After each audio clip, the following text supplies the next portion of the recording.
Chapter 1009. Baligaju let her sit on his lap, while he opened a business magazine to read. He looked very handsome, but he had to kiss her hair from time to time. She was really not used to it. Moreover, if others saw her like this, they would laugh to death. She definitely couldn't let her son, and that group of rough men know about this. That was the only thought left in the miserable Hellion Vivian. She couldn't go to the car dealership during the day, nor could she stay in the villa for long. There were no classes at the kindergarten today, so the two little ones would definitely sleep in at home. She had to escape now.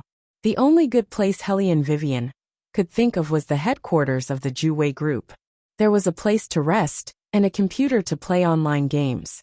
As long as she was given a book or a movie, she could stay there for the whole morning, without affecting Baligaju's work. Most importantly, no one would guess who she was there. "You want to go to my office so much? Do you want to check on me?" Baligaju glanced at Hellion Vivian and asked calmly, "How do you want to introduce yourself?" In fact, the 11-year-old Hellion Vivian was not really a child. However, because the embryonic form of Phoenix made people look 3 years younger than their actual age, and because Baligaju was too tall, Hellion Vivian had to look up at him every time she spoke. "Just say that I'm your sister." "Oh." Baligaju smiled slowly. "Okay." Hellion Vivian grabbed him. Her hand was still small. "Then let's go now.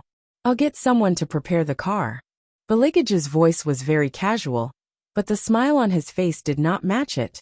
The villa area was not far from the headquarters. However, when the staff on the first floor saw their CEO Ju appear in the building at this time, all of them tensed up. Fortunately, the company had a dedicated elevator for the CEO. Otherwise, they would definitely go crazy if they stayed in the same elevator as CEO Ju. However, who was the girl beside CEO Ju? She was so pretty, especially that pair of eyes that were as clear and pure as a transparent spring.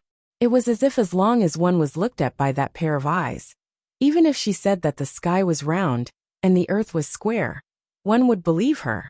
Moreover, the clothes she was wearing were also different from the rest. It was a bit like the kasaya that was specially made for the novice monks in ancient times. It was extremely white and clean. "Did you see that? The person that CEO Ju brought along?"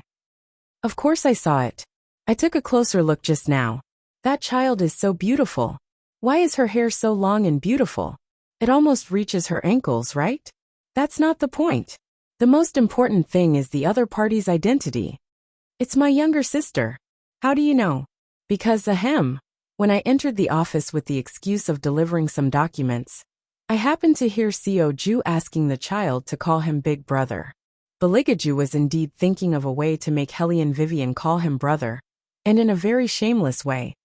"If you want to play computer games, say those 2 words. "Hellion Vivian, I'm not playing computer games anymore. I'm going to lie on the sofa and rest with my eyes closed." However, Baligaju was not satisfied with this person leaving his sight. He grabbed her back and pressed her on his lap. His smile was very beautiful, with a unique demonic charm, and his voice was very low. "Vivian, are you sure you want to persevere until noon? It's only 8:40 in the morning. There are still more than 3 hours until noon. Are you going to lie on the sofa in boredom for more than 3 hours?" In order to prove her backbone, Hellion Vivian was determined not to speak. Baligaju reached out and rolled up the sleeves of her kasaya, which was too long, and then whispered in her ear, "Even if you really persevere until noon, I will use lunch to threaten you." Hellion Vivian, isn't it just hunger? Haha, did he really think that she would give up everything for food? How naive. So food can't threaten you.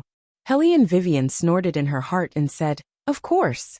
Then I can only take a picture of your current appearance and send it to my son and the others," Baligaju said slowly as he pretended to reach for his phone. When Hellion Vivian heard this, she turned around abruptly and reached out to grab his wrist. After hesitating for a long time, her little face flushed red. Baligaju wasn't in a hurry and just waited for her with a smile. Hellion Weiwei then clenched her teeth and called out the 2 words brother with a pause. The man, who had tasted what he wanted, chuckled softly as he held the phone. He kissed the top of Hellion Vivian's head and said, "Good girl." Hellion Vivian didn't care what book she was holding in her hand, and bit it in annoyance. This person is so bad. Of course, Beligaju wouldn't let little Phoenix, whom he had carefully raised, feel awkward for too long. His Highness had always been good at tricking people, and then giving them a sweet date. Don't bite the book. You'll knock your teeth out. Beligaju reached out to block Hellion Vivian's little head and said, I'll get someone to bring you the notebook? Hellion Vivian nodded. She wanted to search for records about her in the Buddhist scriptures on the internet. She couldn't see Sakya right now, so she could only find out how to recover her strength through some written records. Although many of the records were fake and exaggerated, she could still extract some useful information by removing the branches and leaves. Beligaju looked sideways and pressed his fingertips on the phone on the desk, indifferently giving orders. When facing other people, he was far from being as approachable as when he was with Hellion Vivian. Even after being transmitted through the switchboard, his cold voice was even lower than a real person's. The secretary had been looking for a chance to listen in for a long time. Now that she received Beligaju's order, she took a MacBook Air and entered the CEO's office without hesitation. About 30 seconds later, she came out with a very serious expression. In the end, she couldn't help but scream in the group chat. He's too gentle. You haven't seen how CEO Ju is like. He's so gentle that it breaks people's hearts. When I came in, he was holding a cup of water and feeding someone. He even told the girl to drink slowly, otherwise she would choke. Do you believe that CEO Ju would say something like that? I don't believe it. I don't believe it +1. I don't believe it plus 10,086. Who's that girl? Upstairs, are you new? Why aren't you in formation? Didn't I just say that she's CEO Ju's sister? She's so cute. A little beauty in a kasaya with prayer beads in her hand. She's so cute. When did I have an aunt? Wait a minute, this reply doesn't seem right. Secretary Lu quickly clicked on one of the avatars in the WeChat group, and was completely stunned when she saw it. Little CEO. When did he sneak into the group? Chapter 10:10. In the villa, Bailey Shangxia brought over a small stool for Qingchen to sit on. He was originally washing his little brother's hair seriously with the shower head. However, when he saw the news in the group, Bailey Shangxia couldn't help but pause. The corners of his mouth curled up into a mischievous smile. Little Qingchen could only feel the water on his head rushing to his ears. He looked at Bailey Shangxia with his big bright eyes and asked, Big brother? The water rushed into my ears.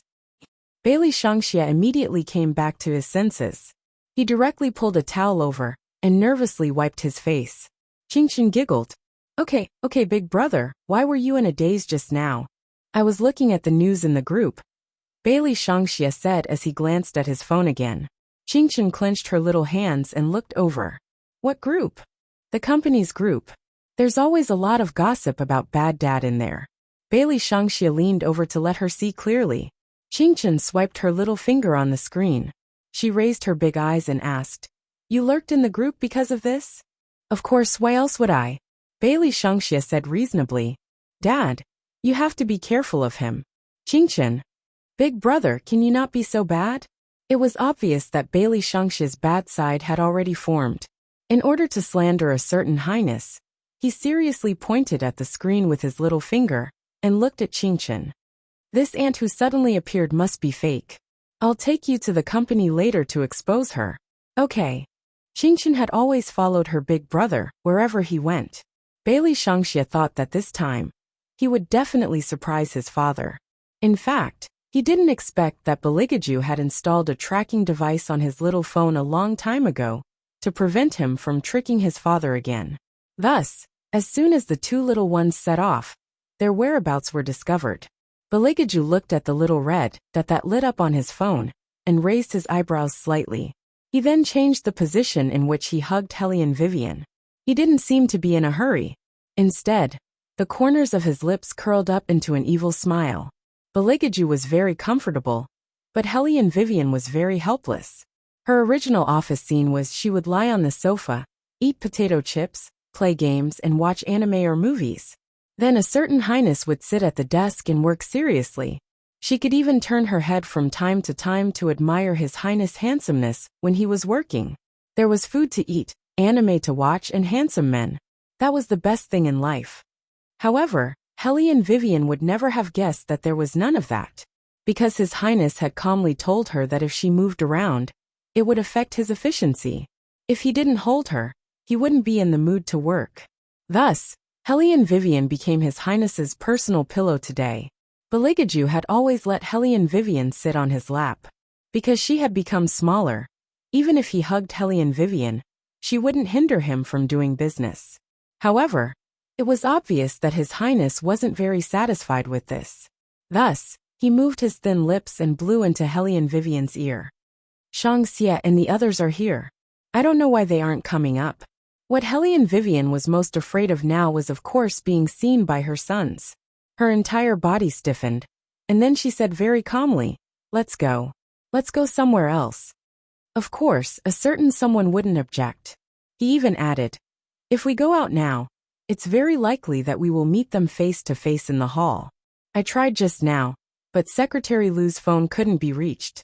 That means Shangxie and the others already know something and are waiting for us in the hall." Hellion Vivian also thought of this possibility and frowned. "So let's not go to the hall." Beligaju stood up from the office chair and tidied his sleeves. His suit looked good. "There's a tree outside the second floor. Let's go there." Okay.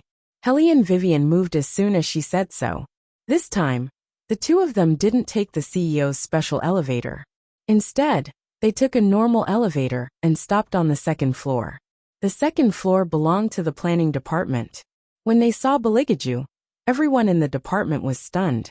The planning manager thought something was wrong and stood up stutteringly. "Ju CEO Ju." Bailey Jiaju only gave him a "you continue to work" gesture, and then strode to the front of the window. With a whoosh, he opened the window that had no protective net. His movement was not hindered at all, and was as handsome as moving clouds and flowing water. At first, the planning manager thought that CEO Ju was here to inspect their work. In the end, he felt that the air was not good, so he opened the window. After all, their CEO was very particular about cleanliness.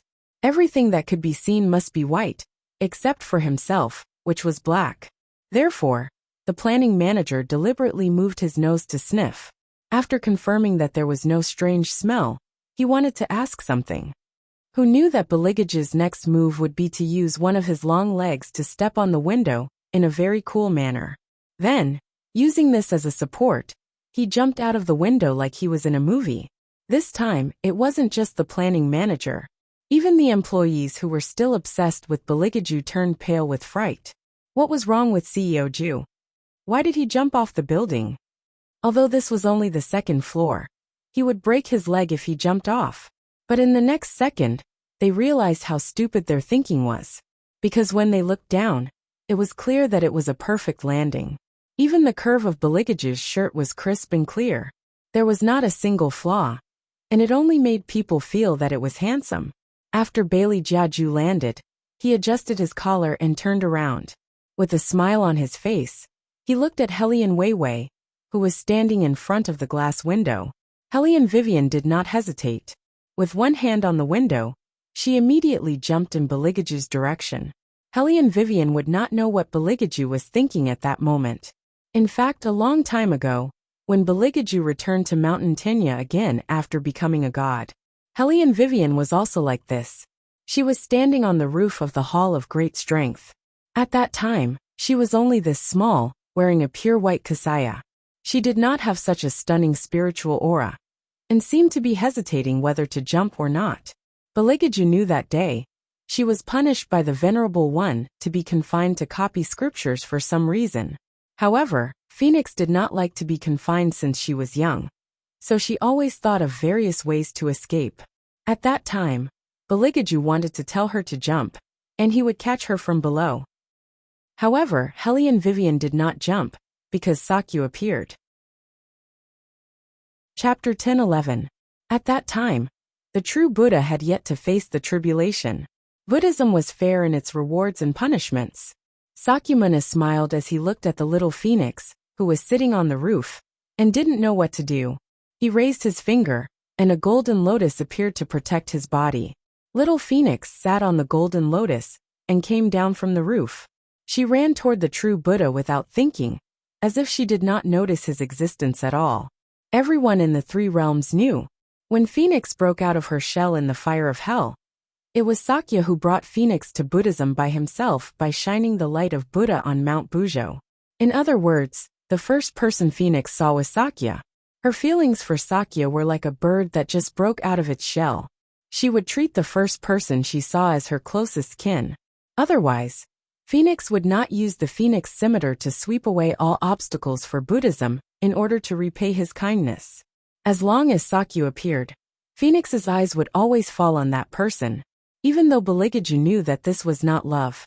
But at that time, he kept asking himself why those clear and bright eyes did not see him. Perhaps at that time, his inner demon was planted. He wanted to get this person crazily. However, he was very clear about her identity. At that time, he might not be able to get it. Just like what the King of Hell said, Baligaju was very thoughtful. He had been like this since he was a child. His noble indifference was not a pretense. But the calculation in his heart was also real. That was why he stayed in the upper three realms to wait for an opportunity. An opportunity to make her belong to him, both physically and mentally. Now, Hellion Vivian had returned to her childhood appearance, and was truly reborn from hell. Just like when she had just broken out of her shell. What was different was that this time, the first person she saw was himself. This was the fundamental reason why Baligaju liked to see Hellion Vivian become smaller. Now this person fell from a high place, and only had eyes for him. That feeling was indescribable. Baligaju just raised a bright smile that had never been seen before, and reached out to catch her. Even his eyes had turned into a beautiful golden color. Hellion Vivian always felt that he was carrying her like he was carrying a pet. But because their time was limited, Hellion Vivian didn't struggle, and let him carry her forward with large strides. Sure enough, Bailey Shangxia noticed something the moment there was movement. Originally, he thought that after dealing with Secretary Liu, he would wait for his father to come down. After all, he didn't believe that his father was a person who valued his work. This time, it was inconceivable that he would come to the company so early. It must be related to the legendary little monk. However, Bailey Shangxia did not expect that his father, who had always disdained climbing walls, would escape in such an undignified manner this time. Through the window, it did not match the aesthetics of demons at all. Therefore, when Bailey Shangxia walked out with his younger brother, he didn't have time to see anything. Hellion Vivian, who had avoided a disaster, finally breathed a sigh of relief. She lowered her head and looked up some information about herself. Then she sat in the car and announced, "From today onwards, I will recite scriptures every day. I have to grow back quickly." The two-faced His Highness didn't tell her that she would recover faster with the holy water. His fingers stroked little Phoenix's ankle-length hair and said, "Then find a quieter place." "Okay." Hellion Vivian thought for a moment and said, "I am different from other Buddhas. I can also increase my Buddhist fate by redeeming the dead and redeeming evil spirits. During the day, I will recite scriptures. At night, you will follow me to the car dealership. The business there has been empty for a long time. It's time to accept orders." Baligaju raised his eyebrows and said, "Accept orders?" "Yes, the car dealership will become an online convenience store at night," Hellion Weiwei said as she logged into her Taobao account. She smiled and squinted her eyes. "My shop is very popular." It was indeed so. However, the shop that Hellion Vivian mentioned was very well hidden. Only people who needed it would find it. Of course, there were also people who didn't know the reason. When they came to this shop, they would even laugh and say, "What the hell?" Because this Taobao shop was very strange. There were two sections on the website. One was called Day, and the other was Night. In the day, the things that were bought were very normal, such as car parts and so on. But when one clicked on the page at night, many unusual things would appear. It turned out that this Taobao shop was also doing another business besides car parts. This kind of business was a service industry, so it was a little special. I don't know if you have heard of a saying that ghosts actually exist in the world, but the six paths are different. You and I are mortals, so we can't see them. If you had just moved to a new house and found that the light bulb of the circuit security was always on and off, and that the TV would be turned on for no reason at night. If you often have nightmares and feel like there is a stone on your body when you sleep, you can't even move your fingers when you want to open your eyes. If your family or friends suddenly have a high fever and talk nonsense, eat with their hands, drink without order, and can't find the cause of the illness in the hospital, then you are welcome to come to our shop at any time. The shop will send the most professional people to completely solve the root problem. Most people who didn't know, even if they accidentally opened this Taobao shop, very few people would believe it. They would just think that this Taobao shop was using to attract customers. After all, there were so many people who opened shops online. Without some skills and special marketing, how could they keep customers? However, they didn't know that all of this was real. Helly and Vivian had also received many orders through the internet. At first, there were people who were too curious and wanted to play with Helly and Vivian first, but they were all stopped by Helly and Vivian with the sentence, "Flirt with the shop owner at night. Will you see ghosts at night?" Basically, this kind of setting was an automatic reply. If they really had something to ask Helly and Vivian for, they would directly explain the matter when replying. If there was nothing, most of them would retreat in fear when they saw this. Of course, Helly and Wei Wei's charges were also different. She would judge how ferocious the ghost this time was based on the other party's description. She would charge more if the ghost was clingy, but if it was easy to deal with, she would charge less. Today, she needed to find a malicious ghost. It would be best if it was a malicious ghost that had killed many people and absorbed many evil ghosts. Even the ghost servants couldn't do anything to it. This was because the deeper the resentment, the more difficult it was to be taken in by the netherworld. If it didn't enter the netherworld, it wouldn't be able to reincarnate. If such a malicious ghost was expiated, it would be a great merit. Her fate with Buddha would also increase. Chapter 10:12. The car dealership was especially quiet at night, because the rough men had all returned to their apartments. Helly and Wei Wei didn't have to worry about being seen by anyone.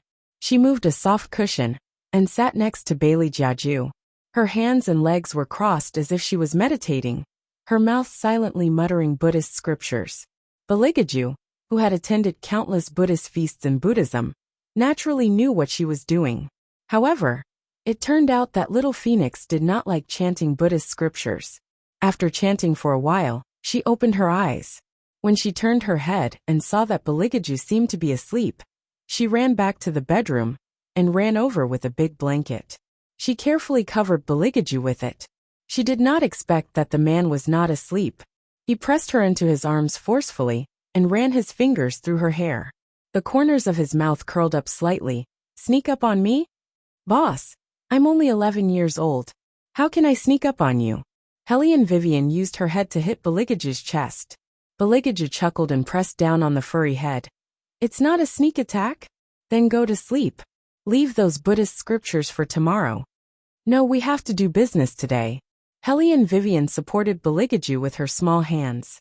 Her small face puffed up slightly as she muttered, "I remember that when I was in Mountain Tenya, I could grow taller by chanting Buddhist scriptures for a period of time. Why is it useless in the human world?" Baligaju listened to little Phoenix's words and his smile deepened. "You're just chanting Buddhist scriptures and not copying them. Of course, the effect is not as good as when you're in Buddhism. Is that the reason?" Helly and Vivian was a little doubtful. Baligaju's expression did not change as he asked in return, "What else could it be?" "I don't know. I've forgotten how I grew up." Helly and Vivian was indeed a child at that time. She was considered well-behaved. Other than not liking to be locked up, she followed Buddhism's teachings. However, when she grew up, she would fight with others from time to time. She was not very clear about the process of her growth. In her impression, she was the same as other little acolytes. However, when she thought about it carefully, it was different. She did not need to shave her hair. In the beginning, little Phoenix thought that she was too individual and wanted to cut her hair. However, Sakya said that she did not need to cut her hair because a phoenix could not be without feathers. Helly and Vivian was confused and tried to recall the past. "I can't remember. Is that I've become stupid?" To the present. "No. Baligaju gently rubbed her cheeks with his fingers. He seemed to like listening to her talk about how she had forgotten about her growth. He smiled beautifully with his extremely handsome face. At that time, you had just broken out of your shell from hell. Of course, there are many things that you can't remember clearly. Hellion Vivian looked at him. She seemed to have more facial expressions after she became smaller. But I clearly remember that you always ignored me when I threw buns at you. You even had a cold look on your face. What else? What else do you remember about me? Bailey Jiaju's deep voice was full of coaxing.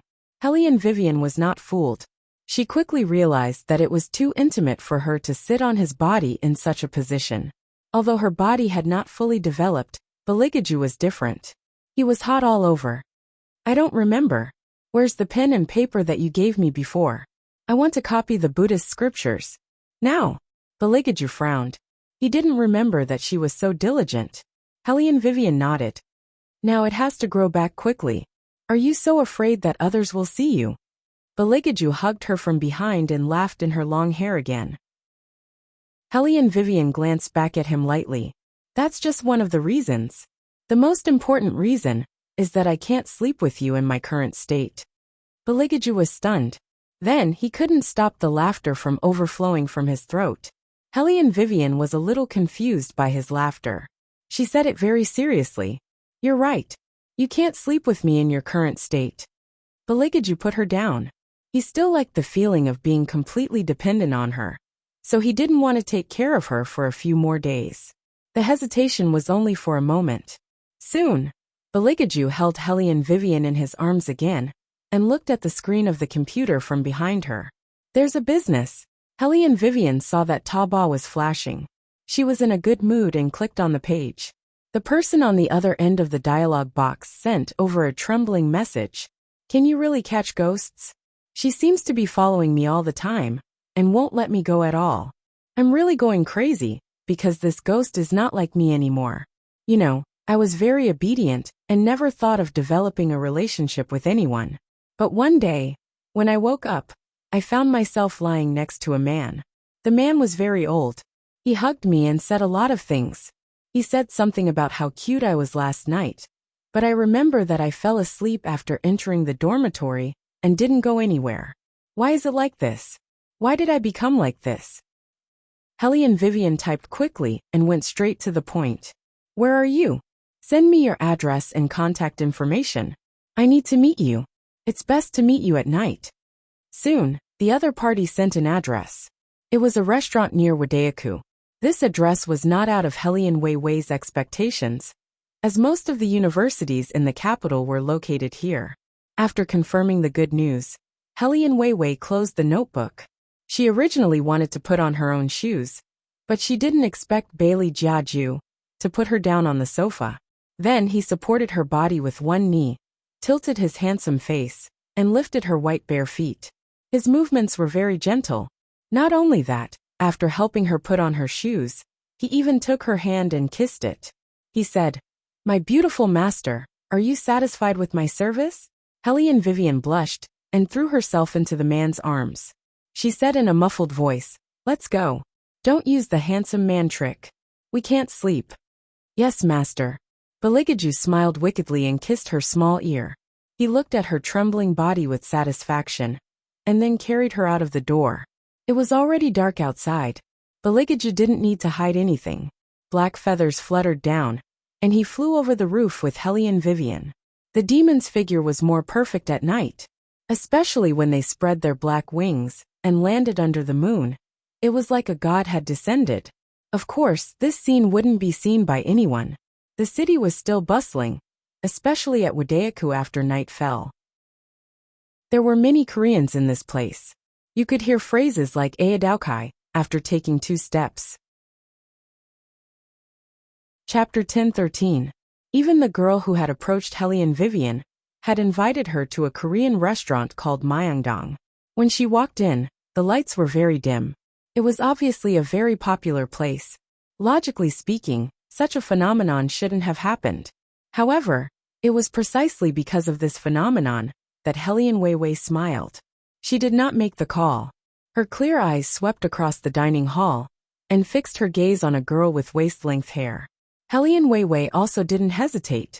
Even if she became smaller, the innate queen's aura on her body didn't diminish in the slightest. Although she looked very cute now, this didn't hinder her sensitivity. Miss Towsey. Hellion Vivian sat directly opposite the girl. The girl seemed to be afraid of something. When she was suddenly called, she raised her head and looked at Beligaju, who was sitting beside Hellion Vivian. Hellion Vivian knew that it was difficult not to notice His Highness' face, so she casually made up an identity for him. This is my assistant. Now Miss Towsey, please tell me more about you. Your assistant? Towsey looked at Hellion Vivian hesitantly. You're the owner? Hellion Vivian raised her eyebrows and smiled. Miss Towsey, don't worry. Although I'm small, I'm not bad. Otherwise, I wouldn't have sat directly opposite you without even making a call. After Hellion Vivian's reminder, Towsey realized this key point. Her eyes widened. You, how did you know it was me? It's very simple. Hellion Vivian took a deep breath. You have the smell of a ghost on you.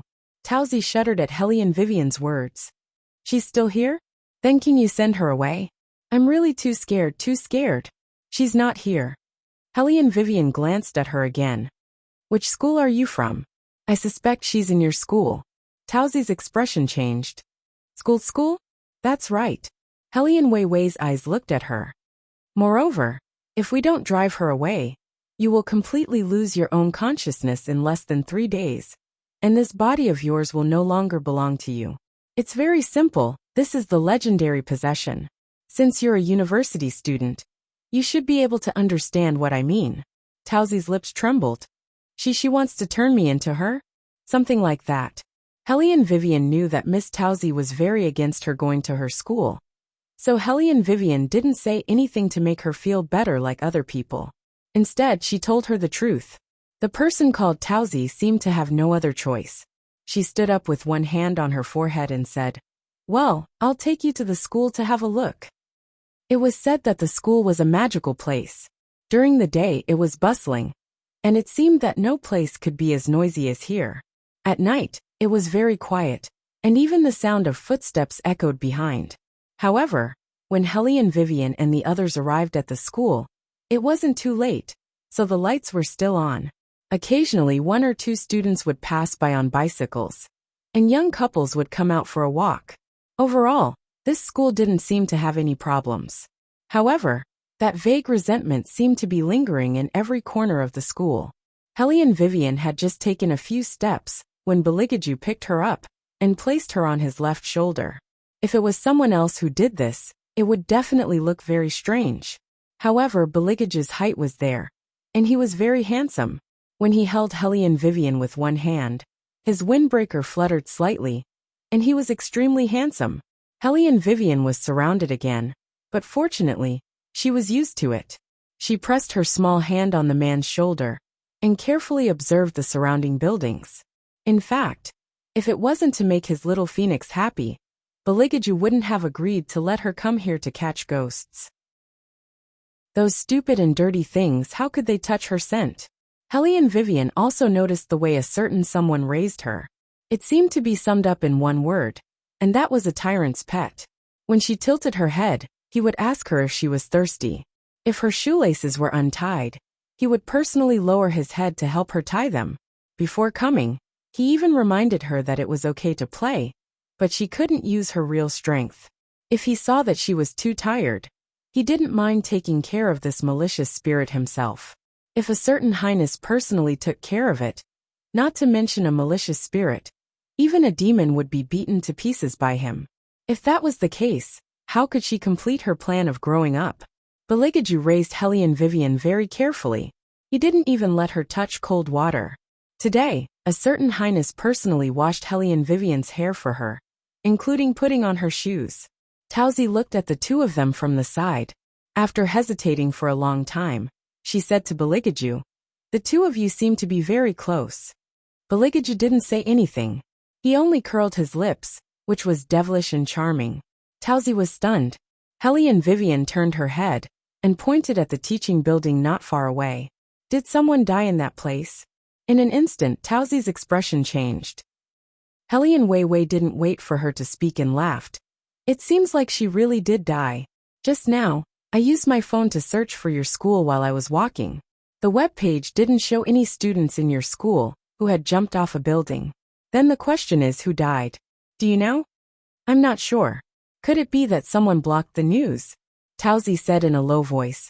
There are some things that I can't say too clearly. You should know that the school will take some measures in this regard. Otherwise, if the news is leaked to the media, the school will also be affected. Helene Vivian put away her phone. You're right, but I thought you would know. After all, the person who died was your professor's wife. As soon as Helene Vivian said that, Tauzi trembled. Then she asked in fear. Are you saying that the person who looked for me was her? What do you think? Helene Vivian didn't answer but asked instead. Tauzi's expression didn't show anything. She only looked at Helene Vivian with tears in her eyes. You have to save me. You have to help me deal with her. Of course. Helene Vivian answered very professionally. Our Taobao shop has always been honest, but there is one thing that you seem to have mistaken. Catching ghosts is catching ghosts, and helping people is helping people. I'm only responsible for catching ghosts when I accept your business. Tauzi didn't quite understand Helene Vivian's words, but as long as she caught that woman, she should be safe. Let's go. Helene Vivian glanced at the moon not far away. Go to the place with the strongest yin qi, and wait for her to appear. Tauzi was scared. Do I have to go? If you don't go, she will directly possess you at 12 o'clock. Helene Vivian's voice was very faint. Tauzi covered her face as if she was crying. Why do these ghosts still harm people after death? Chapter 10:14. Because there's resentment. Helene Vivian turned around and glanced at her. As long as the resentment is strong enough, even if you don't devour evil spirits, you can still use the price of your reincarnation to exchange for a chance to take revenge in the underworld. Don't you know this? Tauzi shook her head, and her expression became more and more unsightly. This was the first time she had heard of such a thing in the underworld. Helene Vivian smiled faintly. It's understandable that you don't know. After all, there aren't many evil spirits that are so persistent. With that, Helene Vivian turned her face and said directly to Beligaju, You lead the way? For a demon, it was a piece of cake to find the place with the strongest yin energy. Not to mention that this demon was Beligaju. It turned out that there was an abandoned laboratory in the school. No supernatural incidents had occurred in this laboratory, but because it had not been used for a long time, few people went there. It was very dark everywhere. Even if there was a light, it would be on and off. When Helene Vivian and the others walked in, there was no one around. Occasionally, a counselor would pass by, but he would only look at them suspiciously and did not stop them. The corridor of the laboratory was paved with tiles, which had an old-fashioned feel from the 1980s. Nowadays, in many places, only some elementary schools would use such tiles. Any higher education institution would have a clean and shiny floor, unlike this laboratory building. The paint on the walls had almost fallen off. There were no aluminum doors, only the most primitive dark wooden doors. The iron locks hanging on them were even rusted. It seemed that there was a reason why no one was allowed to enter this place. Generally, this kind of building, even if there were no dirty things, would accumulate a lot of yin energy. In addition, no one knew if there would be any unexpected situations, such as loose screws or power outages. Once a student entered, their safety could not be guaranteed. However, before Helene Vivian came in, she also took a picture of it and sent it to Monkey. She asked Monkey to investigate. Although the yin energy in this laboratory building was very strong, it had always been considered peaceful. No unusual things had happened. Of course, there were also students who had fallen and injured themselves in the vicinity, but such trivial matters were not included in the calculation. Under normal circumstances, if a person walked alone in a place where yin qi was abundant, they would always be unlucky. Perhaps it was because it had not been used for a long time, but the entire laboratory building was filled with a moldy smell. Helene Vivian purposely lowered her head to look at the corners of the corridor. Some places had already grown green moss. The more moss there was in a place, the more yin energy there was. Tauzi was so scared that she wanted to grab Beligaju's sleeve with her fingers. But every time, the man would coincidentally avoid her. Towsy had no choice but to look around, fearing that something unknown would appear behind or on both sides of her. Don't look around, Hellion Vivian reminded her again. Look in front of you. Since you were able to search for my shop on the internet, you should have done some research in this area. When a person walks at night, there are 3 young flames on his body, one on his left, one on his right, and one on his back. Every time you look, one of the young flames will be extinguished. When all 3 flames are extinguished, the evil spirit will appear. Of course, Towsy understood this. She did not know what the corridor looked like in Hellion Vivian's eyes, but in her eyes, the light in front of her was blurred. She kept feeling that there was a shadow there, but when she looked carefully, there was nothing. She did not know who had hung a shirt outside. When the wind blew, it looked like someone was jumping down from the 2nd floor. Towsy's heart skipped a beat. Her palms and back were covered in sweat. She did not dare to look anymore. She closed her eyes tightly and quickly followed Hellion Vivian's footsteps. Before they got too close to the toilet, the smell that hit them made Beligaju frown. Hellion Vivian knew that he was a clean freak, so she did not waste time. She flicked her kasaya and chanted the Buddhist scriptures. In just a moment, all the messy things hidden on the 1st floor revealed themselves. Towsy looked at the black hair that was crawling over to her feet and screamed. She wanted to run, but Hellion Vivian pulled her back. Didn't I tell you before you came in? Don't leave my sight. Hellion Vivian looked at her indifferently, but she put more strength in her hands. Towsy realized with a lingering fear that the figures that appeared did not come toward them. Instead, they stood in front of them. Some of them were in the corner, and some were in the middle of the corridor. Their faces were livid, and there was no trace of expression. They were like puppets with strings pulled, floating back and forth. Their bodies were wet, as if they had just been fished out of the water. Why are there so many of them? Towsy grabbed Hellion Vivian's arm. Since the man did not allow her to grab, she could only grab the female shop owner. Hellion Vivian glanced at her. Because a person's resentment affected them, causing the people who were supposed to be reincarnated to become bound spirits. Towsy seemed to have some understanding of this.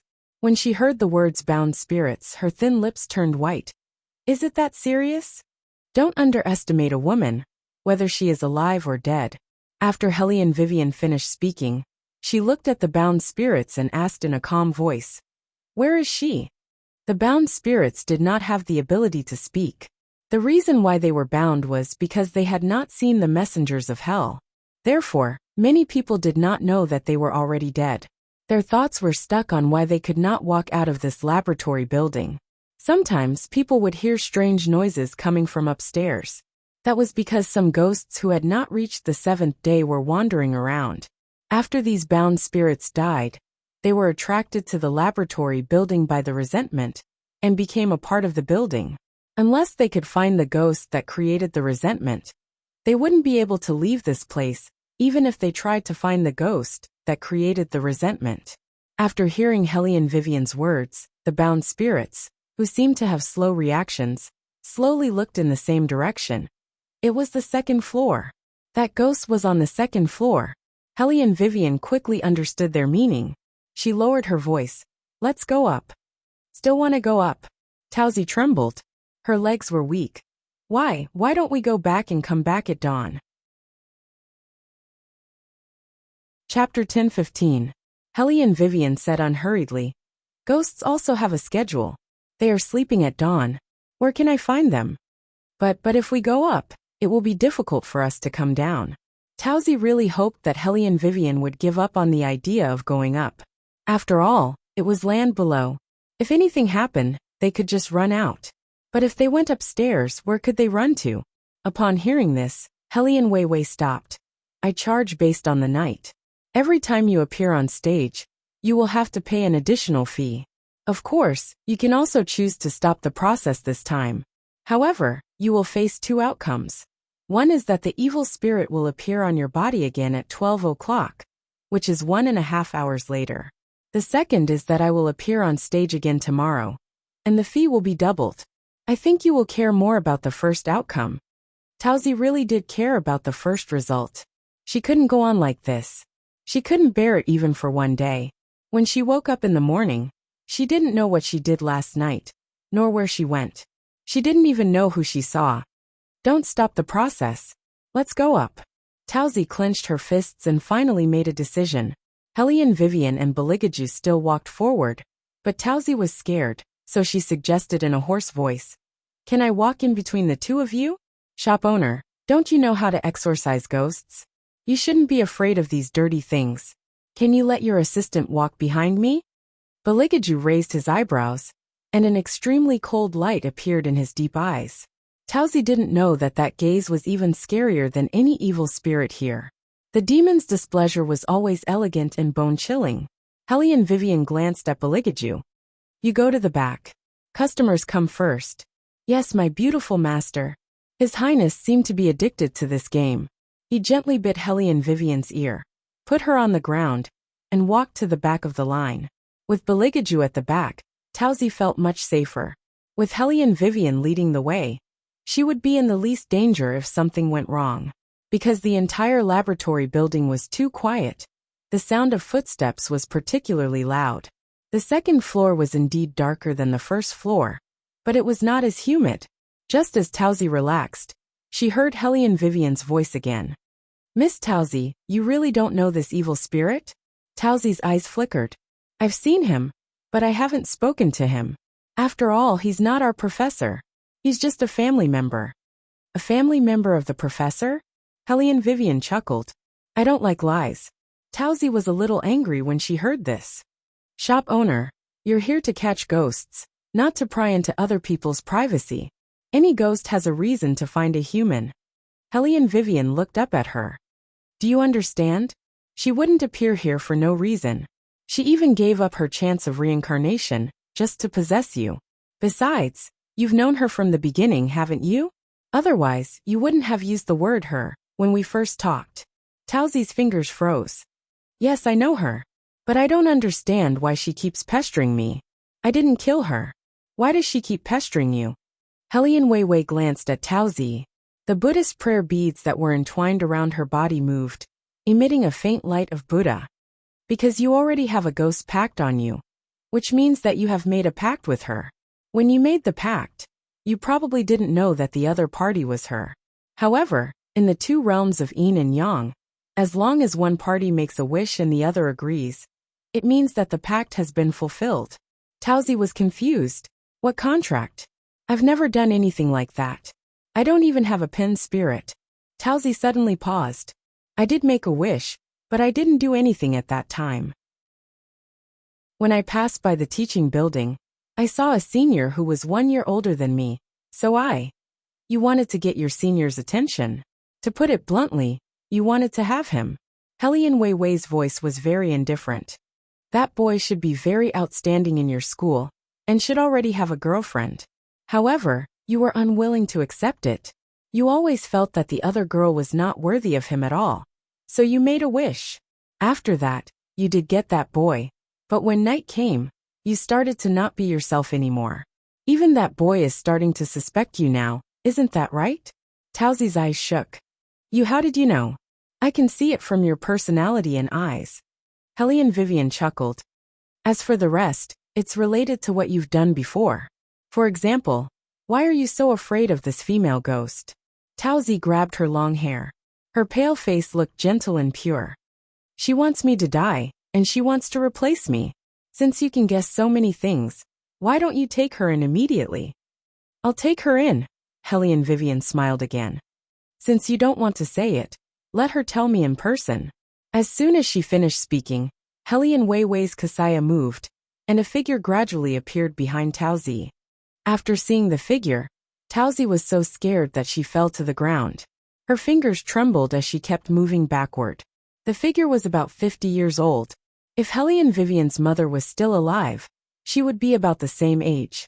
She looked at Towsy with a vicious gaze, as if she was looking at garbage. Her body was emitting a black aura. Her face, which was no longer young, looked extremely gloomy. Her lips moved up and down like a black hole. And the sound she made was very eerie. That was nonsense, and people in the human world couldn't understand it. Hellion Vivian waved her Kasaya again, and the words in the figure's mouth changed. I'm so blind to be so nice to you. It's not easy for a girl like you to go to school in another place. I made soup for you when you were sick, and I even asked Old Tan to take care of you more. But how did you treat me, your master's wife? Not only did you climb into Old Tan's bed, but when you did that kind of thing, you even deliberately called me and asked me to listen to you, At this point, the figure couldn't continue.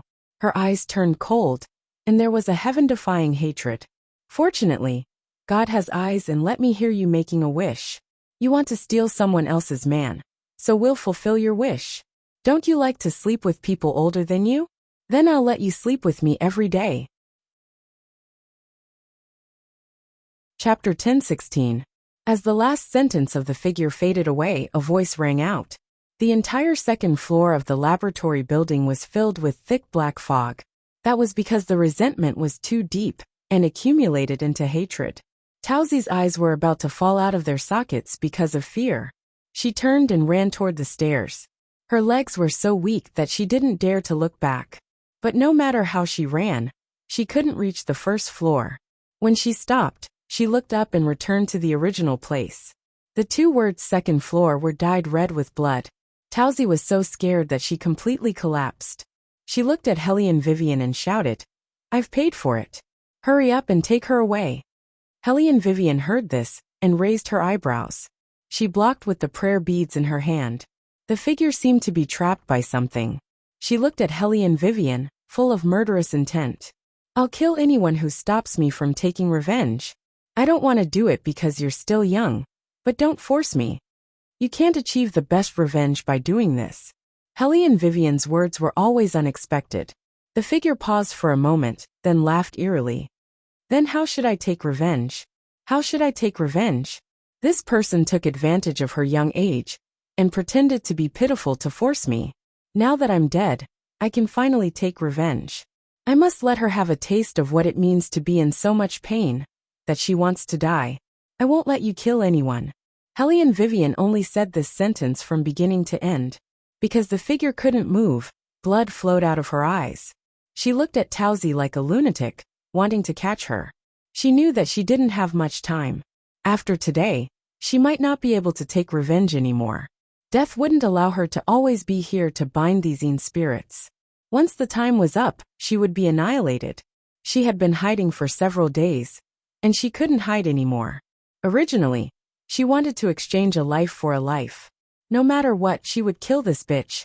Even if she disappeared from this world, she wouldn't regret it.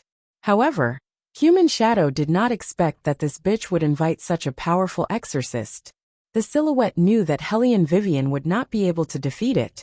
Instead, it turned around and flew towards Beligaju. This young man with mysophobia was obviously a young master with a good family background. Moreover, he looked a little thin.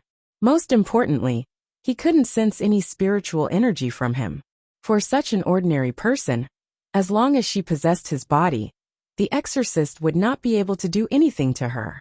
Unfortunately, the figure did not know that the man she had chosen was not ordinary.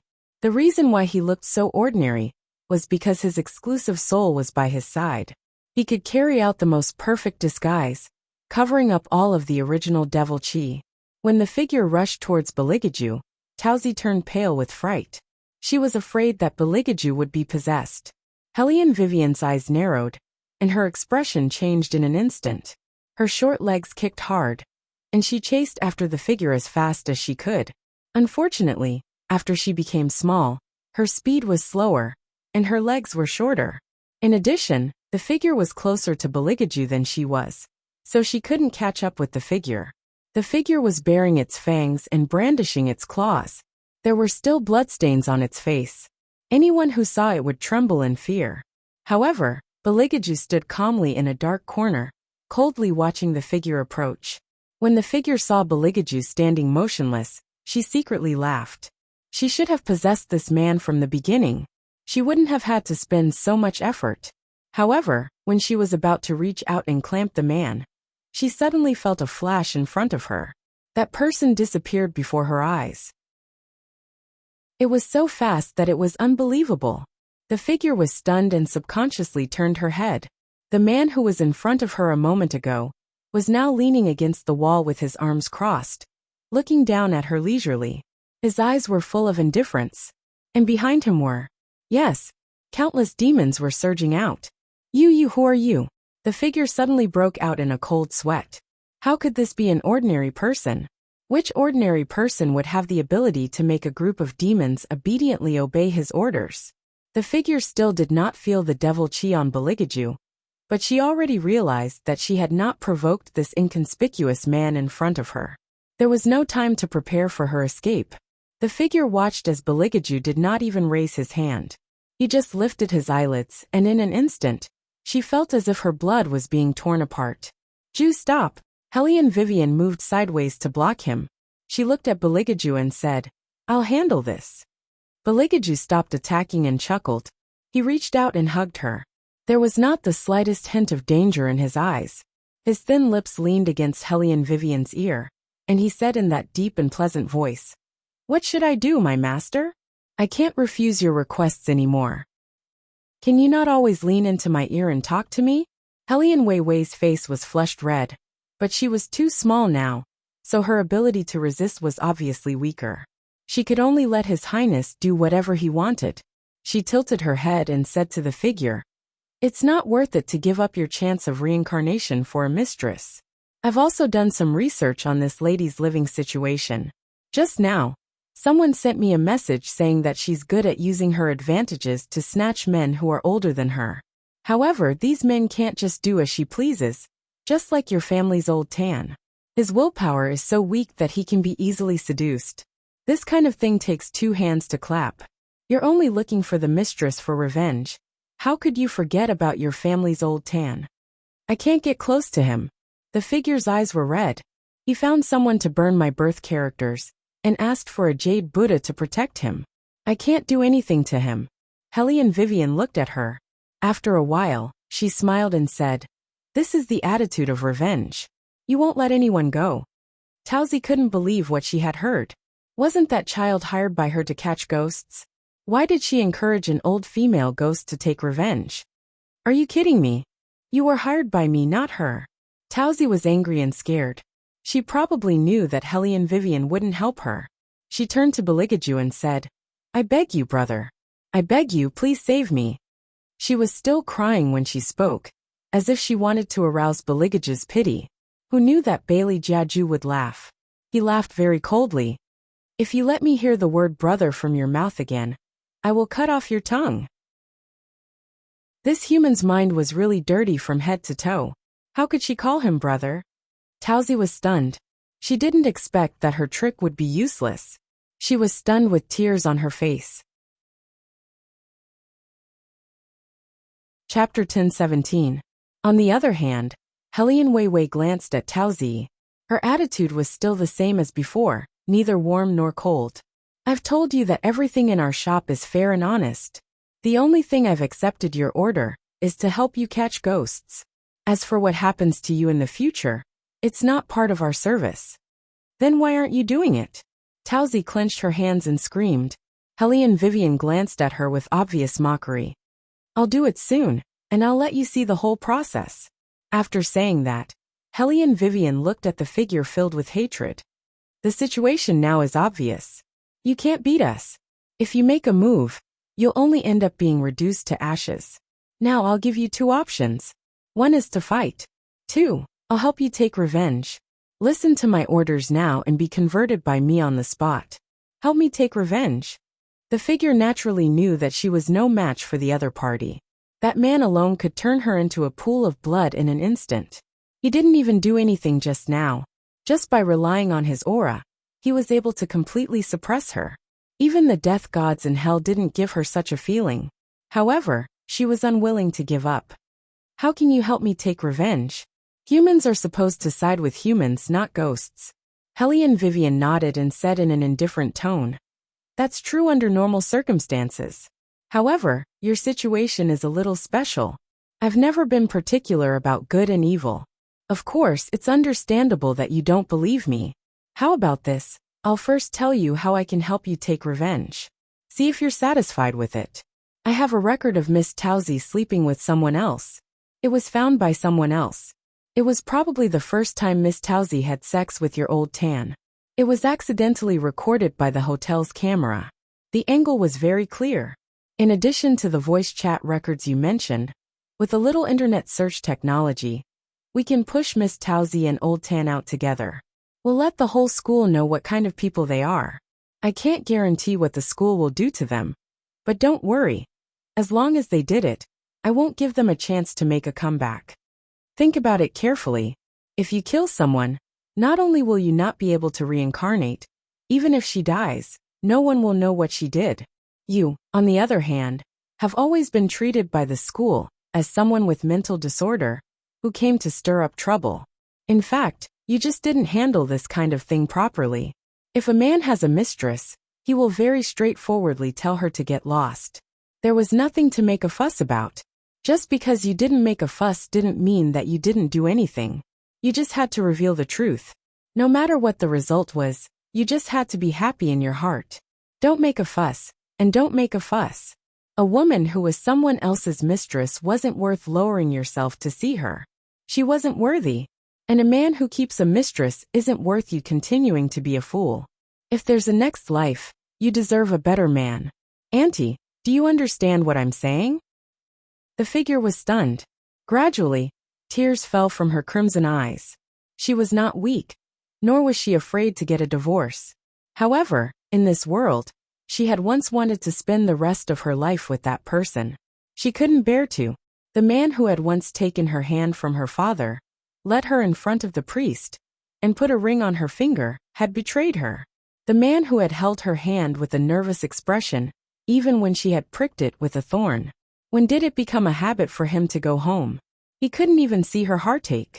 She had been so good to this girl, but she had slept with her own husband. She couldn't figure it out. She was in so much pain that she couldn't sleep at night. When the girl said to her, "He doesn't have any passion when he's with you. Listen to what he's like when he's with you, and then look at what he's like when he's with you. You're an old woman in your 50s. Who would like you? People would probably think that you're disgusting, fat, and noisy when they stand together. Other than cooking and taking care of people, what else can you do?" Perhaps what she had lost to wasn't anything. It was time. The figure lowered her eyes, and the resentment on her body faded away, leaving only endless pain. She was like all mothers of our age standing there. Perhaps she wasn't very beautiful, but she had a unique gentleness. Perhaps it was like what the girl had said, that she was a little chubby and had wrinkles at the corners of her eyes. But she wasn't disgusting. Helene Vivian took a step forward and put her hand on her hand. It's not that you're not good enough. It's that these scumbags aren't worth the blood on your hands. Thank you. The figure smiled. It was as if all her fatigue had been burned away at this moment. When she reached the end of her life, she realized that her most unbearable past was that after knowing that the person had cheated on her, she still hoped that he would come back. She had never understood. Why did she have to be hurt by so many people when she lost him? Was it because she was old? She remembered what the girl's friend had said about her. It was exactly the same. Was she really old? She didn't understand why these girls would have such thoughts. It was as if it was natural to steal someone else's things. But when she saw Helene Vivian, who was younger than the girl, the figure felt completely relieved. It turned out that many things had nothing to do with age. Some people could grow old together, and some couldn't. Some girls liked to steal from others, and some were still young, beautiful, and self-loving. She didn't do anything wrong, but she had lost too badly in this relationship. She was so embarrassed that she almost lost her life, but others didn't feel anything. Perhaps it was because no one understood. When they heard someone say those words, that was why some feelings would break down. The figure reached out and took the little Helene Vivian into her arms. She used a lot of strength, but she didn't have any intention of hurting Helene Vivian. She just kept saying thank you. Helene Vivian stopped Beligaju from coming over.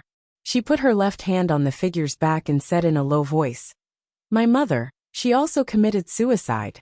She was deeply depressed, and it was also because of a man's extramarital affair. At that time, I was still very young and didn't have any ability to save her. So now, I want to save you. Don't do things like killing people.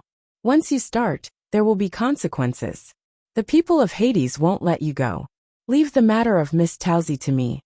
Towsey, who was named, looked at Hellion Vivian with eyes full of resentment.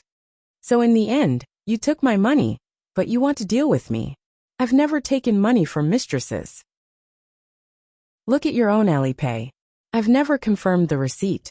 Hellion Vivian's voice was very light, but the corners of her mouth curved into an evil smile. But since you found my Taobao shop, I have to give you some user experience. Chapter 10:18. Towsey clenched her fists and said, "What mistress? She's a human and I'm a ghost. Can you use your brain? Also, I hate it when people call me mistress. Just because she met teacher first, does teacher have to spend his entire life with her? You don't have to spend your entire life with her." Hellion Vivian didn't show the slightest anger on her face. It's just that people like you don't understand what loyalty is in a relationship. No one will jump out and blame you if you steal someone else's. After all, scumbags and bitches usually appear in pairs. However, you shouldn't force someone into a dead end after doing something. Not to mention that this person is an elder who cares about you. Towsey sneered. Even if you're right, what does my life have to do with you? Indeed, it has nothing to do with me. Hellion Vivian smiled gently. Didn't I say that you're my guest? I'll do what I should do, but I'll also do what I promised Auntie. Alright Casso, you've been there for a long time. Come out. As soon as Hellion Vivian's voice fell, a young man in a black suit walked out from the darkness. He was extremely handsome, and had a wicked smile on his face. He carried a black scythe that was taller than a person on his shoulder. Yo, I didn't expect to meet you here. Casso blinked his left eye and blew the stray hair on his forehead. This place is really hard to find. When the figure saw him, he took a step back in fear. Grim Reaper. Alright, don't talk nonsense and let me hit you. If I don't kill you, my salary will be deducted by my master, King of Hell. Casso pointed the black scythe in his hand, and pointed it directly at the figure. Hellion Weiwei's figure moved and blocked in front of him. Casso raised his eyebrows. Phoenix, you can't do this. My legs are hurting from looking for this evil spirit. It wasn't easy for me to find her, but you still won't let me do it. This is against the rules. Hellion Weiwei looked at him and said, your mission is to get rid of her and release the bound spirits here, so that they can be reincarnated according to the normal order. However, even so, the aura of resentment here will not be eliminated. Similar situations will happen again in the future. By then, you will be the one who will be tired. Why don't I help you solve this problem? As long as the evil spirit is released, the aura of resentment here will disappear. Similarly, I have a request. What request?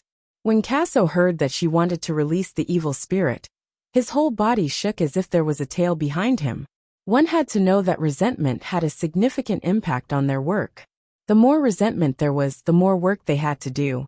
Those spirits wouldn't be moved no matter what. If Phoenix could help him solve this problem, it would be best.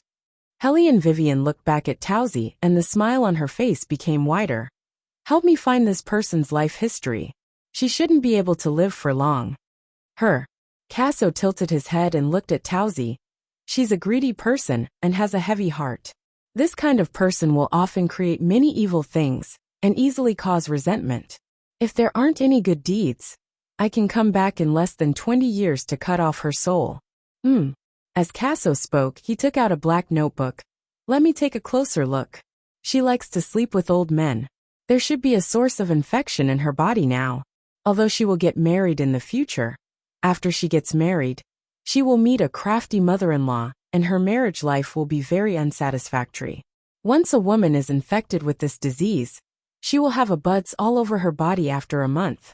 Her husband couldn't stand it, and simply left her with nothing. At that time, she was already in her 40s, more than 10 years older than her peers. Her death was very tragic, and her whole body was emitting a terrible stench. Even her relatives didn't want to go near her. Furthermore, she had 2 abortions when she was young and didn't leave behind a child. This was her entire life in her later years. After Casso finished speaking, he closed the notebook in his hand and smiled faintly. Since there are still men who like this kind of woman, they must be blind. That's why humans are said to have a negative IQ sometimes. I'm also a human. Helene Vivian glanced at him. And Casso, you were also a human before you died, so don't make racial attacks. Casso shrugged and carried the scythe on his body. I'm not that retarded. I died early. If I died later and found a wife, if she was willing to spend the rest of her life with me and care about my body every day, I would never let her down, let alone be with a young girl. Don't you know? The most beautiful love is the moment I look up and see your head full of white hair. What I remember is the first time I saw you. You were like a young girl. If that day has not come, then there is no need to talk about love. I've received countless souls. Some of them are in front of the hospital bed. Their partners will take out their photos from time to time and look at them after sending them away. They will talk a lot. The older they are, the more they will understand that staying together until old age is more precious than anything else. I didn't know that you death gods can recite poems, Helene Vivian said lazily. Casso was very proud. Good men all know how to recite poems. Listening to the conversation between Helene Vivian and Casso, Tauzi was about to go crazy.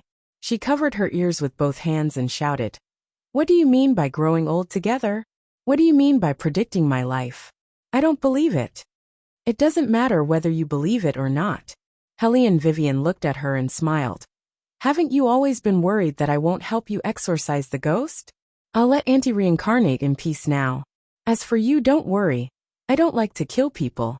And I don't have the right to decide who lives and who dies. I won't easily change anyone's fate. I let Casso out just to tell you that God is watching what people do. No one needs to interfere. And God will take you." Tauzi stared at Helene Vivian. Just like that, she couldn't breathe and fainted from anger. When she woke up again, many school leaders and students were surrounding her. At that time, it was already 6 o'clock in the morning. The laboratory building was like a brand new building. It was no longer humid like before, as if someone had finally let go of something. Even the roses outside the window bloomed into white flowers. From time to time, butterflies flew over. Tauzi reached out and touched it. She heaved a sigh of relief. She knew that the old woman was really gone. She couldn't hurt her in the future even if she wanted to. Chapter 10:19. As for the strange words that the man in black said, she didn't even believe it. Did he really think that she didn't know? Even with the existence of the Hades, the Grim Reaper couldn't casually reveal someone's life. They were just trying to scare her. Tauzi laughed in her heart. As usual, she hid the ins and outs of the matter well. Her face revealed a confused and pitiful expression. What happened yesterday? Why am I here? The school leaders and students looked at each other and didn't say anything. Only a female student helped Tauzi up and said in a low voice, "Tauzi, you need to be mentally prepared." Mentally prepared? Mentally prepared for what? Tauzi frowned in confusion. The female student hesitated for a moment. Looking at the gazes of the people looking at them, she said in a low voice, "Everyone knows about you and Professor Tan." Tauzi froze when she heard this. Before she could speak, the school leaders had already spoken. "Student Li Tao, right? If you don't have any major problems, we need to talk to you. From today onwards, Professor Zhang will be fired by the school. As for you, due to consideration of the negative impact of the school and the students' quality, we will first expel you from school. The information you posted has already been published on the school's Tieba. Now the media is also involved in this matter. Many people are waiting for an explanation. Although the death of Professor Tan's lover isn't directly related to you, the indecent photos of you and Professor Tan have a very bad impact on the school's appearance. Therefore, we need to immediately deal with it. You can go home now. We will investigate this matter thoroughly later."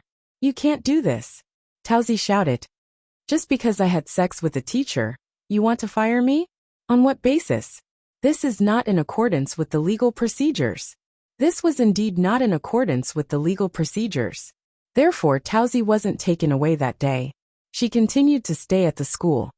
Just because the school didn't deal with it, it didn't mean that no one knew about it. Everyone looked at her differently from before. Many boys liked this kind of girl the most. She was good-looking, usually easy to get along with, and knew how to act coquettishly. When she met a boy she liked, she never hid it. Everyone thought that she was a good person, but in reality, she was more materialistic than anyone else. She had hooked up with Professor Tan. On one hand, she was really infatuated with a man of that age. On the other hand, he would buy her whatever she wanted. Furthermore, he was her professor. It was a win-win situation.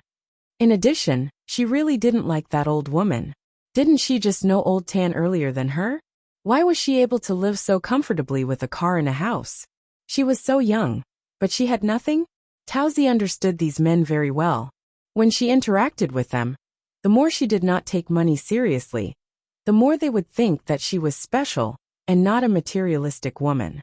For example, those women who really didn't care about money were already able to talk about bags, cars, and houses that represented materiality. Because in their eyes, there was nothing to be afraid of.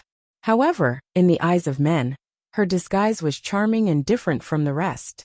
Those who didn't disguise themselves would be seen as wastrels. Tauzi had used this ability to win over Old Tan.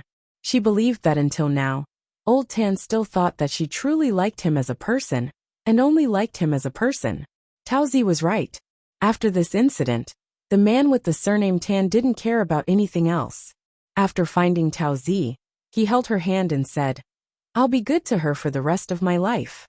At that time, Tauzi already knew that Old Tan had been fired by the school because of this incident. In addition, it had caused a huge commotion. Even in the future, Old Tan's employment would not be too smooth. This was because once such a thing happened to a teacher, it meant that they had no fate with the education industry for the rest of their lives. Old Tan, who was not a professor, was not attractive to Tauzi at all. In addition to his sorry state when he came, he had completely become a 50-year-old man who had failed. How could Tauzi follow him? She pushed him away. "Are you kidding me? Who wants to spend the rest of their lives with you?" Old Tan seemed to have never expected her to say this. He still refused to give up. "Do you care about how others look at you? Don't worry, I'm already divorced. I can marry you immediately." "Marry me? What are you going to marry me with? The car and house that the school gave you have all been taken away. All you have left is that shabby house. With these shabby things you still want to marry me?" Tauzi was afraid that there would be trouble, so she spoke more bluntly. "To tell you the truth, I can't stand that kind of pain. In order to prevent people from gossiping in the future, it's better for you to appear less in front of me." Old Tan still couldn't believe that this was the considerate girl he knew. He kept asking Tauzi if she had any difficulties. Tauzi was annoyed by his questions. Seeing that there was no one around, she revealed her true colors. "Do you not understand fucking human language? Do you have to make me fall out with you?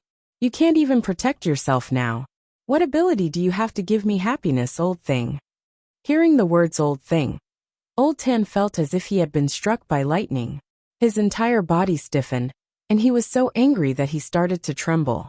At this moment, a chuckle sounded not far away. "Ju, look. This is what you men are like. At this point, you're still looking for excuses for your mistress. You're really cheap to the bone." Baligaju also laughed. He landed on one knee and lifted Hellion Vivian's small hand with his black-gloved hand. Then, he lowered his eyes and kissed her gently. "My master, you have to understand that not all men are as blind as him." Hey! Hellion Vivian was really not used to His Highness' current actions. Every time, he would treat her like an exquisite doll. After kissing her, he would definitely lift her up and smile beautifully. He was really preparing to raise her like an animal. Hellion Vivian sighed helplessly. Her small appearance looked very cute. However, when her gaze landed on Old Tan, it was more indifferent. "Auntie Lin asked me to bring you a message. She has been childhood sweetheart for more than 10 years, and has lived after marriage for 30 years. She has never let you down. She hated you before, but now she doesn't hate you anymore, because she won't meet you again in her next life. Even if she does meet you, she will only be a stranger. In the future, whether you are rich or poor, it will no longer have anything to do with her. She will also not enter your Tan family's ancestral grave, because you have completely disgusted her." Chapter 10:20.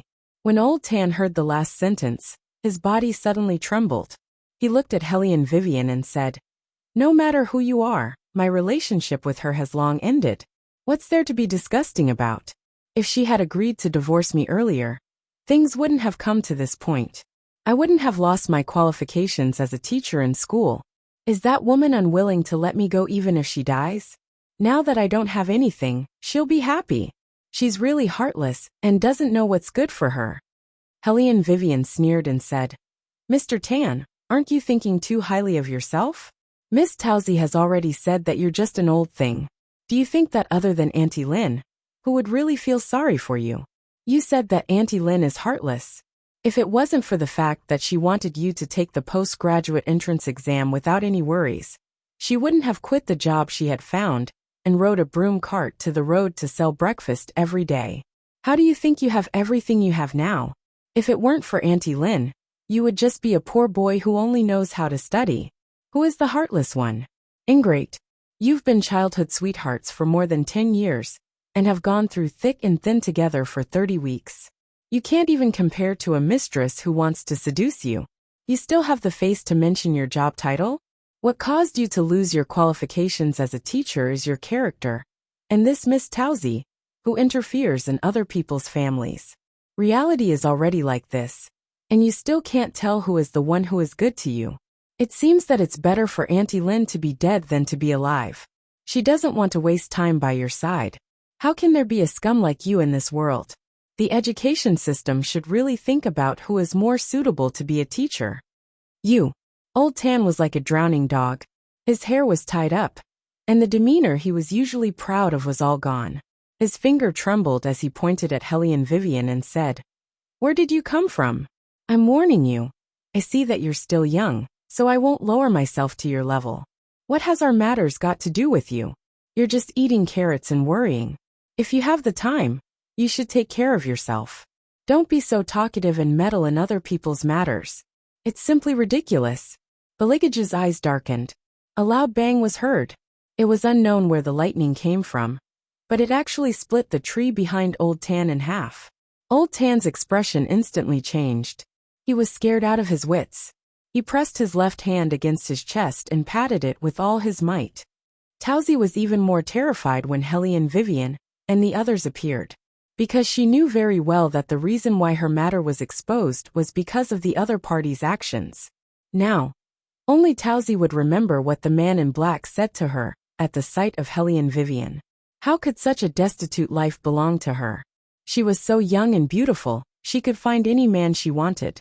As long as she got rid of the burden that was Old Tan, there would be plenty of people who would want her after graduation. However, even Towsey didn't know why, but it seemed that everything was progressing as the shop owner said, including the gifts she promised to give to that old woman. One of them was that she would ruin her and Old Tan's reputation. Inexplicably, Peach's hair began to stand on end again. She looked at Hellion Vivian, afraid that the other party would do something. However, Hellion Vivian didn't do anything. She only turned her body and stood in front of Beligaju. She looked at Old Tan and said, "You're right. This matter really has nothing to do with me. I only brought the words that Auntie Lynn asked me to bring. As for the rest, whatever happens to Mr. Tan in the future will be his own doing. Of course, there's also Miss Tao." As soon as she finished speaking, Hellion Vivian glanced in Towsey's direction. Towsey shivered from her gaze and wanted to shake off Old Tan and leave. Now the way her classmates looked at her was different from before. Although she wasn't expelled from school, she wasn't doing well. Old Tan's appearance wouldn't be of any help to her in the future. Instead, it was like a piece of smelly plaster. She had to shake him off.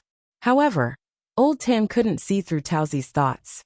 He wanted to hold her back, and didn't even look at Hellion Vivian and the others. It was as if the words that the people who had accompanied him for most of his life had brought him didn't matter at all. Beligage's thin lips curled up as he watched this scene. He picked up the somewhat sad little phoenix and whispered, "He will regret it. In a while he will know how stupid he is. You're not allowed to kill." Hellion Vivian turned around and glanced at him. After turning small, her expression was very rich. Beligage laughed. "Kill such a person? Wei Wei, you look down on us demons too much. From an aesthetic point of view, killing such an old man would only be a disgrace to us. We only kill fresh flesh. This kind of person who emits the lowest level of filth, even Shangxia, who isn't picky about food, wouldn't take a second look at him, let alone me.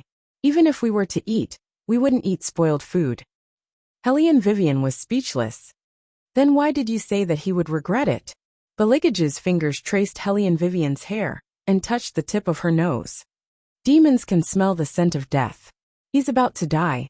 As soon as he finished speaking, a sound came from the other side. It turned out that Taozi's words had triggered Old Tan. Old Tan's heart disease had relapsed. His fingers grabbed Taozi and refused to let go. Taozi simply pushed him onto the stairs with all her might. Old Tan's head was broken and blood flowed all over the ground. He desperately wanted to get the medicine that had rolled to the side. However, the distance was a little far, and he couldn't reach it at all. Old Tan looked at Taozi with bloodshot eyes, hoping that she could help him get the medicine. Who knew that Taozi would show an unprecedented disgust towards him? She said, "Old thing, it's good that you're dead." Then she ran into the dormitory. Old Tan panted and reached out to grab the clothes in front of his chest. He didn't know why, but he suddenly remembered that when he had his first heart attack, the woman who was afraid that something would happen to him and cooked soup for him. He chased her out of the house. He was so tired that he wished that he could never see that old face again. He even hated that she liked to talk to him when she was eating.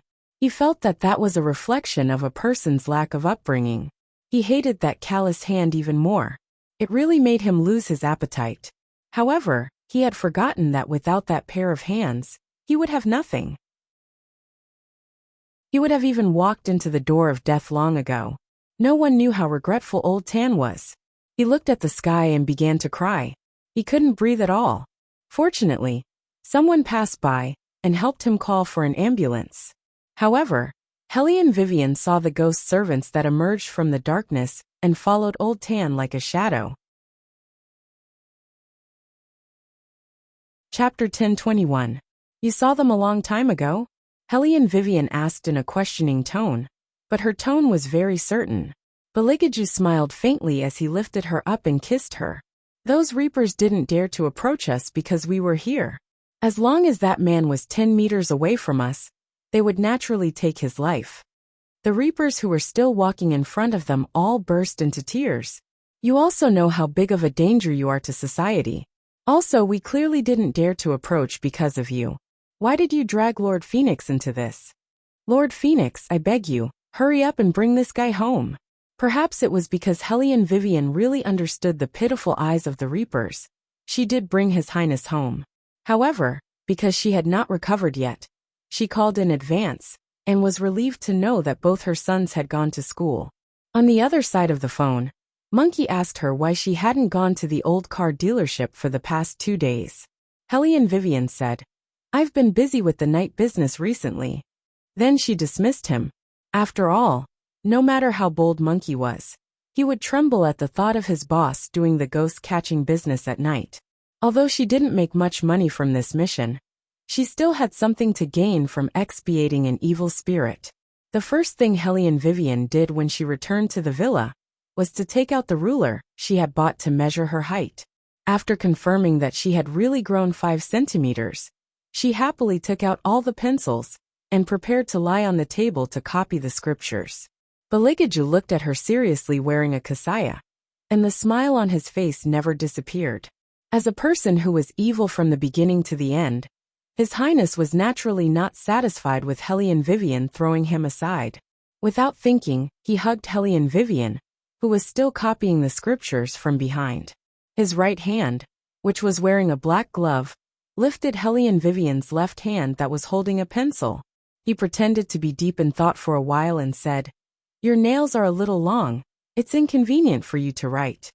Thus, before Hellion Vivian could react, His Highness picked her up and started cutting her nails. When the sun shone through the leaves, speckles of light fell on the side of Beligage's face. He was always so handsome that it was irresistible. Hellion Vivian only felt that this position was particularly strange. She was being carried around like a child, even though she was clearly starting to grow taller. Just cut my nails. Do you have to hug me like this? Hellion Vivian muttered, her small face blushing. Baligaju was close to her, so he could kiss her ear if he tilted his head. Of course I have to hold you. Otherwise, what if I cut your finger? Hellion Vivian. That was clearly not the reason. However, when His Highness cut Hellion Vivian's nails, he was indeed very gentle and meticulous. Every movement seemed to have been perfectly measured. She didn't feel the slightest bit of pain. Hellion Vivian originally thought that she would be able to copy the scriptures after cutting her nails. She even very encouragingly tied up her long hair and was prepared to work until nightfall. Who would have thought that Bailey Jiaju would be so competent as to bring over a small set of pajamas? The pajamas were obviously just custom-made according to Hellion Weiwei's current height. The pure white sleeves were matched with 2 plush ears. It's time for an afternoon nap. My dear master, you should go to sleep. Baligaju picked up Hellion Vivian, intending to personally change her clothes for her. Unfortunately, before Phoenix grew up, she would always wear that kasaya. Bailey Jiaju narrowed his eyes dangerously. Then, he carried Hellion Weiwei in his arms, as if he had given up. He hugged her and laid her down in the coffin. Since you can't change your clothes, let's just sleep. No, I still have to copy the scriptures. Otherwise, Buddha will think that I'm not sincere enough. After Hellion Vivian returned to being Phoenix, she was still very stubborn in certain aspects, mainly because she desperately wanted to grow taller. Baligaju looked at his empty arms and stood up without thinking. Then he glanced at the ghosts outside the coffin. Those ghosts seemed to have understood His Highness' intention in minutes and began to stir up trouble. Lightning flashed and thunder rumbled. Hellion Vivian looked at the suddenly darkening sky and was stunned for a while. Then, she stood up and ran into the coffin to turn on the light. Just as she was about to sit down and seriously copy the scriptures, the electricity stopped, and everything was dark. This time, she really had no choice but to drag the pillow and walk to Baligaju. Are you going to take an afternoon nap? It's a bit late for an afternoon nap now, but I can hug you and talk to you. Baligaju smiled calmly. Hellion Weiwei suspected several times whether or not these things were done by him.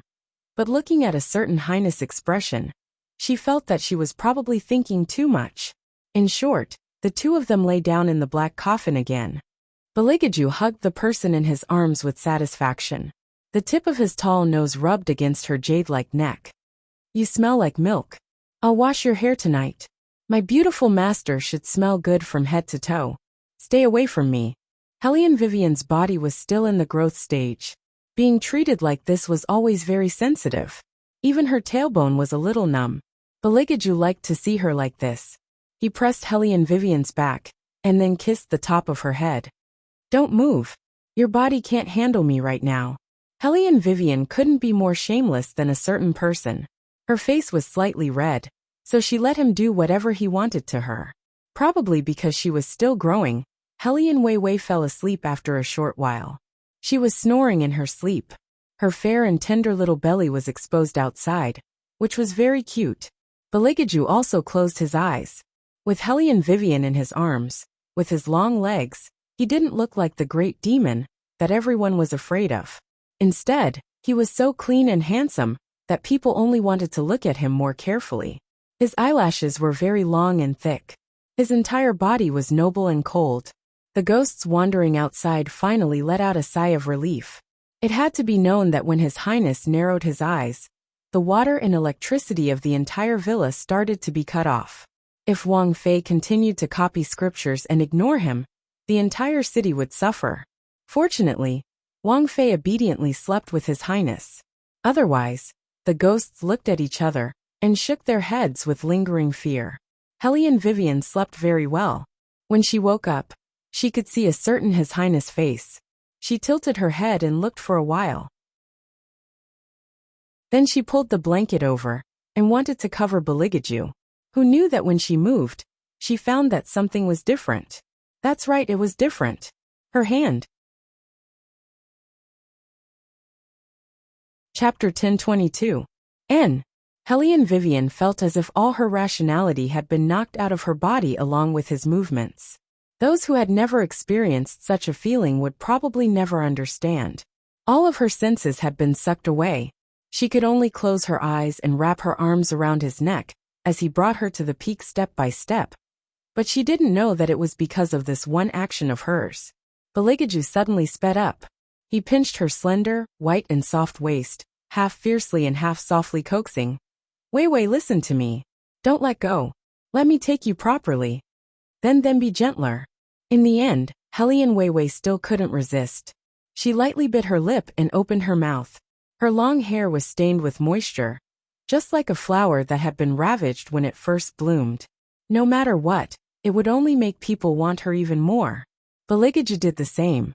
He carried her and sat down, letting her sit in his arms.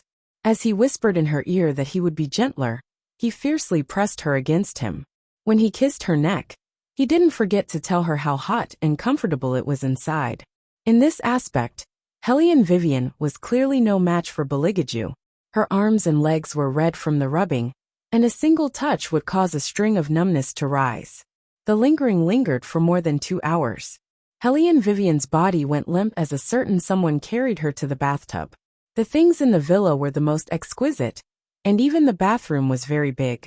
It was hard to imagine that one day, that high and mighty person would wear a black suit and kneel on the floor with one knee, just to wash the person in the bathtub clean. The way he rubbed her waist was so gentle that it was hard for her to refuse. Hellion Vivian was already out of strength, but she wasn't as useless as before.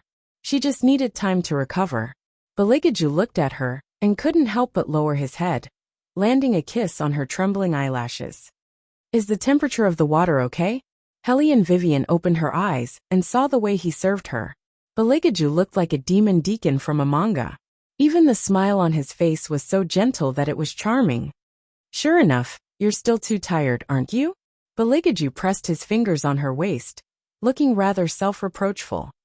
I'll be gentler next time. Hellion Vivian gritted her teeth. I'll be damned if I believe you. She had begged him just now, but it only aroused his perverted possessiveness. My master. Beligaju grabbed Hellion Vivian's right hand with his gloved left hand and kissed it gently. How can you not trust your loyal dog? Dog. Hellion Vivian blinked. Where? Don't you know? Any demon is the most loyal dog in front of an exclusive soul. When Bailey Jiaju lowered his eyes, his eyelashes would be excessively long, making him look extremely handsome and harmless. So my master, you can ask me to do anything for you, anything that you like. Hellion Vivian reached out and patted his face. As long as you're happy, it's fine. I like you very much when you're happy, understand? And I'm finally showing my domineering side. That's it. I can't lose in terms of momentum. But can you go away for a while first? I need to put on my clothes. Beligaju heard this and smiled slowly. How can I let my master do this kind of thing? Leave it to me, I'll help you. No. Hellion Vivian still understood him very well and shook her head strongly. I'll put it on myself. Beligaju's fingers paused and his eyes were bitter. You mean as long as I'm happy? Hellion Vivian. Why do I feel like I've fallen into a wolf's pit again? Don't use the handsome man trick on me. Hellion Vivian refused to accept it. This time, I have to put on my own clothes. And in the future, without my permission, you're not allowed to casually touch me again. If he touched her again, who knew what would happen? There was no other way. A certain someone was too familiar with his own body. She had no way of resisting him at all. After Beligaju heard Hellion Vivian's words, his eyes darkened. For a demon, the orders of an exclusive soul had to be completely carried out. But to make him not touch her again? I'm sorry. My lovely master. How could that kind of thing be done? Beligaju's eyes flickered, and there was another burst of thunder outside. The ghostly shadows immediately sensed something and gathered together, trembling in fear. His Highness is angry. He's definitely angry. Then what do we do? It's already dark now, unlike during the day. We can still block him if he's angry. What can we do? Hurry up and think of a reason. Who else can it be? A bunch of idiots. It must be because of the princess. The ghosts guessed right. Beligaju's mood change was indeed because of Hellion Vivian, but it wasn't because he was angry. In the depths of Beligaju's heart, He had thought countless times about the possibility of him trapping her in the Tao of heaven and taking her for himself. It was nothing more than just like now, when she warned him not to touch her again. But back then, she might have looked at him with disgust and coldness. Although she was indulging him now, Baligaju still didn't like this kind of order. He wanted to touch this person at all times. Since she gave the order, he couldn't disobey. Then he could only use other methods to make her take the initiative to touch him. When Baligaju thought of this, his expression immediately changed, and the corners of his mouth turned into a smile that wasn't a smile. Oh, can't you pretend to be pitiful anymore? Of course, do you think I'll always be fooled? Hellion Vivian raised her eyebrows and looked at him, looking very beautiful. Baligaju tapped his lips with his slender fingers. Then what if I really become your pet dog? What do you mean? Hellion Vivian paused. Why did she feel like she wasn't on the same channel as a certain highness? Baligaju didn't answer her, but stood up and took 2 steps back, his straight legs looking perfect. A black fog was emitted from his body, and there was a bang. The handsome man in the black suit shrunk, to look 1 or 2 years younger than Hellion Vivian. It was as if he had returned to the young man from back then. But this time, the young man had 2 silver-white ears on his head, and his whole body was soft and noble, making people want to hug him when they saw him. Hellion Vivian's eyes immediately lit up. When she was still a little monk, when she saw Baligaju, the young man was a little older than this. But at that time, she already thought that if Baligaju had a pair of ears, he would definitely be very, very cute. Not to mention, the current Baligaju was at most 13 years old, and he had a pair of erect ears and a silver tail that swayed back and forth. She really wanted to hug him in her arms. What to do? Chapter 1023. My master, are you satisfied with my current appearance? Bailey Jiaju chuckled softly. He even adjusted his voice. Although it sounded cold, there was an indescribable sweetness in it. Hellion Vivian couldn't resist this kind of cute thing the most. She suddenly remembered that when she made a contract with Baligaju for the first time, he was still trapped in the ancient book. That was his most demonic soul fragment, and it was very bewitching. At that time, she didn't fall for it. But now, all his soul fragments combined into a whole, and he became like this. Hellion Vivian couldn't resist at all. Baligaju's mouth slightly curved, and he deliberately pricked up his ears. Hellion Vivian couldn't help it this time, and directly hugged him in her arms. She was so beautiful. I'm very satisfied. You can go out with me like this today. Yes, my master.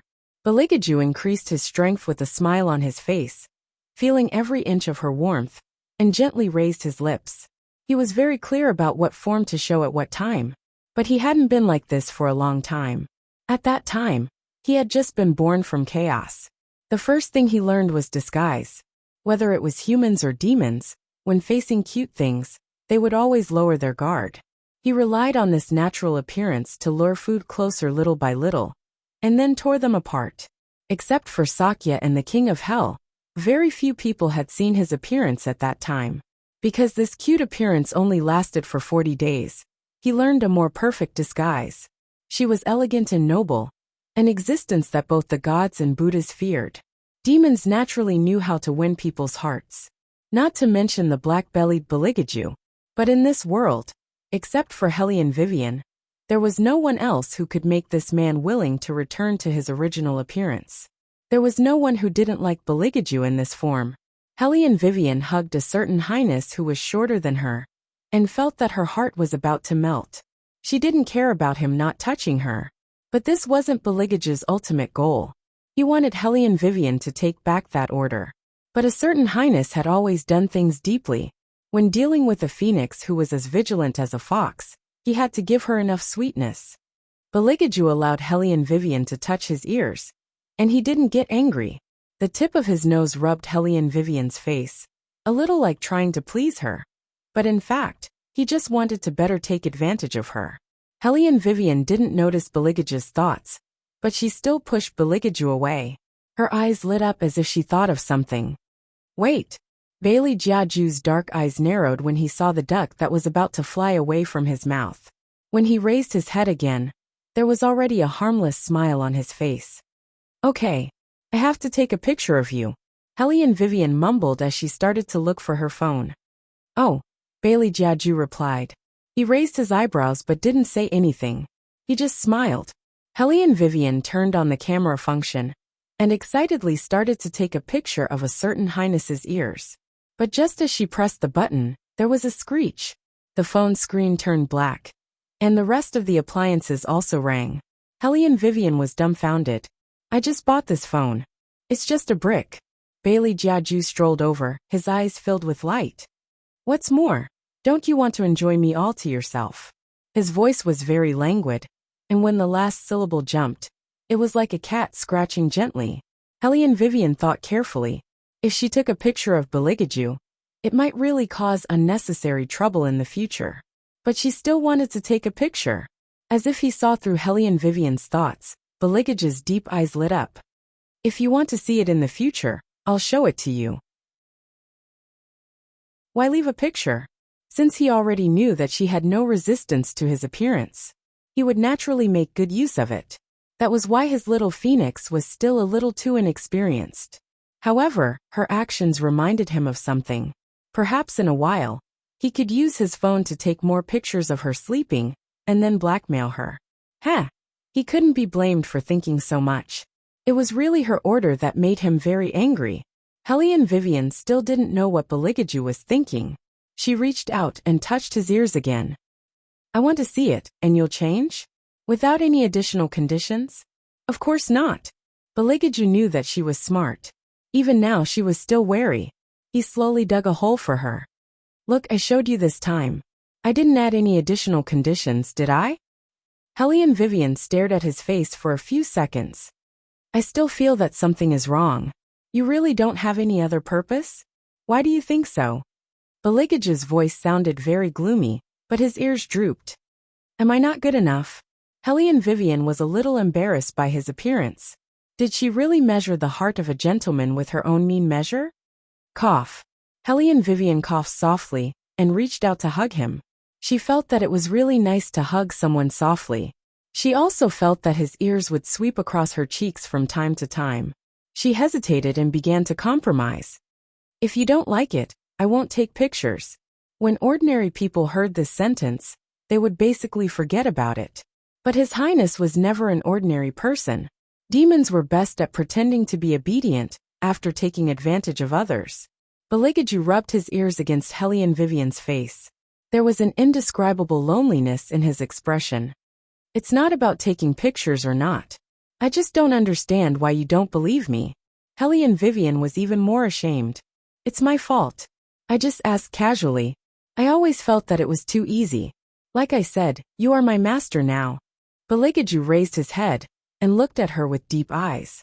He began to retreat in order to advance. If you want to take pictures for me, I won't stop you. I just want you to trust me more. Helene Vivian really didn't understand. It was just a simple matter of taking pictures. How could it become such a serious topic of trust? However, seeing that His Highness was so serious, Helene Vivian didn't dare to be negligent. She immediately expressed her opinion. I absolutely trust you. Baligaju hugged the person in his arms and buried his face in her long hair. His ears trembled as he tried to hold back his laughter.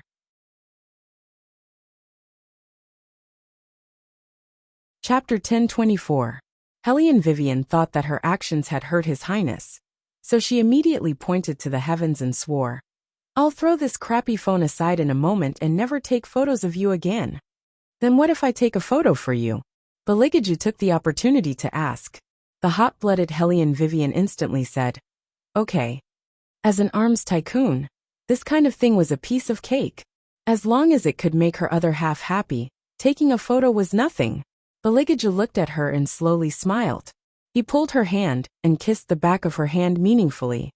My master, don't forget what you said. Helene Vivian blinked. She didn't think it was a big deal. But when she thought about how she had to take His Highness out at night, she felt that she had to take some precautions. Let's take a look at the Taobao store first. If it's a mistress like yesterday, we won't accept it. If there's a pervert, we won't accept it either. You'll definitely be kidnapped in this state. Helene Vivian muttered as she opened her MacBook. She didn't forget to let go of Beligaju's hand.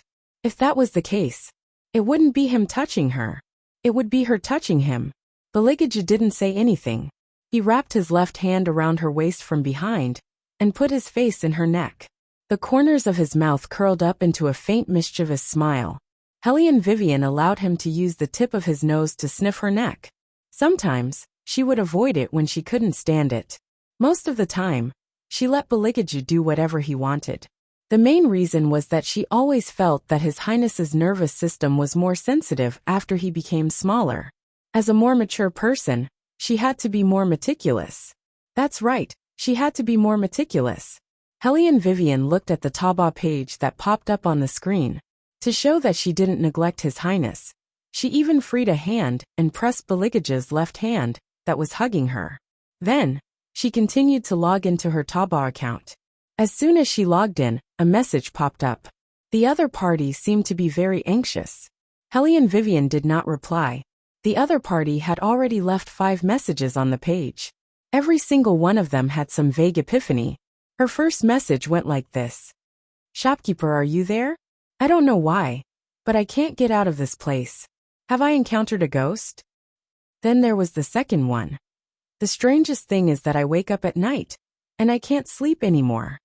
Hellion Vivian paused for a moment when she saw this. Then she started moving the mouse and recording. She could tell that the other party was a very well-mannered person. There's no one here. Even he's on a business trip. I don't know if I'm disturbing your rest at this time, but I don't understand. Why am I here? I've clearly given up and promised to set him free. When he comes back and sees me here, he'll definitely be angry again. Hellion Weiwei looked at this paragraph, and her eyes flashed with some unknown light. Then she started to type. Customer, where are you now? I need to know your specific address and contact details before I can help you solve your problem. The other party received a reply and immediately replied, I'm in Hipingli now. There's an apartment here. I can tell you the room's password. The door is electronically locked. You can enter the password. How about your contact details? Hellion Vivian seemed to be thinking about something. When she typed these words again, the light in her eyes never went out. The person on the other end seemed to hesitate for a moment, then smiled bitterly and said, I don't have a cell phone here, but I do have a landline. It's just that the landline called me before, and I picked it up. After that, there was a long silence. I was scared because of this call, thinking that it was a prank call. It wasn't until I saw your Taobao shop that I realized that I might have been pestered by something dirty. Hellion Vivian first typed the word no, and then deleted it. Then she said, I need to see you in person to know what's going on. If it's not convenient to contact on the phone, you can tell me the room number. When I arrive, I'll give you a hint. Then you can open the door. Okay. After the two of them finished discussing, Hellion Vivian closed her laptop. Her rule had always been to only accept one order a night. No matter how much the other party offered, she would not accept a second order. This was also the reason why Hellion Vivian's Taobao shop was so popular. Some people said that the shop owner never picked orders based on the price. Instead, it depended on the shop owner's mood. Many people wanted to find out the specific address of this Taobao shop. At the very least, they wanted to search for the shop owner. But the strange thing was that no matter how much money they spent, they could not find out who was behind this Taobao shop. This further established the legend that this Taobao shop was magical. Hellion Vivian's mind was not on this. Instead, she was thinking about the conversation that had just happened. Beligaju chuckled in her ear. It seems that you are a unique customer. Yes. Hellion Vivian smiled. My obsession is very deep. Usually when a person's obsession is very deep, they will have a lot of merit when they are satisfied. When that time comes, I will be able to reach a higher level. Beligaju raised his eyebrows. Isn't it good for you to look like this? It won't be good if my son and the rest see this. Hellion Vivian reached out to touch her forehead. Also, Jean and the rest will definitely laugh their heads off. Beligaju curled his thin lips and took her hand away. His voice was slow. Don't worry about those two brats seeing this. They have been sent to America since this morning.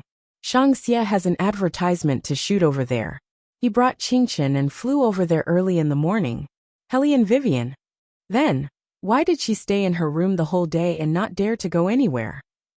Moreover, he is going back to the demon world tonight. So he doesn't need to care about those two brats. When Beligaju mentioned Bailey Shangxia, the smile on his face obviously deepened. Hellion Vivian raised her eyebrows. Going to the demon world again? Yes.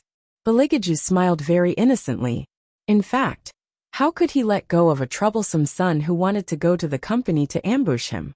Although it satisfied some of his thoughts at that time, one thing was another. If they provoked him, they would be punished. Hellion Vivian lowered her head and muttered, "Although I feel a little sorry for saying this to my sons, it is really a relief that they are not here at this time. Otherwise, if they see me like this, I will definitely be in trouble." Yes, it is indeed very troublesome. Beligaju sniffed her hair lightly, and his silvery white ears twitched. In fact, Hellion Vivian did not know that except for Beligaju himself, he would never let anyone see her slowly growing up. This was the demon's paranoid possessiveness. Chapter 1025. It was night, and it was drizzling in a celebrity apartment. The apartments within the Third Ring Road were not considered cheap in the capital. However, this apartment was indeed sky-high. Apart from the villa area in the east of the city, this apartment was probably the most expensive. As soon as the car stopped, one could see a successful person entering the apartment with a briefcase. The apartments here were all electronic services. The security index was very high, and there were cameras everywhere. Of course, any camera was just a pile of scrap metal to His Highness. As long as he narrowed his eyes, those cameras seemed to have a life of their own, and they all moved away. Hellion Vivian was worried that someone would see His Highness like this, so she put on a hooded jacket for him. His two silver ears were still standing there, and it was very cute. It didn't look like there were ghosts in the apartment. In fact, this apartment had a very good feng shui location. It was built on the Dragon Vein, and it was oriented east-west. In addition, the summer palace was at the end. There must have been an expert when it was built, so the yin and yang here were very balanced, and it was not easy to cause any resentment. It was a very good apartment. Hellion Vivian was still holding Beligaju's hand. When she walked in, she didn't notice anything unusual. The apartment was very quiet. The floor was made of marble. It was a very high-end apartment, and everything was very clean. Someone was about to get into the elevator, but he turned around and looked at Hellion Vivian and the others, as if he was asking. His Highness still had his head lowered and didn't look up. Hellion Vivian just waved her hand with a smile. That person muttered, "When did these two strange people appear in the apartment?" It was understandable. In the eyes of others, Hellion Vivian's clothes were indeed strange. After all, not many people would go out in a kasaya. Beligaju lowered his eyes and smiled. His fingers were still holding Hellion Vivian. "It seems that someone thinks we are dangerous people. Nowadays, there are too many people who judge people by their clothes." Hellion Vivian shrugged indifferently. When she looked at Beligaju, she frowned. "You, on the other hand, are wearing a suit and a pair of black gloves.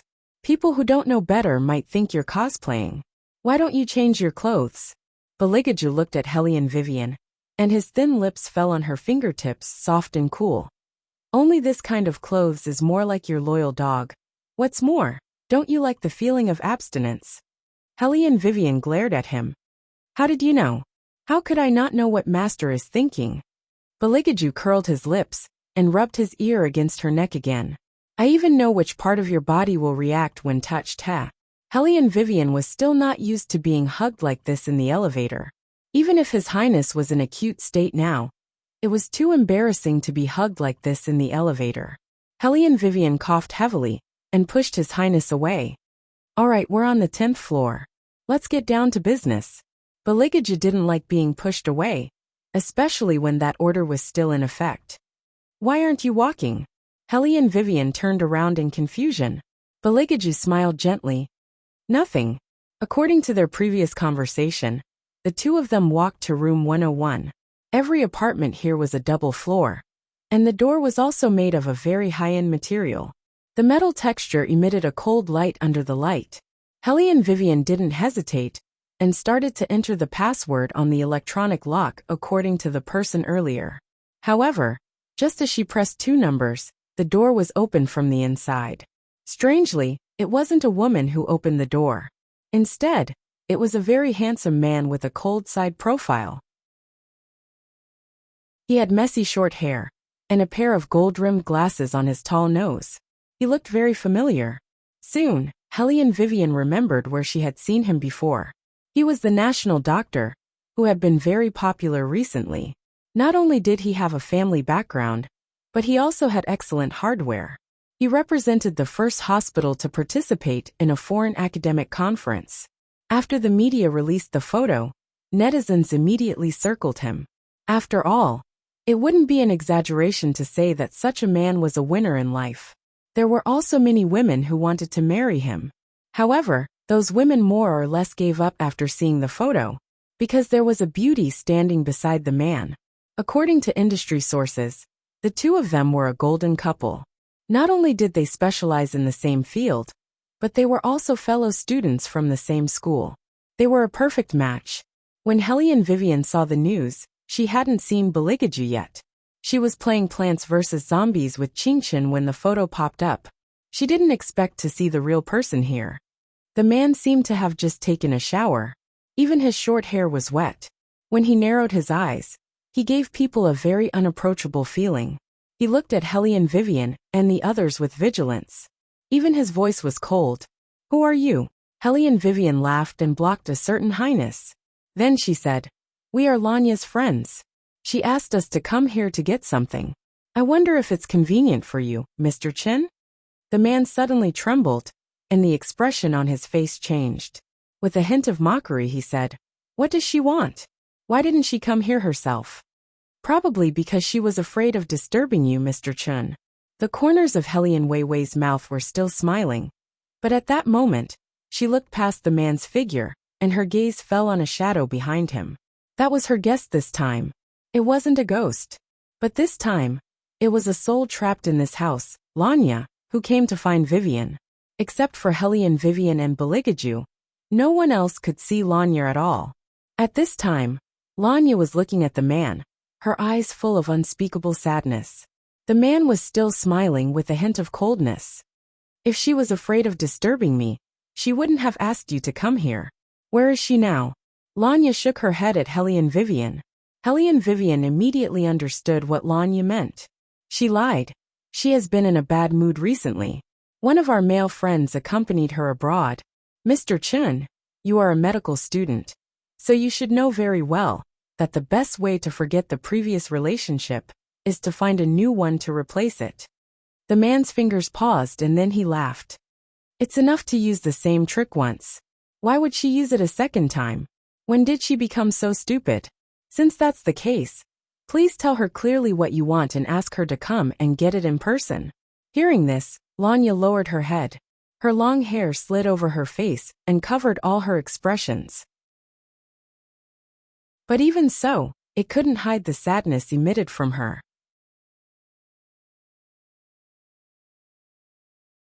Chapter 1026. Hellion Vivian took a deep look at her, then turned around and chuckled at the man. "Since Lanya asked us to come here, we can't go back empty-handed. Since Mr. Chen doesn't like her at all, why bother to meet her? Mr. Chen, you should be happier if she doesn't show up, right?" The man tightened his grip on the towel and said in a deep voice, "She's smart this time. She found someone who knows how to talk. I really thought that she had let go. But now it seems that she's just retreating in order to advance." "Retreating in order to advance?" Lanya chuckled. She didn't know if she was laughing at the other party or herself. She was probably laughing at herself. They had known each other for so many years, and she had always wanted to treat him well. Why did she become a repulsive vampire in his eyes? It was as if all the decisions she made were to make things difficult for him, and every step was calculated. But in fact, she had never thought of making him unhappy. Everyone said that the most important thing was not what was done. It was who did it. If it was that person who did this to him, he wouldn't have such a reaction. After all, that person was perfect from the beginning to the end in his heart, unlike her. In his heart, Perhaps she was a rude and unreasonable young lady who only knew how to throw money at people. It was time to let go. She had used conditions to exchange for time by his side. It was already very disgusting, not to mention that there was someone else now. When they signed the contract, she promised that as long as there was someone who could move him, she would set him free once the contract expired. Now, the two of them had begun to appear in front of the media together. As the most outstanding doctors, they were a perfect match, and she seemed to be a stumbling block between them. It was no wonder he hated her so much. Lanya reached out and pressed the strands of hair in front of her forehead. As if she had made up her mind, she said something to Hellion Vivian. The man couldn't hear this sentence at all. The people and things in the world of the living were separated from the people and things in the world of the dead. Without a medium to transmit, the people in the world of the living couldn't hear the voice of the soul at all. As a phoenix, Hellion Vivian was naturally different. She looked at Lanya and nodded gently. Then, she retracted her gaze and said to the man, "Mr. Chun, your reaction is all within her expectations." Lanya said that if you're still worried about her pestering you, you can take a look at the cabinet in your study. Both copies of the contract are in there, and both are original copies. You can burn them or destroy them. As for the rest, she has already explained to the Lon family that you broke up peacefully, so you don't have to worry about the relationship between the two families being affected because of your breakup. Even her brother won't ask you to be responsible for her anymore. She's going overseas with her friends. Perhaps she was too foolish to see through the past, but this time, she has thought it through clearly. She even asked me to apologize to you on her behalf when I see you. She said that even though she can't smile and wish you well now, she will be able to let go of everything when she comes back in 3 years. She said that she hopes you can forgive her. Even though she's older than you by a year, she didn't know how to give in to you at all. She was the one who forced you to do what you didn't want to do. However, since both families are longtime friends, it's best if you don't become enemies with her. Back then, she was the one who started it. Although you don't believe me now, she really wants to set you free. She said that she hopes you and Xiao Ziqiu can grow old together. You're lying to me. When the man heard Hellion Vivian's words, he suddenly laughed and said, "She can't be the one who said those words." Hellion Vivian met the man's gaze and did not avoid it at all. "If you don't believe me, Mr. Chun, you can go and take a look at the cabinet in your study to see if the contract is there. The relationship between the two of you should be, because of this contract." "Oh right," she said that you were worried that there were some messy photos in her phone, especially photos of the two of you together. Because she liked to take photos with you so much at that time, she didn't like to delete those photos even until the end. She also put the phone in the cabinet. Now that she doesn't have anything that can threaten you, you can go and have a relationship with her at ease. As for the thing that she asked me to take from the beginning, if you really don't want to give it to you, you can burn it. She won't come here again." "That's great." The man's voice was very calm. He did not remember how he closed the door. He thought that he would see that infuriating face. He did not expect that everything would be out of his expectations. "Is this another new trick?" The man sneered and raised his head to take a sip of water, as if that was the only way to suppress the sense of loss that rose from the bottom of his heart. However, an inexplicable uneasiness urged him to quickly walk into the study. He did not care about his injured hand that had just undergone an emergency surgery, and took out the things in the wooden cabinet. Everything that Hellion Vivian had mentioned was there. The man's pupils suddenly widened, and his fingers slowly clenched so tightly that it even hurt a little. But he did not let go. Then he began to make a call. Just like a few days ago, the other party's phone was still turned off. The man seemed to be unable to hold it in anymore. With a bang, the phone in his hand was smashed into pieces. Only half of the screen of the phone was lit up, and it still showed that he was making a call, and the person he was calling was Lanya. At this time, as a spirit, Lanya already knew her situation. She stood at the door of Unit 101 and looked at Hellion Vivian and the others with a bitter smile. No wonder when I picked up the phone, the other party just said hello and hung up. It's not that there's a problem with other people, but that they can't hear my voice at all. The person with the problem is me. I'm already dead, right? Helene Vivian did not answer Lanya's question.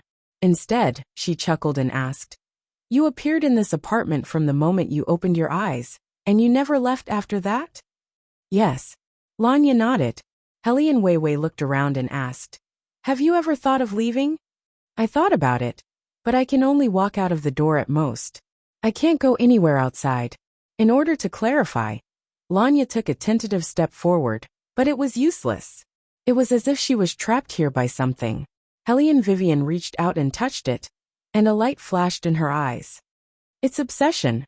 "Obsession?" Lanya did not understand. Helene Vivian looked straight at her. "Yes, obsession. If it's convenient, Miss Lan, can you tell me what's going on between you and Mr. Chen?" "We were still lovers 3 days ago." When Lanya said this sentence, the curve of her mouth was a little bitter. "It's just that other people are willing to be in love, but I negotiated with him."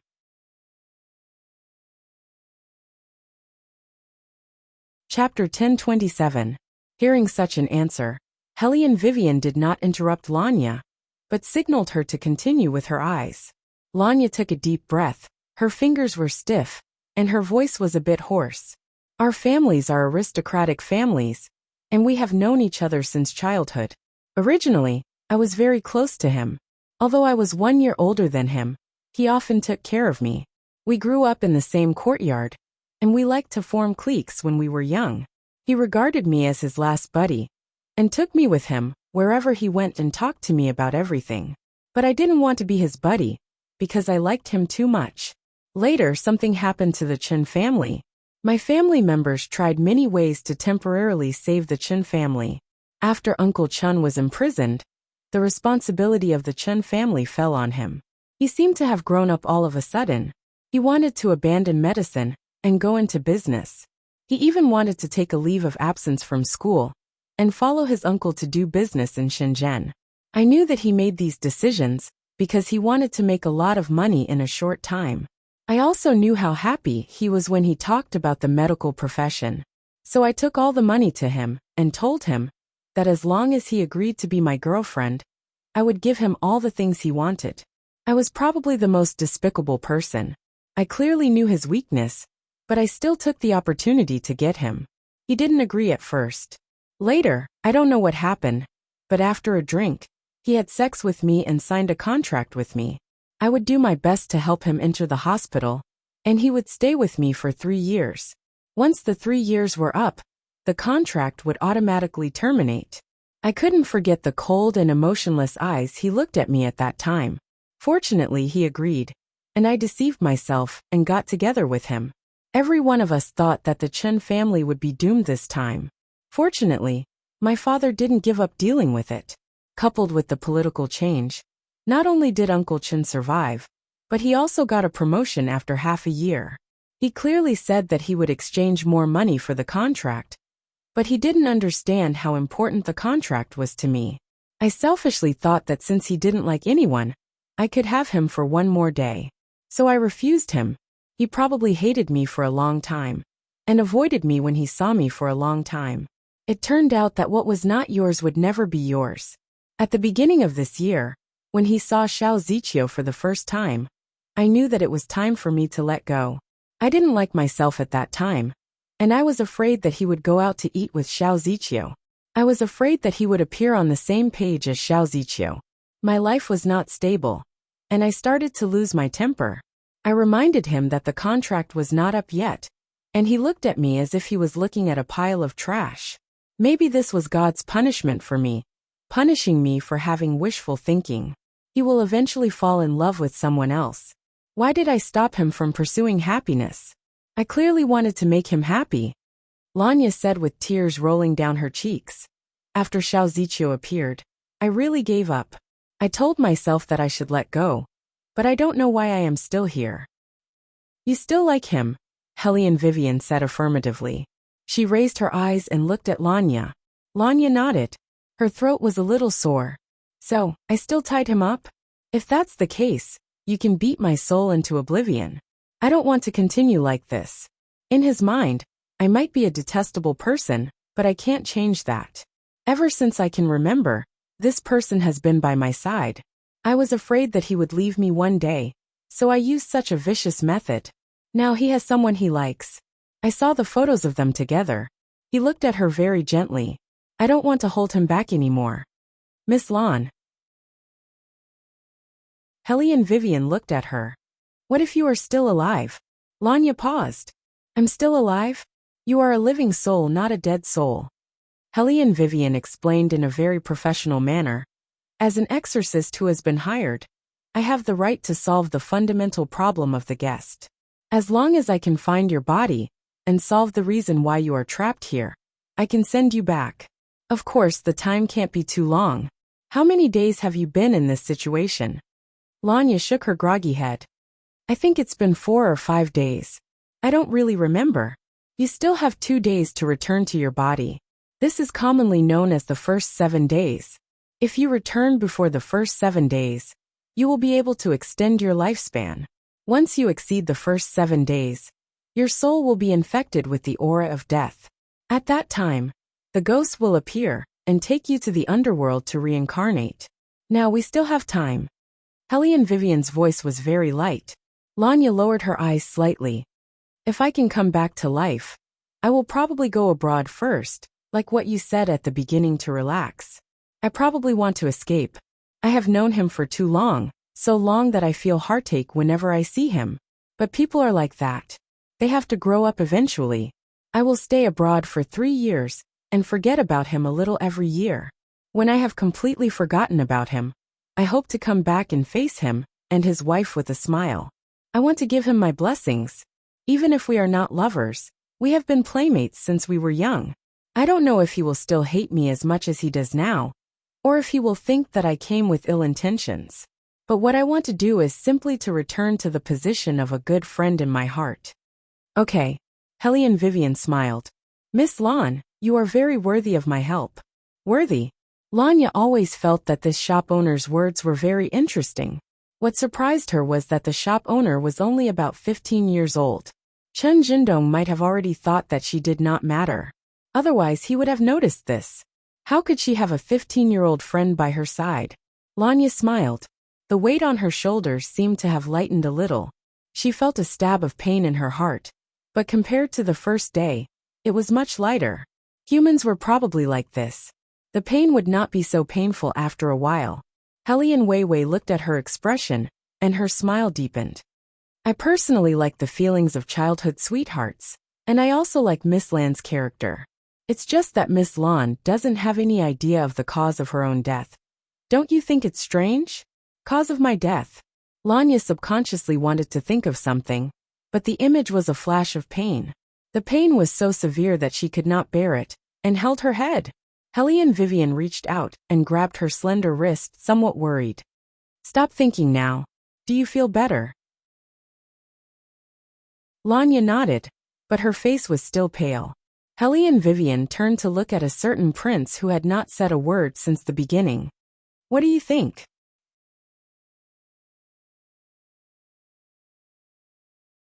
Chapter 1028. My respected master, you finally remembered my existence. Baligaju's eyes were filled with elegant resentment. His 2 furry silver ears were exposed from the cloak as he moved, making him look like a miniature version of the demon butler in comics. The most important thing is that you don't want to remember. Since she can't remember, why don't I help her remember? Demons were born with the ability to hypnotize people, especially souls that were removed from their bodies. Lanya froze on the spot, and the image in her mind started to become clear. So that's what happened. She drove to find him that day, because she wanted to give him something personally, and set him free. She didn't expect to hear him say words of hatred to Xiao Ziqiu. Xiao Ziqiu was undoubtedly gentle. She was persuading him to calm down. But it didn't make sense. She had already called him that day, and told him that the contract was over, so he could do whatever he wanted. Why did he still hate her so much? After she came out of the hospital, she became muddle-headed. She didn't have time to avoid the truck that was rushing toward her, and got into an accident. So that's the reason. Lanya smiled and seemed to be relieved. I'm really too stupid. I still held on to that little obsession until the end, which led to the current situation. Hellion Vivian looked at her and shook her head. No, if that's the only way, it won't trap you. It should be more liberating. Ha. Lanya didn't understand. At this moment, the door of room 101 was suddenly pulled open. It was Chen Jindong, the handsome surgeon. He looked at Hellion Vivian with a deep gaze. Why haven't you left yet? Something happened. Hellion Vivian looked into his eyes and suddenly smiled. Mr. Chen, you've always hated Lanya for so many years, right? But if it weren't for her, you wouldn't have been able to work in your favorite profession. Can't this eliminate your hatred for her? Lanya reached out and grabbed Hellion Vivian. Her fingertips were cold, but it was useless in the end. The voice that poured into her ears was cold, without a trace of warmth. No. If that's the case, why didn't you reject her back then? Hellion Vivian said calmly. Although I haven't known her for a long time, I can more or less tell that although Lanya appears to be very domineering on the surface, in fact, she won't make things difficult for anyone. Even this time, she was the one who first proposed to terminate the contract. She knows that you've met someone you like and stopped pestering you. Mr. Chen, you should be happier. After all, the two of you have been friends for a long time. If you feel that it's awkward to date someone, I'll tell Lanya to avoid meeting you as much as possible. However, I have to say something, Mr. Chen. There's a time limit to a person's love. Mr. Chen, you don't have to think that Lanya will like you forever and try to ruin your relationship with someone. In fact, before the contract had even expired, she had already requested to terminate it. Doesn't that prove that she won't do anything to you anymore? Although she used the wrong way to like you back then. To be honest, she didn't hold you back. Instead, after the two of you got together, she was the one who was treated unfairly. Because of that, she felt inferior when facing you. In the past 3 years, you didn't seem to treat her very well. Since that's the case, Mr. Chen, shouldn't you let go of the hatred in your heart and give each other a happy ending? Otherwise, how can Lanya start afresh? Start afresh? Chen Jindong lowered his eyes, his broken hair blocking his expression. Do you mean that she likes someone else? Hellion Vivian glanced at him and slowly said, It's not that she likes him, but at least she has a good impression of him. Mr. Chen, you should be glad that she really let go this time. You should also know that although Lanya isn't a good person in your heart, she's always so fearless when it comes to relationships. It's indeed difficult for her to forget you now. However, that man is completely different from you, Mr. Chen. He likes Lanya very much. With such a person taking care of her, Lanya should recover soon. Is that why you want to terminate the contract? Chen Jindong laughed and clenched his hands. He looked up at Hellion Vivian and said, Since she doesn't even answer the phone, why does she care whether I hate her or not? Hellion Vivian was very indifferent. Everyone wants to say goodbye to their dishonorable past. Mr. Chen, to Lanya, you're probably that dishonorable past. Are you kidding me? Chen Jindong changed his indifference at the beginning, and his eyes were dyed red. I'm the one who should say that it's dishonorable. Lanya was shocked and slowly lowered her head, as if telling him to stop talking. Hellion Vivian did not stop this time. Instead, she chuckled and said, You're right. But the only difference now is that Lanya doesn't care about your attitude anymore. Since you can't get rid of your hatred for Lanya, then forget it. After all, this kind of thing can't be forced. Let's just treat each other as strangers when we meet in the future. After saying that, Hellion Vivian pretended to leave. Did she say all this? Chen Jindong clenched his fingers one by one. No matter what kind of attitude I have, she doesn't care? Hellion Vivian's expression did not change. Yes. Where is she? Chen Jindong's face was a little pale. Tell me where she is. Even if it's going to end, I want to hear it from her in person. Hellion Vivian chuckled. Why? You don't like her? Hearing the word like, Chen Jindong's back trembled. Hellion Weiwei's eyes were smiling. Or do you actually like her very much? You just don't want to admit it. Are you worried that you'll lose to her? After all, she has always seemed to be more flexible than you. How is that possible? Lanya wanted to stop Hellion Weiwei, because she knew very well that if she had not proposed to be together that time, he would never have considered to treat her as a lover. They would only be best friends. She was the one who broke that relationship, which led to the two of them falling into such a situation. Of course not. Chen Jindong quickly gave an answer, which seemed to be very cold. I just think that she won't let go so easily. Helian Weiwei replied with an "oh," and laughed again with a hint of mockery. Mr. Chen, didn't I tell you before? She is no longer the Lanya of the past. Now that she has feelings for someone else, it means that it is easy for her to let go. Then why did she come here? Chen Jindong looked at Helian Vivian. I know very well that she came here before. She didn't go abroad at all.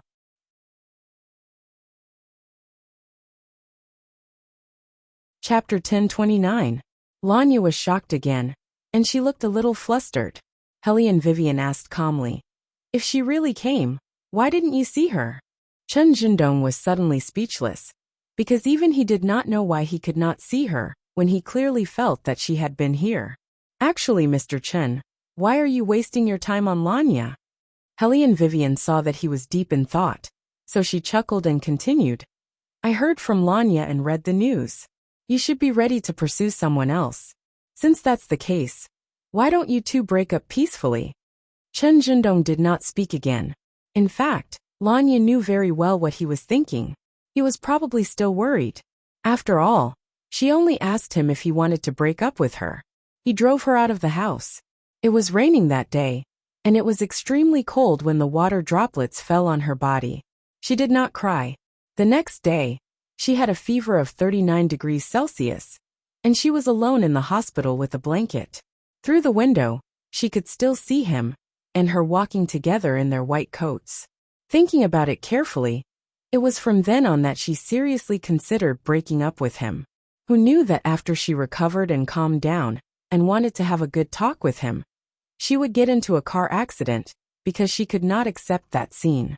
He was probably worried that she would ruin his relationship with Xiao Ziqiu. After all, she had used tricks to get him back then. In his mind, she had long become a person who would destroy other people's relationships for her own sake. In fact, he did not understand. Her pride might be lowered because of love, but she would not destroy anyone's relationship. She had said from the beginning that if he met someone he liked, she would set him free. He did not even give her that little bit of credibility. It was obvious how sad her life was for the past 3 years. Lanya did not know why she was crying. Perhaps it was because the grievances had accumulated to a certain extent. She could not bear it anymore. For 3 years, she threw away her self-esteem in exchange for time with him. Because she was too afraid of losing him, she thought that she would get something, even a little bit of gratitude. However, in the end, all she got was disgust and her love that was about to run out. No one knew how she felt when she was curled up in the hospital that day, watching the penicillin in the bottle flow into her blood vessels. She was in great pain. It was as if her internal organs had been hollowed out. She thought that if she could choose again, she would not say that she liked him. She would distance herself from him the moment she realized her feelings. However, in this world, there was no such thing as a medicine for regret.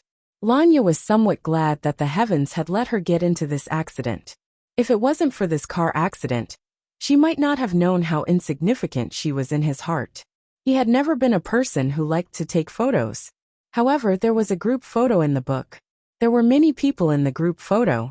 Xiao Ziqiu was one of them, but his position was quite far away. At that time, the Chen family was still safe. Even when they were graduating, he still had to put his arm around his shoulder to show the intimacy between them. Should he say that he was stupid? At that time, she didn't realize that maybe he already had someone he liked. He was the most evil person. If it wasn't for that contract, perhaps they would have been together long ago. In the beginning, she was indeed jealous of Xiao Ziqiu. That woman had everything that she didn't have. For example, she was gentle, considerate, and coquettish. Moreover, she was younger than Chen Jindong. Most importantly, when Chen Jindong faced Xiao Ziqiu, even his eyebrows were curved into crescents. That gentleness was completely different from when he was with her. Come to think of it, even when he was with her, he was unusually passionate. She didn't even dare to make him angry, because this relationship was destined to be unequal from the beginning. If it was Xiao Ziqiu, he would have been more patient. After seeing the photo, she figured it out. She wanted to repay him, no matter what. However, at that time, she found that she couldn't leave the house. At first, she wanted to call her elder brother, but for some reason, she found that the phone in the house could only be picked up but not called. She had no choice but to contact her family through the internet, but it was still to no avail. Only when she visited a Taobao shop and saw the owner did she realize that she had become a soul. The most ridiculous thing was that she was in such a state and couldn't leave because of her obsession. I regret it. Lanya, who had never been willing to say these 4 words, suddenly smiled. Tears slid down her cheeks. Hellion Vivian glanced at Lanya behind her, turned around, and looked at Chen Jindong. Mr. Chen, have you ever thought that Lanya would regret it one day? Chen Jindong's eyes widened. Regret? That's right. Hellion Weiwei's eyes were clear as she continued. I personally told her that she regretted being with you back then. If she could choose again, she would still give you all her savings. But she would go abroad at that time, and only do what a friend should do. She wouldn't put all her attention on you, and would only be your childhood friend. That way, when you meet again, you will have someone you like, and she will have someone she likes. Just like when the 2 of you were together, when you were young. She said that she was older than you to begin with. So in the beginning, she only wanted to take care of you. You were probably younger than her when you were the youngest. Every time you went to school, when the seniors wanted to bully you, she would stand in front of you. In fact, this kind of feeling has never changed, no matter whether it was after she grew up or when she was young. You don't have to think of her as a completely different person. This time, she has really retreated to the position that she should have retreated to. If you have the chance to meet again in the future, she will treat you as the younger brother from the very beginning. Whether you believe it or not is no longer important to her. Hearing this, Chen Jindong suddenly put his hand on the wall beside him. In the past 3 years, they had quarreled countless times. When he was unhappy, he would feel unbearable when he saw her standing there. Yes, he knew very well that if they didn't grow up together, she wouldn't have tolerated him so much. He knew that person the best. She would often confuse her feelings. To be honest, she didn't like being close to him at all. If she really liked him, how could she not like being close to him? However, it didn't matter. Anyway, he didn't like girls like her. They could have been together for a long time and treated each other as family. He thought that she would stand by his side and comfort him when he was at his lowest. The ridiculous thing was that she did give him what he wanted most, but in that way.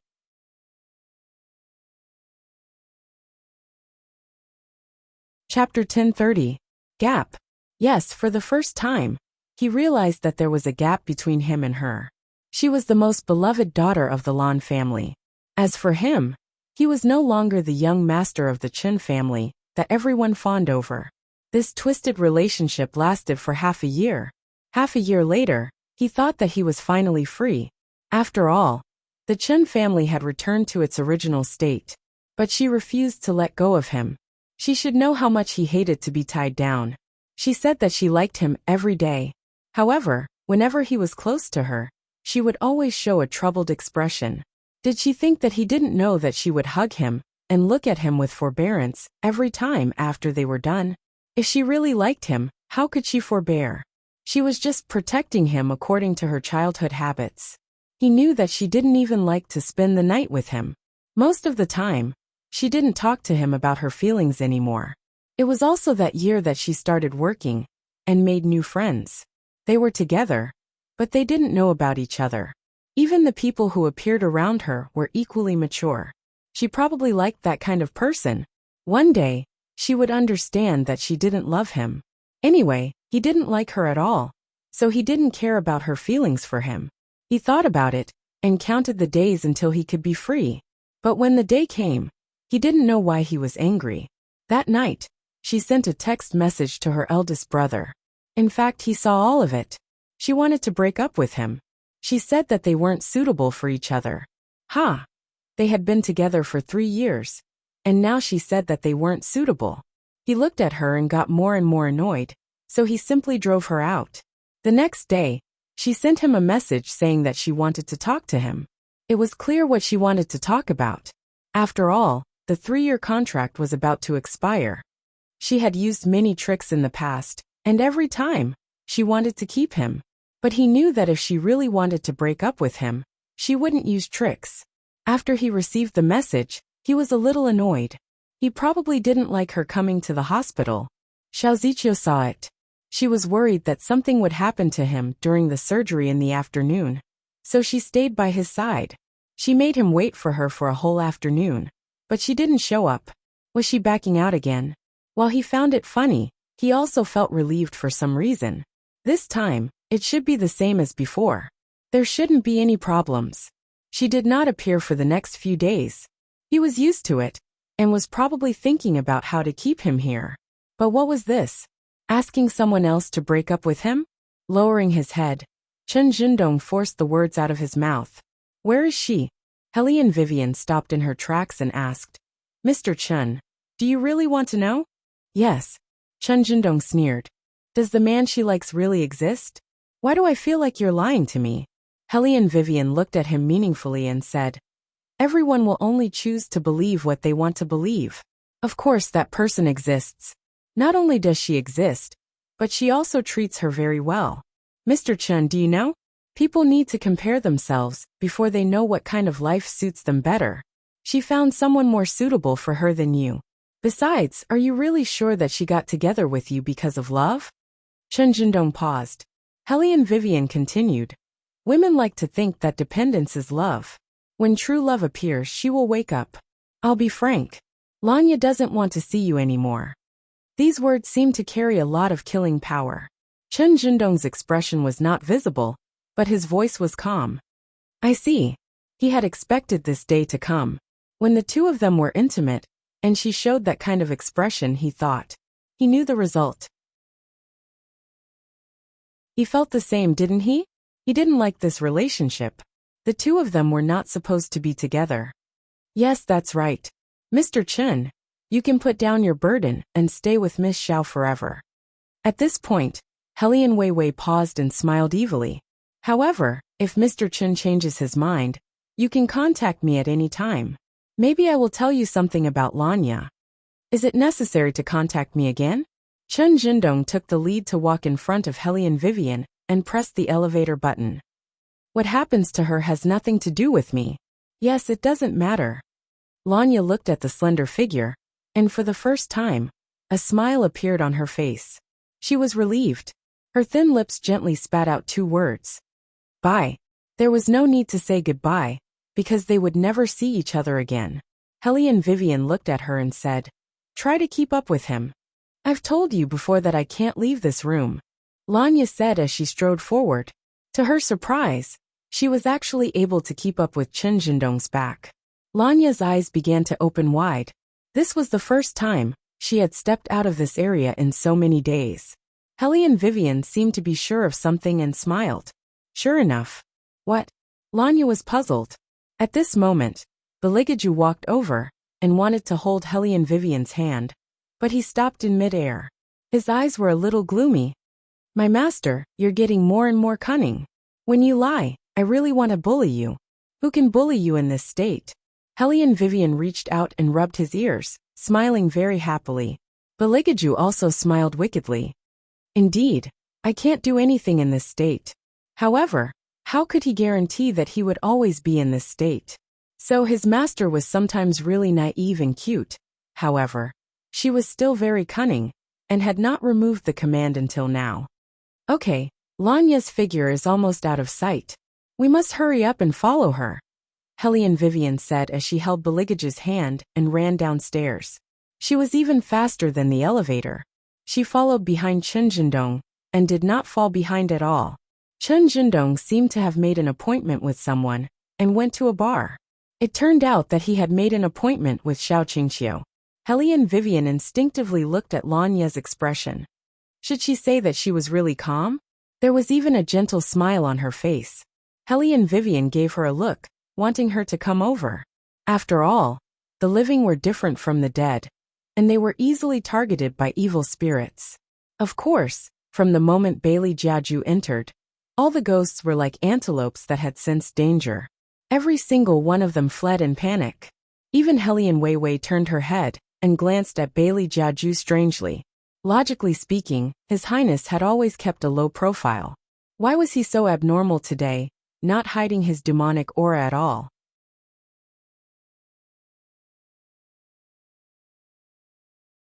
Chapter 1031.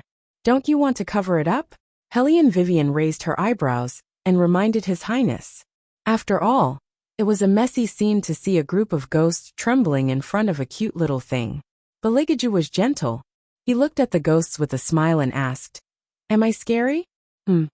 They nodded. They nodded crazily. Baligaju's eyes darkened, and he asked again, "Am I scary?" No.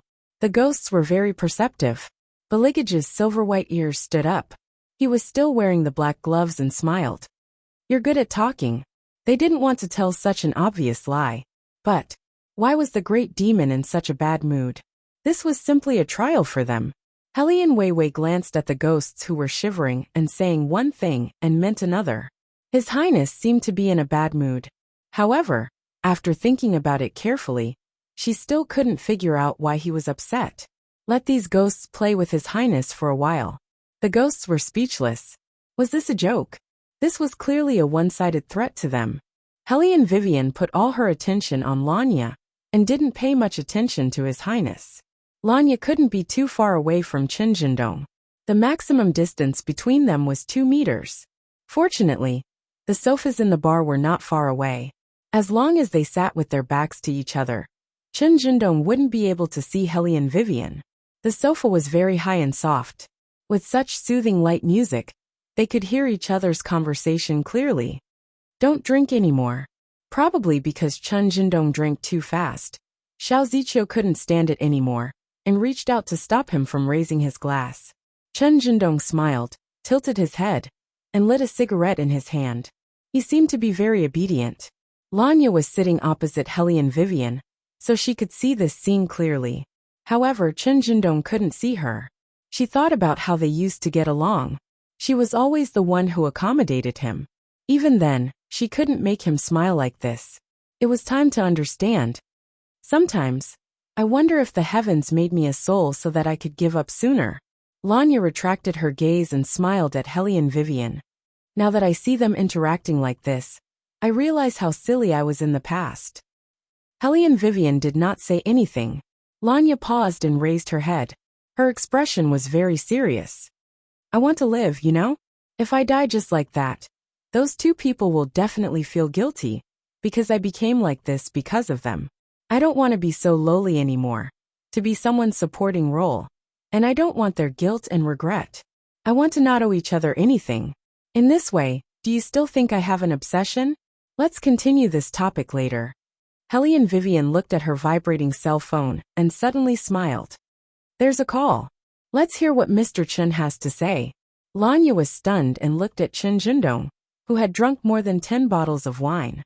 Xiao Ziqiu went to the bathroom, leaving him alone at the table. Did he take the time to call? Hello, Mr. Chen? Helian Vivian's voice was very low. On the other side of the phone, there was no warmth at all. Who's the person she likes? Helian Vivian reached out to cover the phone, and then asked Lanya lazily. Tell me about a male friend that you usually hang out with. Huh? Lanya did not understand why Helian Vivian asked this question, but she still told her the truth. Helian Vivian repeated without hesitation. Duan Hailu. Mr. Chun, you should know him too, right? Everyone can see how he treats Lanya.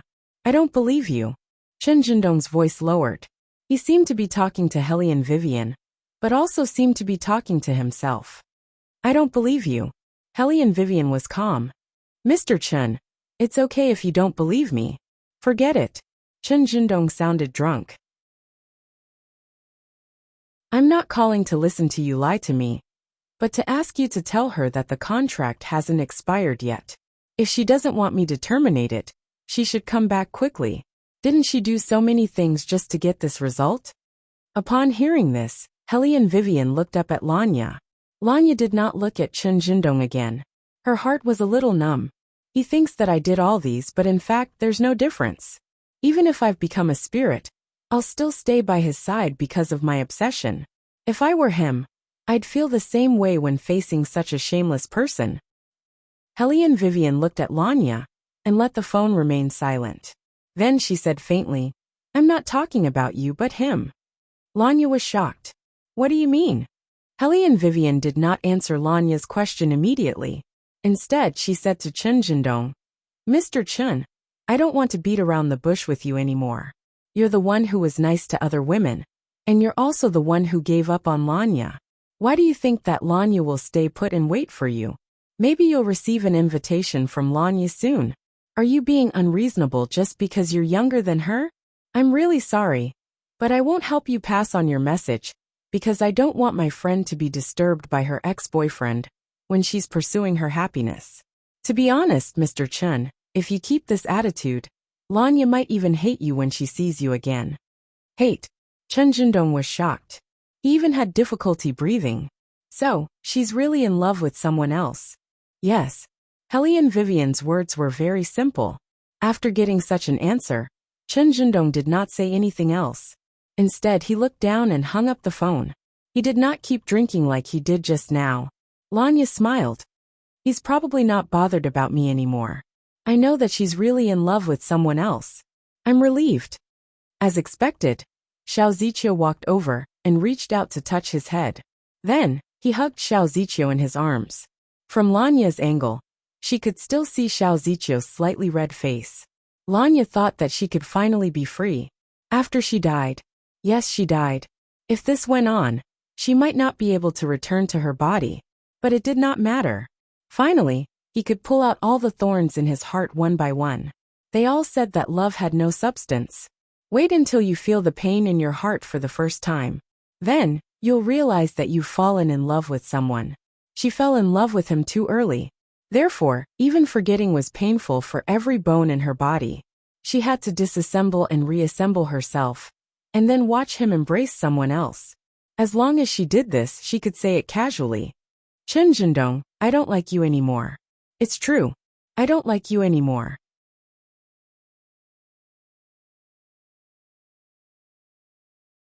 Chapter 1032. Lanya took a step forward and was finally able to cover a distance of 3 meters.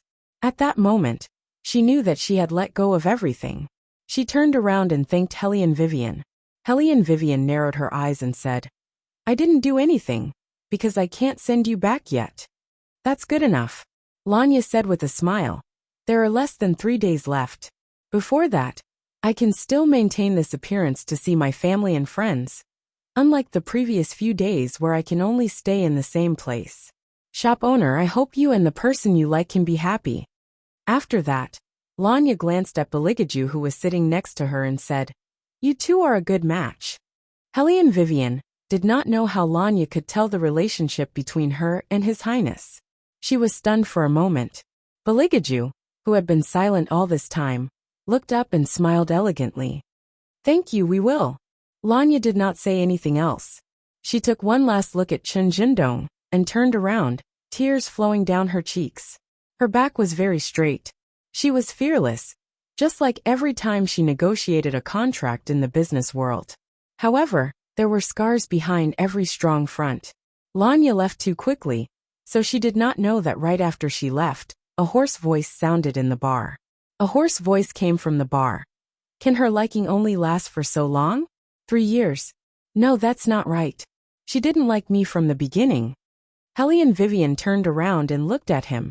Chen Jindong pressed his stomach with one hand and pushed away Xiao Ziqiu, who was trying to help him with the other. He looked at Xiao Ziqiu and said, "She didn't want to answer my call. That person should be telling the truth. If she likes someone else, what am I?" He had expected this day to come. That was why he tried his best not to fall for her. Because he wasn't sure if he could bear her leaving after being loved by her like that. He thought that it would not be so soon. It did not make sense for it to be so soon. Senior. Xiao Ziqiu wanted to stop Chen Jindong, but Helene Vivian turned around and stood in front of them. From what Mr. Chen said, it doesn't seem like you dislike Lanya. Helene Vivian looked at Chen Jindong. She did not care about his expression and said directly, "Mr. Chen, if you want to see Lanya again, please come with me." Upon hearing this, Chen Jindong's eyes widened in shock. Without thinking twice, he caught up with Helene Vivian. No, senior brother. Your stomach must not be acting up. You must go to the hospital first, Xiao Ziqiu insisted. Helian Vivian looked at Chen Jindong with a faint smile. Mr. Chen, do you think it's appropriate for you to have another woman by your side at this time? Xiao Ziqiu's expression changed. I didn't. I believe you. Helian Vivian really believed him this time. What I want is Mr. Chen's decision. It has nothing to do with Miss Xiao. Chen Jindong said in a deep voice. Ziqiu, go back first. When we meet again this time, ask Chen Jie to come along. Then, you won't be misunderstood again. Xiao Ziqiu did not let go of his hand. Next time is next time. Senior brother, it's really not good for your health to be delayed for too long. That's my business. Chen Jindong's voice was very calm. If one listened carefully, one would know that there was coldness in his politeness. Xiao Ziqiu paused, and his fingers slipped down. Helian Vivian did not look at Chen Jindong. Instead, she turned to look at Beligaju, who was beside her. What if there's another woman by your side, and I misunderstand her? Beligaju raised his eyebrows and said slowly, apart from you, what other woman by my side have I ever had? Helian Vivian chuckled, and looked at Chen Jindong's face again. This is why Lanya left you. Chen Jindong's body suddenly swayed. How many years has she known you? And how many years has Miss Xiao known you? Helian Vivian said in a very calm voice. Whether you did it on purpose or not, you've wronged her because of another woman. Xiao Ziqiu opened his mouth. Little beauty, you're not an adult yet. Why do you sound so bad? Helian Vivian laughed. Sorry, I've always been like this. My time is limited, but Miss Xiao has no intention of leaving at all. Xiao Ziqiu laughed as well. She found it funny. Where did this little girl come from?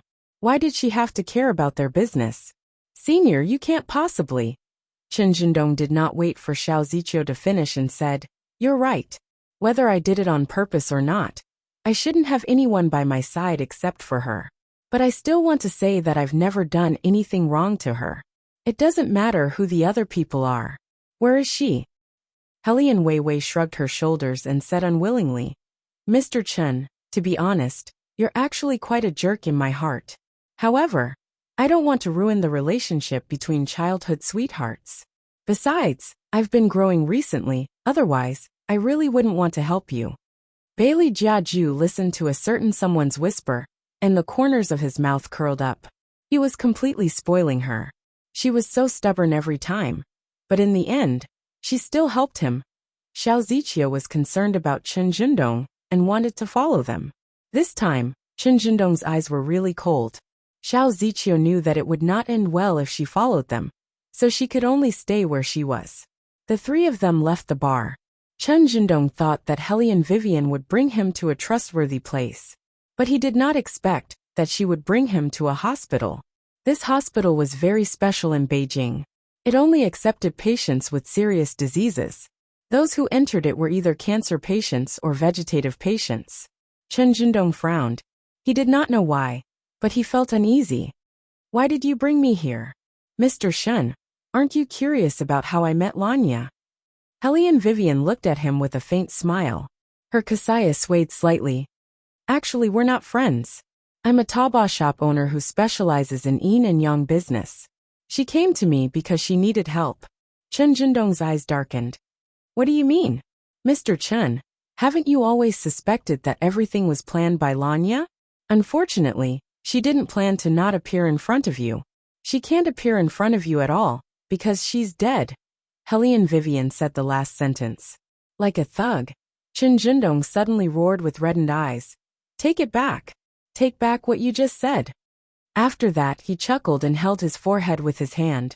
His whole body seemed to be trembling for some reason, and he no longer looked as cold as before. Even his voice was hoarse. I'm getting worse and worse. I can't believe that I foolishly believed a child's words just because I wanted to see her.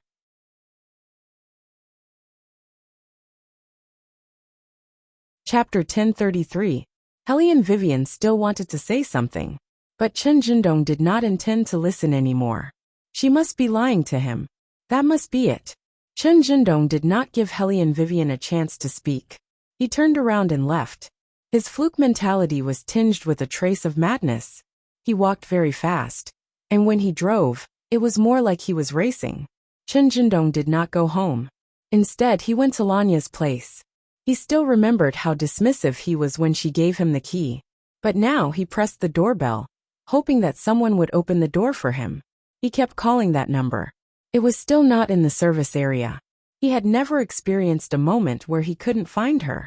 So he had never paid attention to how to find her, except for the apartment they shared, and the phone they used to contact each other. Yes, her friend.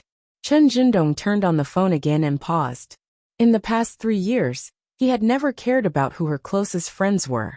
He only remembered hearing her say that she would not play with those people in the past anymore. It seemed that because of his attitude, the few brothers in the courtyard were not as friendly to her as before. As for the new friends she made, he seemed to have never listened to them carefully. So much so that she became quieter and quieter in front of him. He had even forgotten the last time she smiled in front of him. Chen Jindong raised his fist and punched the door frame hard. He strode out of the apartment, turned the car around, and wanted to go to the Lan family. He used to be very tired of the contract, and even reminded her not to tell her family about them. In other words, the two of them had always been in a secret relationship. No wonder she did not like to smile in front of him anymore. Chen Jindong suddenly felt a little flustered. His throat hurt, but he forced himself to drive.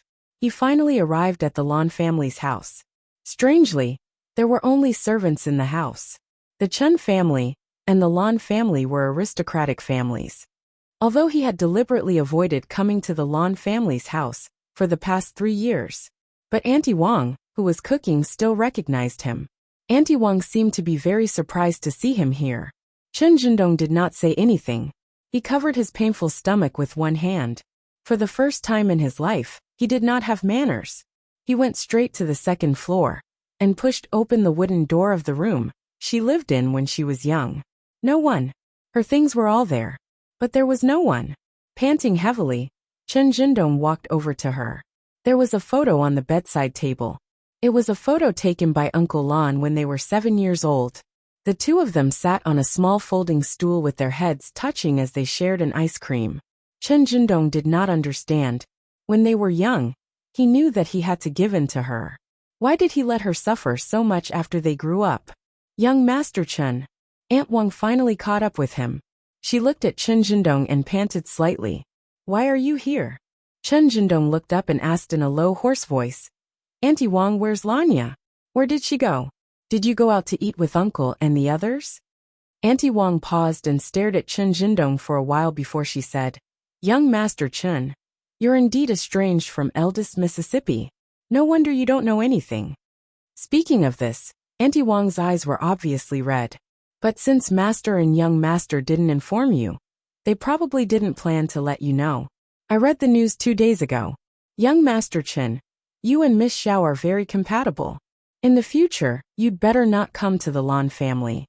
Chen Jindong had never thought that one day he would be driven out of the Lan family by Auntie Wang. But compared to this, he was more interested in knowing what had happened. Where was Lanya? Where was his Lanya? Where did she go? Chen Jindong stood outside the villa in a daze and watched the door close in front of him. He could clearly feel Auntie Wang's hostility toward him. As smart as Chen Jindong was, he knew very well that Auntie Wang would not treat him like this if it were not for the permission of everyone in the Lan family.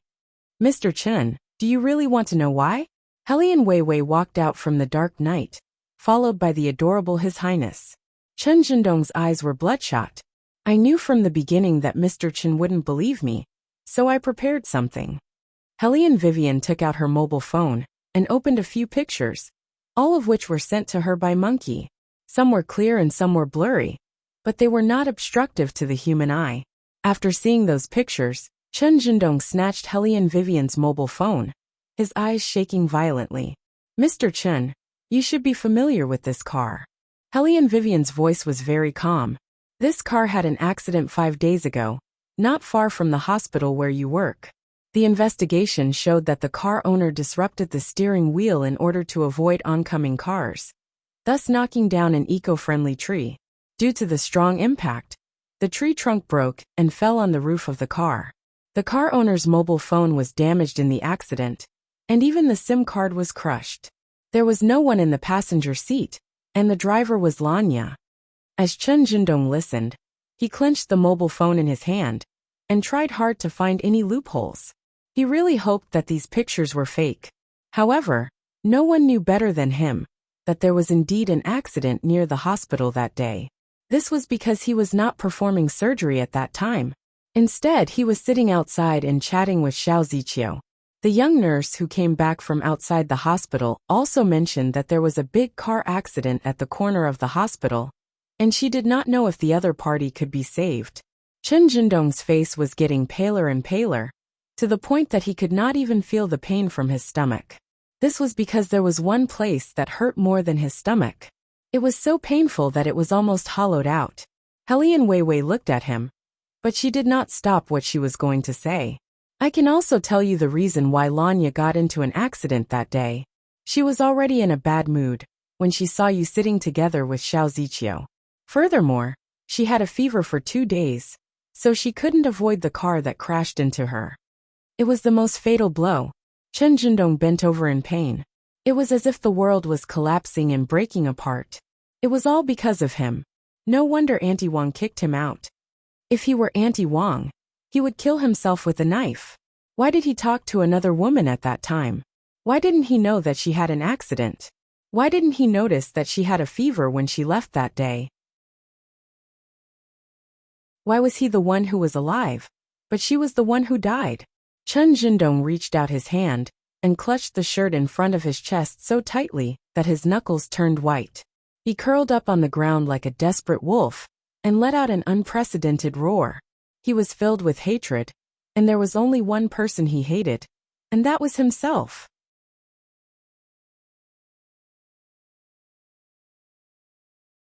Chapter 1034. Helian Vivian stood beside Chen Jindong. She took a step forward and looked down at him. I want to know how much you regret it, Mr. Chen. If you had a chance, would you be willing to exchange your life for Lanya's? Yes. Chen Jindong suddenly raised his head, and his black hair hit his face. What can I do? I'm willing to try anything. Please, as long as she can come back. I don't care what happens to me, as long as she can come back. Helian Vivian smiled. As long as you're willing, Mr. Chen. I told you that I'm a Taobao shop owner, and I only deal in yin and yang businesses. I lied to you about one thing, Mr. Chen. Lanya is not dead, but without your consent, she can only live for 3 days at most. She's now in the hospital I took you to before. She's in a deep coma with tubes all over her body, and she needs to be resuscitated from time to time. The doctors have already pulled her back from the brink of death twice. The 3rd time is her tribulation, and if you can give her your lifespan, she can pass the tribulation safely. Okay. Chen Jindong did not even ask how many years he would give her, and how he would give it. He looked at Helian Vivian with a deep gaze. Helian Vivian looked at him and asked, even if she doesn't like you like before after she wakes up? You should know that no one will be loyal to you after seeing that scene. Besides, you haven't shown up for 5 days. The Lan family is not stupid. They know very well why Lanya appeared near that hospital. And they know that you've been intimate with Xiao Ziqiu recently. Even if it's an illusion, the Lan family will never allow Lanya to like you again. Maybe after she wakes up, the Lan family will keep her away from the Chen family. Besides, her elder brother has always doted on her, and she has a lot of good resources around her. It won't be long before she finds her ideal husband. I've said before that the best way to forget an old relationship is to start a new one. Even if you exchange your life for Lanya's, she won't be grateful to you. She might even gradually forget about you because you're not by her side. Chen Jindong clenched his fingers and loosened them one by one. His throat hurt as if he had swallowed a knife. Yes. Even if she would forget him, even if he was no better than a beast in her heart, he also wanted her to come back to life. In the past, what he was most afraid of was that she would suddenly wake up one day and realize that her feelings for him were not love. Only now did he realize that what he was most afraid of was that after she left, he would still be alone in this world. The two of them shared too many memories. He still remembered that when they were young, He would sit on the floor and play with building blocks when she would fall out of bed. When he saw the blood on her face, he would cry before she could cry. Were people always like this? He was the best at expressing himself when he was young. When they grew up and were spoiled, they would forget the person they treasured the most. If that's the case, then come with me, Helian Weiwei said as she brought Chen Jindong to another place. That place was no longer the intensive care hospital at the beginning. Instead, it was the corner of a road. On the left side of the intersection, there was a broken tree. Because it was already late at night, this place looked particularly desolate. Do you know why people burn paper and cry at funerals after they die? Helian Vivian looked at Chen Jindong and said, "It's so that the ghosts on the 7th day of their death have a place to return to on that day." Chen Jindong did not understand the reason behind this. After all, he was a doctor and had never believed in ghosts. But now he believed in it. Helian Vivian did not hide anything from him. She explained it in a concise and easy-to-understand manner. Under normal circumstances, after a person dies, the thing they miss the most is their physical body. Even if they are chained by Oxhead and Horseface, it can't stop them from longing for their previous life. This is because the physical body is the only thing they can leave in this world. So when I saw Lanya, I was very puzzled as to why she was trapped in an apartment instead of wandering near her physical body. It was only after I saw you that I understood. Mr. Chen, even if you didn't admit it at that time, I was very sure that you liked Lanya very much. This is because if it weren't for the stubbornness in your bones, it wouldn't have caused such a restriction. Lanya's soul left her physical body here. In order for her to successfully return to her physical body, I will light the soul-returning lamps around this area. Mr. Chen, you just need to sit here and guide Lanya with your stubbornness. As for other situations, you don't need to worry about them. Just close your eyes. However, there is one thing that requires your lifespan to light up. So you have to tell me your birth date later. If you don't know your birth date, you can also tell me your ID number. Chen Jindong did not hide it, and told her his ID number. He had heard of this kind of method before. It was all stories. He did not expect that he would be in this situation one day. As soon as the formation was activated, the whole street seemed to have entered another dimension. Everything was extremely quiet. The cars in the distance seemed to be gradually decreasing. Until the last car was gone, an unknown fog rose. Chen Jindong began to whisper Lanya's name. It was actually not safe to use such a formation, because it was equivalent to bringing the yin and yang road to the human world. As soon as the soul-returning lamps were lit, a few black shadows appeared. They walked forward with numb faces, and their clothes were a little wet. After seeing Chen Jindong, they approached him bit by bit. However, it was obvious that since Helian Weiwei could make such a formation, she was not worried about these evil spirits. She smiled and wanted to kill them with the Buddha beads. What Helian Vivian did not expect was that His Highness would be faster than her. In just a flash, he appeared in front of Helian Vivian again. The black shadow behind him was like an exploding smoke bomb, turning into puddles of dirty water. Baligaju just curved his thin lips, and his silver-white ears stood up. He was very gentle and elegant, but it could not hide his demon nature. He looked at Helian Vivian and smiled gently. Killing ghosts is such a dirty thing. How can I let my master do it? Helian Vivian silently put away her Buddha beads. After all, His Highness was very strong today. She would rather be a quiet wallflower, and let him vent his anger first. It turned out that His Highness was indeed more ruthless than usual. There was originally a resentful evil spirit hiding here.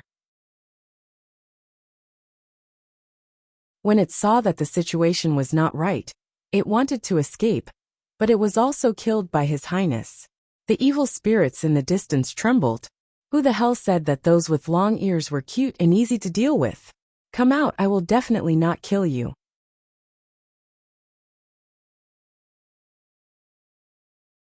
Chapter 1035. Chen Jindong closed his eyes, and couldn't see the changes around him. He also didn't know the gloomy feeling when the soul-returning lamp swayed. In the eyes of outsiders, such a scene was not considered safe. There was an uncomfortable dampness in the air. Generally speaking, such a situation would only occur when the gates of hell were wide open. Usually, No one in the human world would dare to light the soul-returning lamp unless they didn't want to live anymore.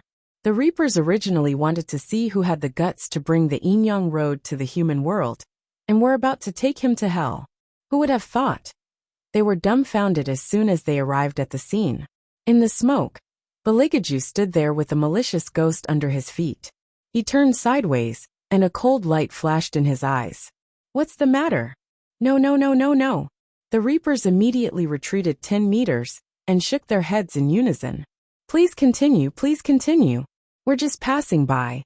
The evil ghosts cried. Lord, if you don't take back the Yin-Yang Road, this person will kill all the ghosts. The Reapers looked at each other and began to look at the sky, pretending not to understand what the evil ghosts were saying. The evil ghosts were speechless. Okay. Hellion Weiwei looked at the last flicker of the soul-returning lamp and smiled. Ju, you can stop now. They probably won't attack again. The evil ghosts looked at Beligaju and nodded. They looked extremely miserable. His Highness smiled. Actually, I don't like to fight. If you see me in the future, you'd better take a detour. Look at our ghost-like faces. Even our mothers might not recognize us. How dare you say that you don't like to fight? The evil ghosts collectively burst into tears. The Reapers felt pain when they watched from the side, and didn't dare to get close. They roughly estimated that the Great Devil's mood today didn't seem to be very good. After Beligaju finished laughing, he turned to look at them. His entire body was emitting a black fog that perfectly blended with the night. The people over there, have you finished passing by? The Reapers shivered and immediately turned around. They walked straight away and didn't even dare to look back. Beligaju withdrew his hostility and looked at Hellion Vivian gently. The other party is really unfriendly. Hellion Vivian coughed softly. They were all beaten up by you.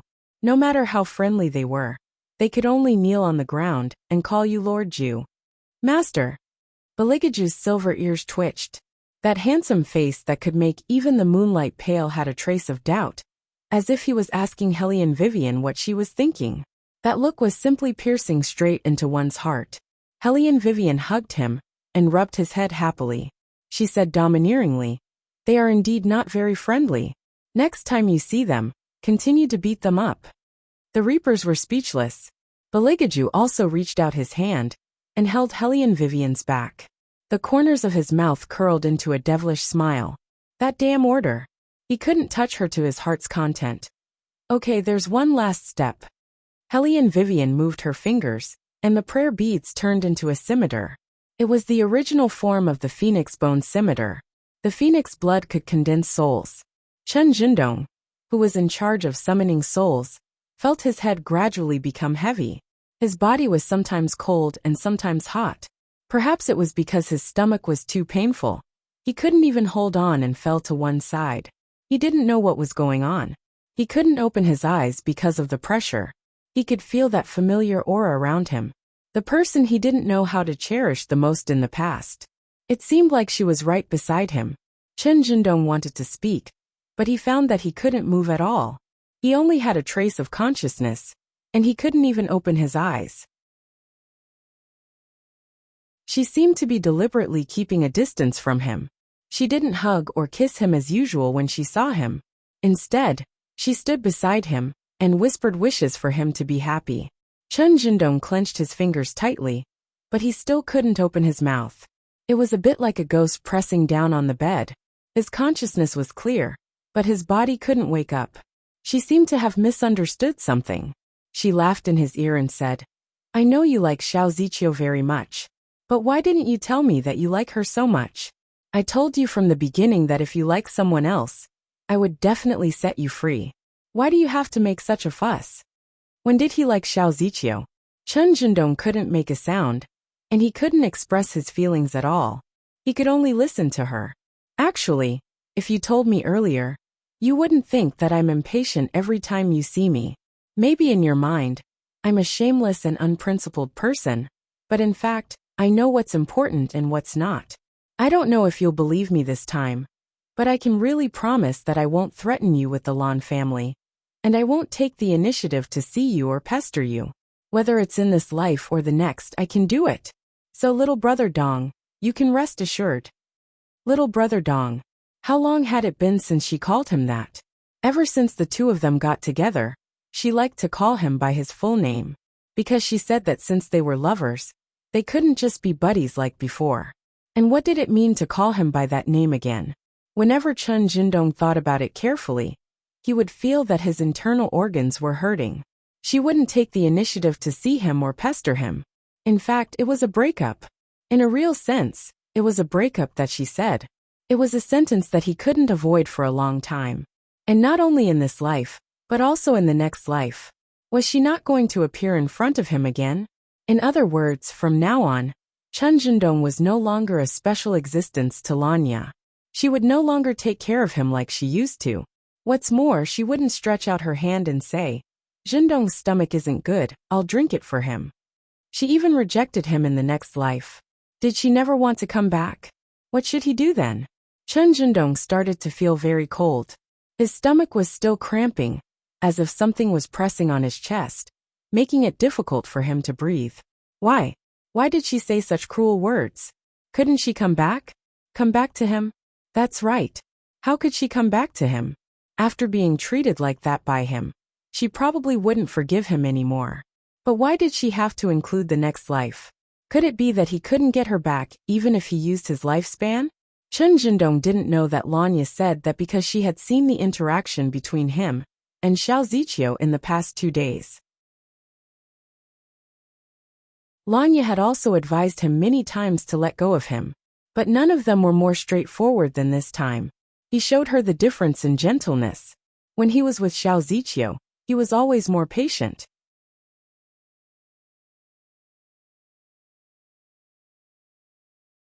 Chapter 1036. Lanya was not sure if he would have been together with Xiao Ziqiu if the contract had not been there. Whenever she thought of this, her heart ached as if it was bitten by a worm. She thought that it was no wonder that he hated her so much that he felt impatient when facing her every day.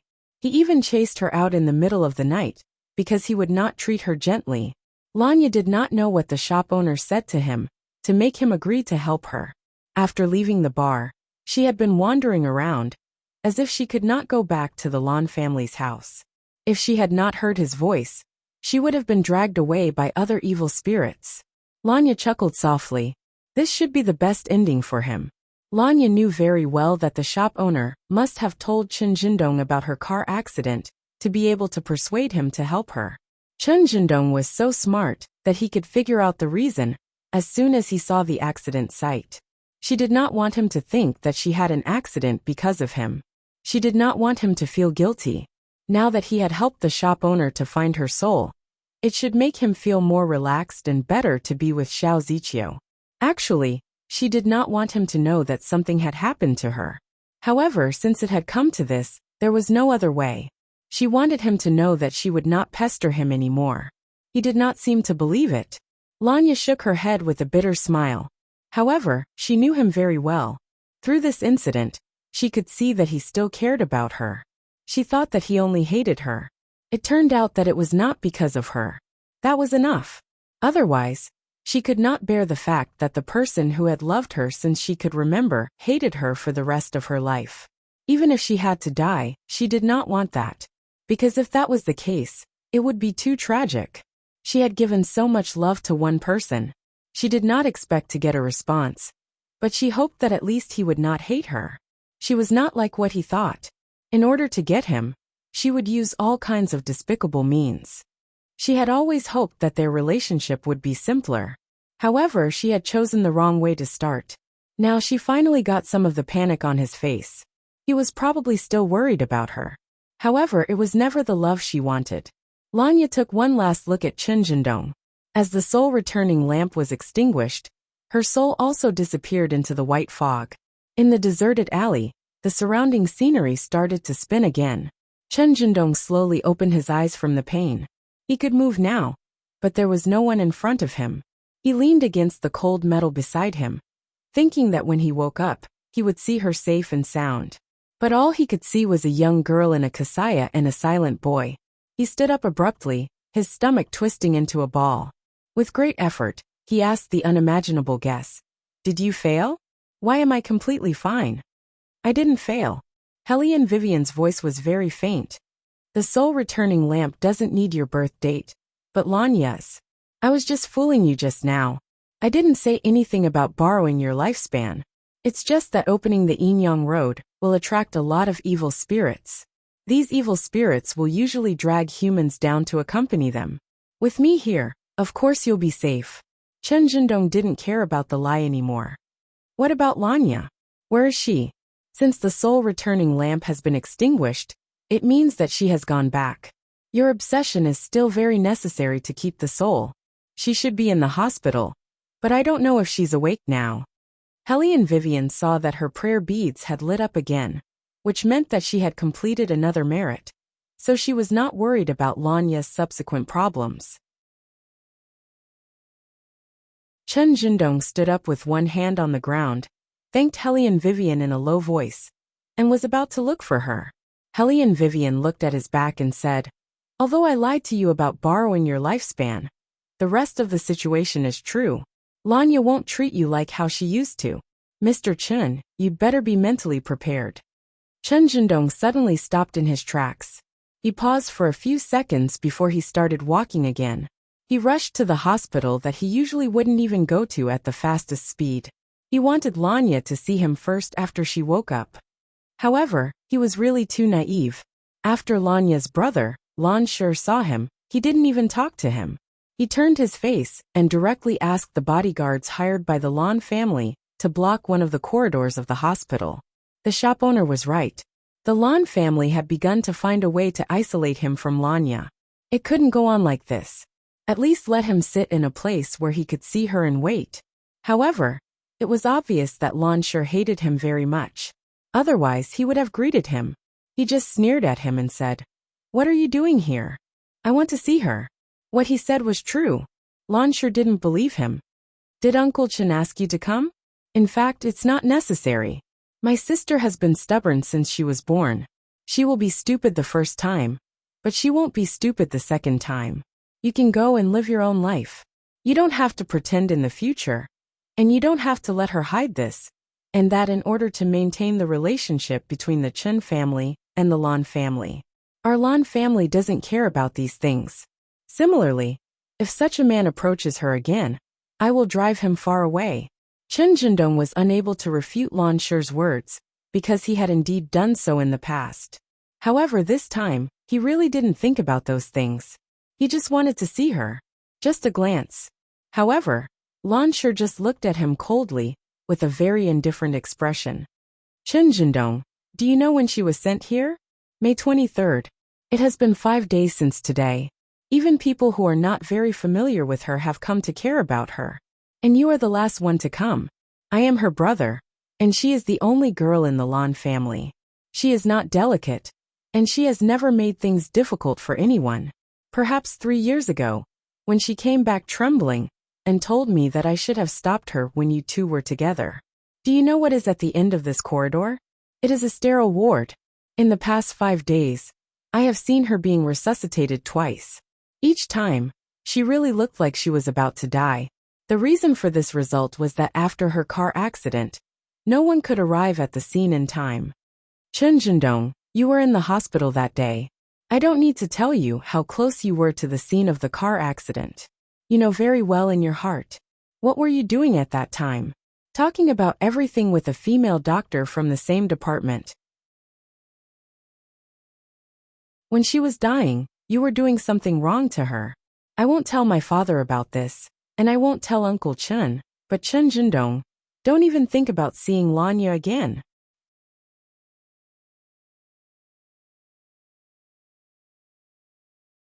Chapter 1037. Chen Zhendong knew that the experienced young Master Lan definitely had the ability to prevent him from seeing Lanya. But at the same time, he also knew that the relationship between the Chen family and the Lan family would not become enemies because of this matter. If Lan Shi did not allow him to see Lanya, he would talk to his father. The two families were longtime friends. If his father asked, Uncle Lan would agree no matter what. Especially in the past 3 years, you rarely spoke in front of others. For a period of time, I wanted to send you abroad to prevent Littleya from falling deeper. There's something going on between you two, and as a parent I can see it. But your Uncle Lan also told me not to interfere. Son, have you ever thought that no father is willing to see his daughter like this? You don't have any credibility in your Uncle Lan's heart anymore. He won't agree to you two being together again. Why do you have to do this? I want to see her.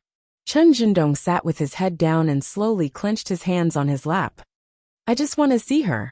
Mother Chen had never seen her son like this. Except for when Father Chen was arrested, he had never been like this. For so many years, their son had never not made them worry. Although they were not involved in politics, their achievements in the field of medicine made their faces glow. Their son had always been strong, and it was rare to see him so fragile, especially when he begged them to do something like this. Children from families like theirs would either need their parents in their careers or in their studies. This child was different. He thought about everything and did not need them to solve problems at all. But now, he didn't look like himself at all. As a mother, she knew her son the best. Mother Chen was aware of the overall situation. After hearing Chen Jindong's words, she put down the tea she made for the father and son and looked at Chen Jindong. Dongzi, it's fine if you want me and your father to come forward, but you have to remember that this time, it's you who let Xiaoye down.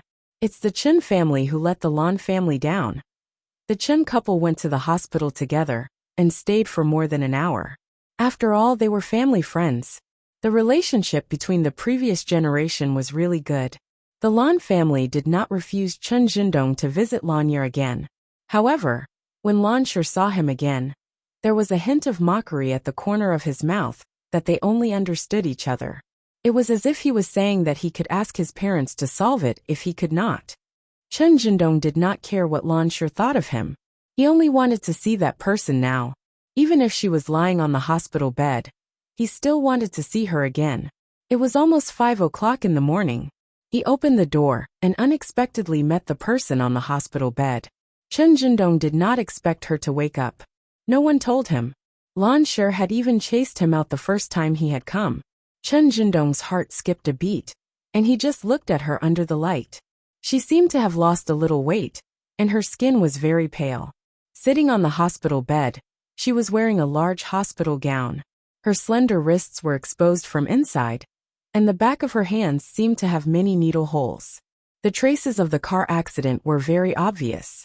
The scar on her arm was still there, and her head was wrapped in gauze. Fortunately, there were no obvious wounds on her face. Her body was not very good, but she looked very relaxed. Her two friends were sitting next to her. One of them was her best male friend, and he was holding a spoon to feed her soup. That was supposed to be his seat, but he came late. Once he was late, that seat would no longer belong to him. Lanya was also looking at him with a trace of surprise on her face, as if she did not expect him to appear here. However, soon, even the surprise on her face disappeared. She just looked at him a little wary. What did he do? Why did she need to be wary of him? Chen Jindong did not understand what she thought of him. He saw Lan Shi walk over and smile at her. There was a hint of sarcasm in his voice. I couldn't stop him. This guy went to find Uncle Chen and Aunt Chen. That tone of voice seemed to have long excluded him from their world. So it turned out that she did not want to see him? Chen Jindong's fingers froze, and his stomach began to hurt again. He did not know where this sense of insecurity came from. However, he could clearly feel that something was different from before. The way she looked at him was different. The expression she made when facing him was also different. He couldn't find any trace of the past on her body. He had fantasized about seeing her again many times, but it was never like this. She sat there and looked at him so calmly. It was as if he was just a stranger to her. Of course, there was also a hint of doubt in her eyes. Why are you here? He had always known that she was a person who would not make people feel uncomfortable. However, at the same time, he also knew that she would only smile gently and calmly when dealing with people and things. Just like now when she asked him, there was something else hidden in the bottom of her eyes, something similar to doubt. Did my parents say that my illness was too serious? She smiled again, a very sunny kind. I'm fine. You don't have to worry, and you don't have to feel guilty. I think I can be discharged from the hospital in a few days, The more she said this, the more he could feel the distance between them. Because after she said these words, her eyes fell on her friend. That person was undoubtedly good to her, giving people a feeling that he was controlling her. Talk less. As expected, she obediently shut up and continued to drink the soup. Only he was left standing there in a daze. However, he thought that it was good to be able to accompany her like this. Even if the person she trusted the most was no longer him, he could predict what Lan Shi would say to her after she woke up. The place where she had the car accident was only a wall away from him. If he had paid more attention, he might have been able to sense something. However, at that time, he was drinking coffee with another woman. To her, he, Chen Zhendong, was still a bastard who did not know how to care about her at all, and would chase her out of the apartment in the middle of the night. Even when she was in the intensive care unit for the past few days, he did not even come to see her. He was still busy going on TV with Xiao Qingqiu.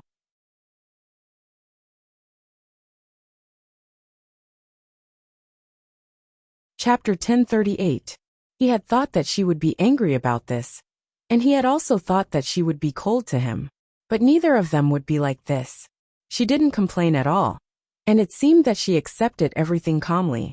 His apology was of no use at all. There was no need for him to explain himself, because he was smiling as if nothing had happened. The feeling of being blocked out of her heart was really more painful than being indifferent. She probably also noticed the movement on his side. After all, several people were talking and laughing there, and only one more wooden person like him was a little eye-catching. She also looked in his direction, thought for a while, and said, "Don't you need to accompany Miss Xiao? In fact, next time, you can come to see me with her." At that moment, he thought that he had misheard. But her voice was so clear. It was so clear that his ears hurt a little.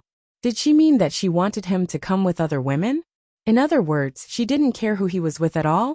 Probably because his expression was beyond her expectation, she explained, "You don't have to worry. I won't destroy your relationship. I mean, you don't have to force yourself to come here alone. You can bring her with you. Although I did act a little ferociously before, believe me, I won't get in your way anymore." He believed her, and it was because of that that he felt numb to everything around him. In fact, Lanya had thought that he would appear here. After all, he helped her when she summoned the soul. She felt that it was enough. Later, she heard from her brother that her father intended to keep a distance from the Chen family. Then she knew why he came here.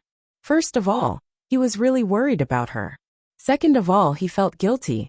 As for the third point, she thought the same as him. No matter what the result of the two of them being together was, it should not affect the relationship between the two families. However, he didn't say a word after coming here, as if he was forced to come here by someone. She didn't know how to face it. She didn't know how much he would believe her now. However, what was reassuring was that at least at this point, he wouldn't think that she had planned everything all along. In order to make him believe her, she tilted her head and looked at the person who was still feeding her soup. She pulled him over and said to him, "I will probably hang out with this guy often in the future, so I won't have time to bother you. You should get along well with Miss Xiao. If there is a chance in the future, maybe we can have a meal together, so you don't have to worry that I will embarrass her when I see her. Uncle Chen and Auntie Chen are old, so you should bring them home." It seems that you have said too much. You just found out." A certain someone rolled his eyes and put the bowl of soup aside. She knew that she shouldn't drag a certain someone into this. But if she didn't do this, how could she make him believe her? To be honest, it was inevitable that they would meet again in the future. He was always silent like this, and she would subconsciously think of the past. That would be too tiring. What's more, his actions always gave her the illusion that he cared a lot about her. In fact, she knew very well what he was like when he truly cared about someone. Just like how he was incomparably gentle when facing Xiao Qingqiu. Therefore, she would rather not worry about him as a buddy. She felt that there was one thing she had to explain clearly to eliminate his guilt, but she didn't know how to say it. Because he was too quiet. Chen Zhendong was indeed very quiet, because he had never imagined what it would feel like. In front of him, she held another man's hand and said that she would pester that person in the future and never bother him again. At that moment, Even his throat was so dry that it hurt. He watched as she belonged to someone else in front of him. It was as if someone had cut a hole in his heart with a knife. Cold blood flowed out from it and spread to every part of his body. She really didn't want him anymore. Wasn't it normal? Why did she become like this today? High fever, bad mood, and not in time to rescue her. Which one of them wasn't related to him? She could still smile at him because of the feelings between the two of them when they were young. As for the rest, she would never look back again. Chen Jindong knew that he was late, but he didn't expect that he was so late. This time, his heart was completely hollowed out. Only his stomach was left with a terrible pain. She seemed to be afraid that he wouldn't believe her, so she said, "The shop owner you met should have told you what I wanted to say, but you're still worried. I know it has something to do with my previous record, but after I'm discharged from the hospital, I'll apply for the visa to go abroad. Uncle can check it, and it's all true. I'm not playing tricks." "I don't think it's your trick." He couldn't help but growl. But it was obvious that the effect was always different. The whole ward fell into silence because of his unpleasant voice. She paused for a moment and said, "That's good. Let's get along well in the future. But there's something I want to tell you. Dongzi, car accidents are natural disasters, and no one can avoid them. It's the same principle as death. King of Hell wants you to die at midnight, but he definitely won't let you live until midnight. My fever and low mood are just coincidences with the car accident, so you don't need to feel guilty. My car accident has nothing to do with you. Moreover, if it weren't for you, I wouldn't have been able to come back. I know about the soul summoning spell. Dongzi, I'm very grateful that you stood up to help me. At that time, I really didn't know where my home was, and I was wandering outside for a long time. If it weren't for your voice, I wouldn't have been able to wake up again. So even if you really feel that you've done something wrong to me, you've already taken the blame. Chen Jindong, I don't owe you anything, and you don't owe me anything. We don't owe each other anything, so you really don't need to feel guilty." He really wanted to refute her words, wanted to tell her that he had never done it out of guilt. He appeared here only because he wanted to see her. Why did she let him go so easily? She didn't even throw a tantrum at him. It really seemed like she said that they didn't owe each other anything. Why was she so cruel? Chen Jindong wanted to say something, but Lan Shi used the doctor's examination as an excuse to drive everyone out of the ward. She did have a checkup to do. She looked at him with pale lips and smiled. Her face was even glowing. "That's it, Dongzi. Although you may not believe it until now, I sincerely hope that you can be happy in the future." As she spoke, she was picked up by the man and placed in the wheelchair. Just like that, she gradually disappeared in front of his eyes. In the huge hospital corridor, he was the only one who was not welcomed.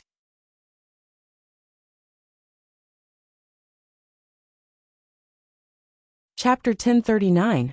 Chen Jindong didn't know how to describe that feeling. He just felt cold. It was cold everywhere. Xiao Qingqiu's call was still ringing on his phone screen. That ringtone kept ringing. She was overly concerned. She didn't look like an ordinary friend at all. Why couldn't he see through the people around him in the past? Why did he give others a chance to interfere and make her misunderstand? Now she didn't belong to him anymore. Should he say that he deserved it? He didn't want to let go. He really didn't want to let go. His stomach hurt to a certain extent. In a daze, he saw someone rushing over. It should be the hospital's medical staff. It didn't matter anymore, because he knew that the person who turned back wasn't her. And it would never be her. That person who was always worried about her had changed to someone else. Lanya really didn't know about Chen Jindong's stomach pain. After her soul was removed, she saw through a lot of things. Every scene was an illustration of how he felt about her. She didn't want the two of them to become detestable, and she didn't want him to feel burdened. They were unfair from the beginning. She hoped that after they separated, they could balance out. She could see that Xiao Qingqiu was different to him. He gave her a lot of special treatment. For example, he really listened to Xiao Qingqiu. Even his smile was gentle. In the past, when she didn't let him drink, he was always impatient. But when he faced Xiao Qingqiu, he was very quiet. Those things that she cherished seemed to have been thrown away by him. In fact, it was easy to see that a person loved another person. For example, she had a photo of the two of them at home. And what he hid in the drawer was a graduation photo of him and Xiao Qingqiu. Although the two of them were so far away, it was obvious that the two of them had known each other for a long time. So, they had known each other for a long time. Lanya. The man bent down and looked at her with his black and white eyes. He was as cold as usual. You know, I don't like to be used. What happened just now? Lanya smiled. You saw it. I was talking about breaking up with him. There shouldn't be any misunderstanding about breaking up. The man looked at her and patted her head with one hand. When did you become so stupid? Lanya paused and didn't speak. Lan Shi had already grabbed the man's arm. Are you retarded? Can she move her head now? The man looked like he had just woken up. Why can't I move? I'll be more awake if I knock. You Siscon, move away. Lan Shi went berserk. He grabbed the man's collar and directly pressed him against the wall. He turned his head and said to Lanya, Littleya, you continue to check. I need to talk to this guy alone. Lanya. After the commotion, Lanya reached out and touched her bandaged head. It seems that you've recovered well. Hellion Vivian appeared behind her just like that. Probably because Lan Shi and the others didn't close the door when they went out. There was an extremely handsome young man standing by the door. The young man had 2 silver ears on his head, and the smile at the corner of his mouth could make the sun lose its color. Lanya looked back at Hellion Vivian with obvious surprise in her eyes. Shop owner. I'm here for after-sales service. Hellion Vivian sat down casually and crossed her legs. How do you feel? Lanya smiled. Lanya smiled and said, I'm fine. I was thinking of inviting you to my house in 2 days. I didn't tell anyone about the matter of my soul being pulled out, but I mentioned to my brother that you are my savior.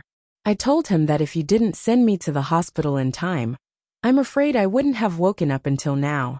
My brother searched for your address for a long time, but he didn't find anything. He even started to doubt his own ability. Shopkeeper, you really hid it well.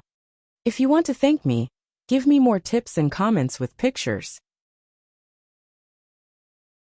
Hellion Vivian's thin lips curled up slightly. However, I have a gift for you. Lanya raised her eyebrows and asked, What? A recording. Hellion Weiwei took out a fountain pen and flipped it open. It's about Mr. Chun. You can choose to listen to it or not. It's up to you to decide. Lanya paused. The coldness in her palm made her hesitate to make a decision. Hellion Vivian did not force her. She stood up and stretched, looking very beautiful, like a beautiful little beast. I've been busy for a day and a night. It's time for me to catch up on sleep. Oh, by the way, don't forget to leave a good comment for me on Taobao. Lanya still wanted to ask her to stay. She reached out and grabbed Hellion Vivian's arm. This time my family and I all want to. You don't have to be grateful. Hellion Weiwei mischievously blinked her eyes and interrupted her. Business is business. The customer's satisfaction is our greatest service objective. Lanya said, We've prepared a sum of money. I think you should like money very much. Hellion Vivian suddenly paused and held her hand. Please be grateful to me. Pfft. Looking at Hellion Vivian's serious expression, Lanya finally smiled. This shop owner looked very cool, but in fact she was very cute. And the young man she brought with her. Lanya had never seen such a unique person. It was as if time could not leave any trace on him at all. No one existed in his eyes. Except for this shop owner who could make him smile. Everything was like a pool of stagnant water in his eyes. Even the clothes he was wearing were rarely seen on a normal day. Besides, who would wear gloves when going out? For some reason, Lanya always felt that he was dressed like the little demons described in comics. Thinking of this, Lanya was stunned. Demon? Are these two people really not human? But the shop owner gave her a very warm feeling. If they were not human, would they know so much about humans? No, that was not right. She could only be sure that the shop owner was human. But that young man, there was no trace of smoke on him. Lanya unconsciously fell into contemplation. Hellion Vivian raised her eyebrows. What? Nothing. I'm just curious about the identity of the person beside you. Lanya said straightforwardly. After all, she did not want to hide anything from the person who saved her life. Of course, she did not want Hellion Vivian to misunderstand. Don't mind it. I don't mean anything else, and I won't tell anyone. Hellion Vivian listened to Lanya's explanation and smiled. He is my lover. It was just a few simple words without any prefix. It seemed to be saying that no matter what the other person's identity was in front of her, he was only her lover. Lanya chuckled. What a handsome lover. Yes, what I like is his face. Hellion Vivian did not forget to look back as she spoke. When she found that a certain highness was gone, she immediately stood up. She did not look like she only liked the other person's face.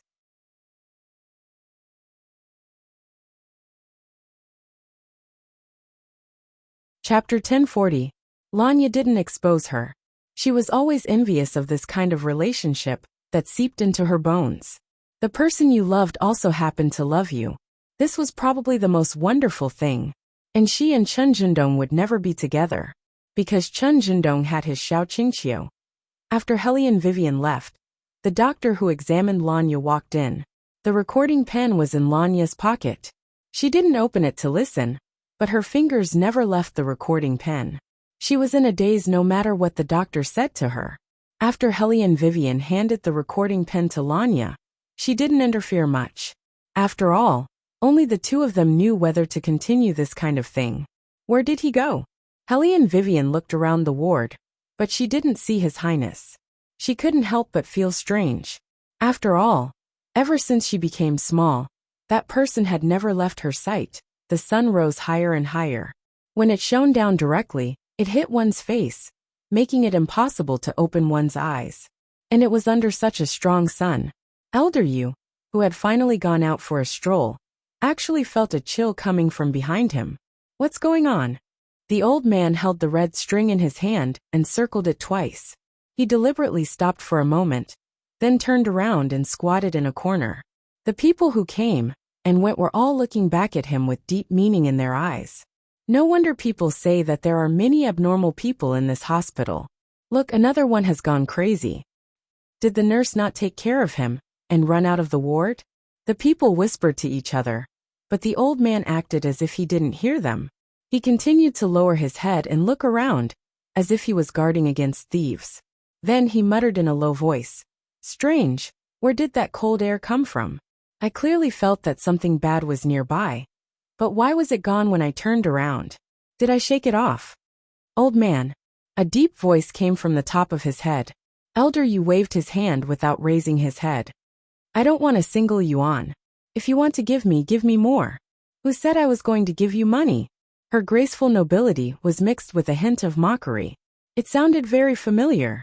Tiger Yu's back stiffened, and even his hand that was untying the red thread stiffened.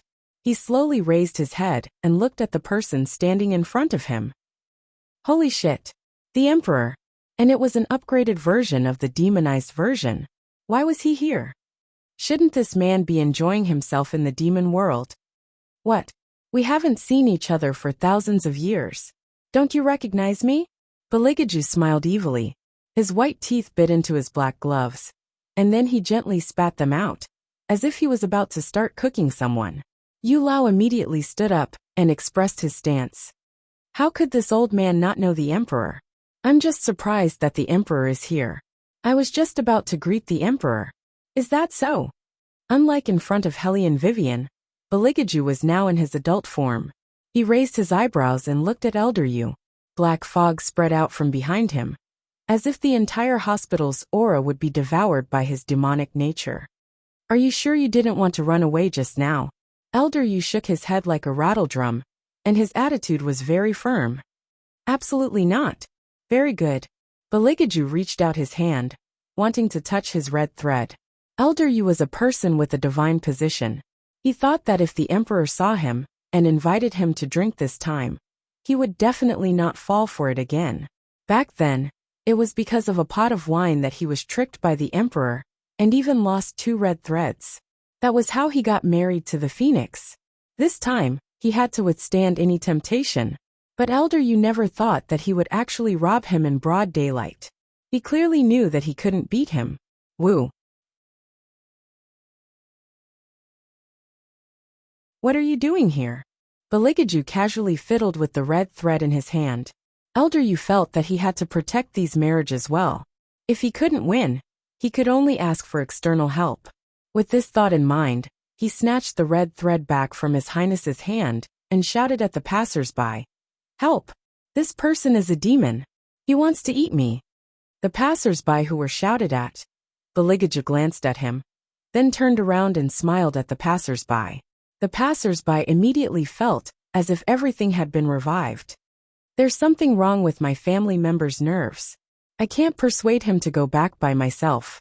Can you help me call the doctor? Beligaju seemed to be a little distressed. He pressed his forehead with his fingertips.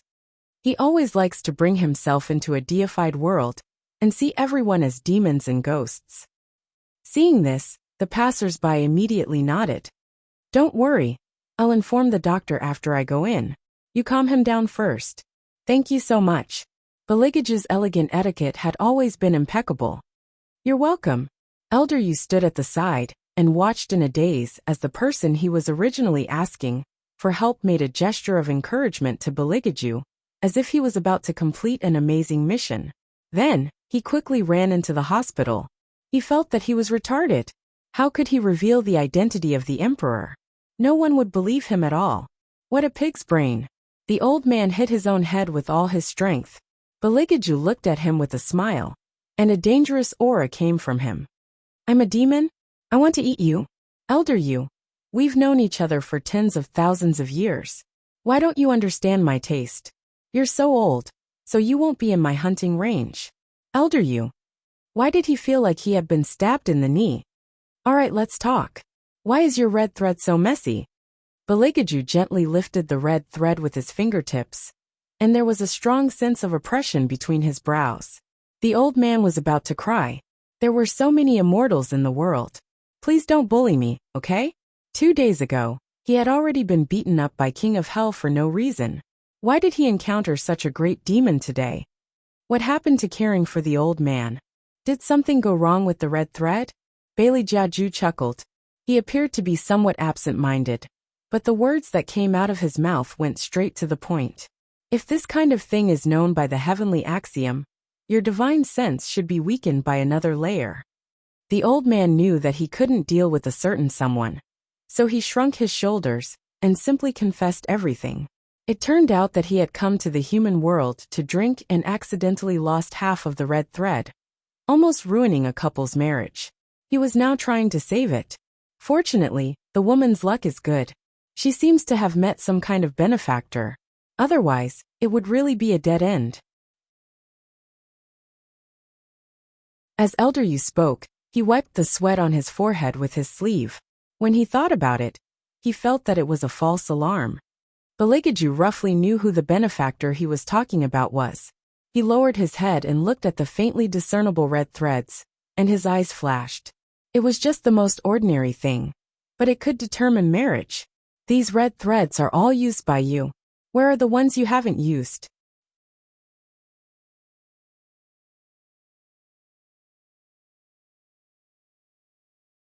Chapter 1041. Beligaju's voice was very indifferent, and it even sounded a little nonchalant. However, Yu Lao knew his character very well, so he immediately became vigilant. His entire body was on guard, guarding against Beligaju like he was guarding against a wolf.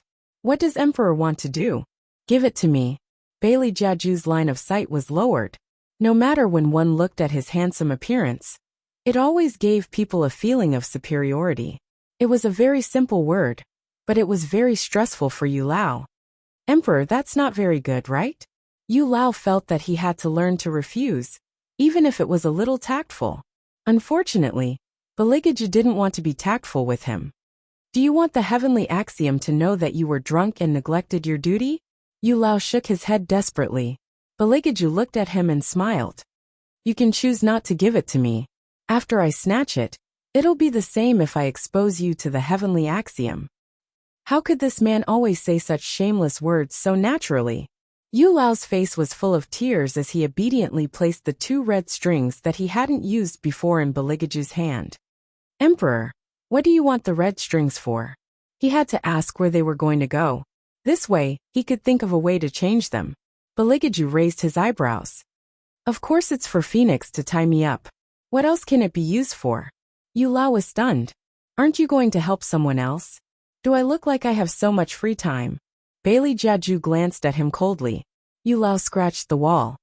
Emperor, you've already tricked me into a marriage once.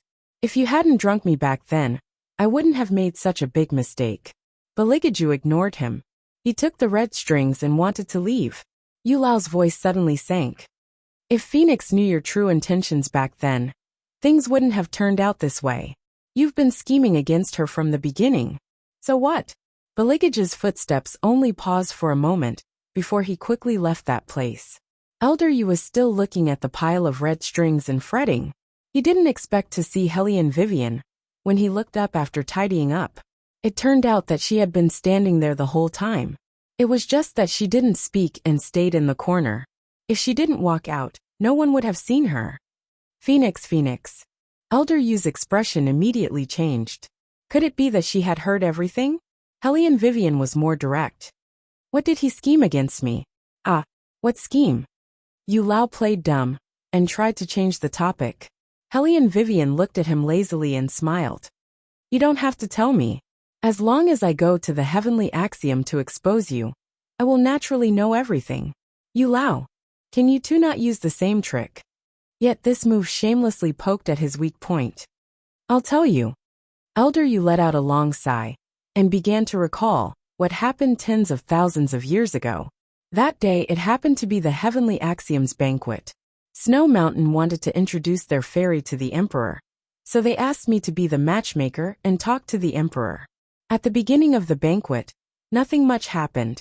It wasn't until you entered with the blood-stained machete that everyone quietened down. Only the Emperor looked at you. His eyes lit up, and he let out a low laugh. He told me that the first thing he wanted to do after coming out of the chaos was to raise a very beautiful phoenix. At that time, I thought that the phoenix he was talking about was the real phoenix, so I brought him to the mortal world. Who knew that the expression on his face was very indifferent? Later on, I don't know why, but he became interested in the red string on my hand.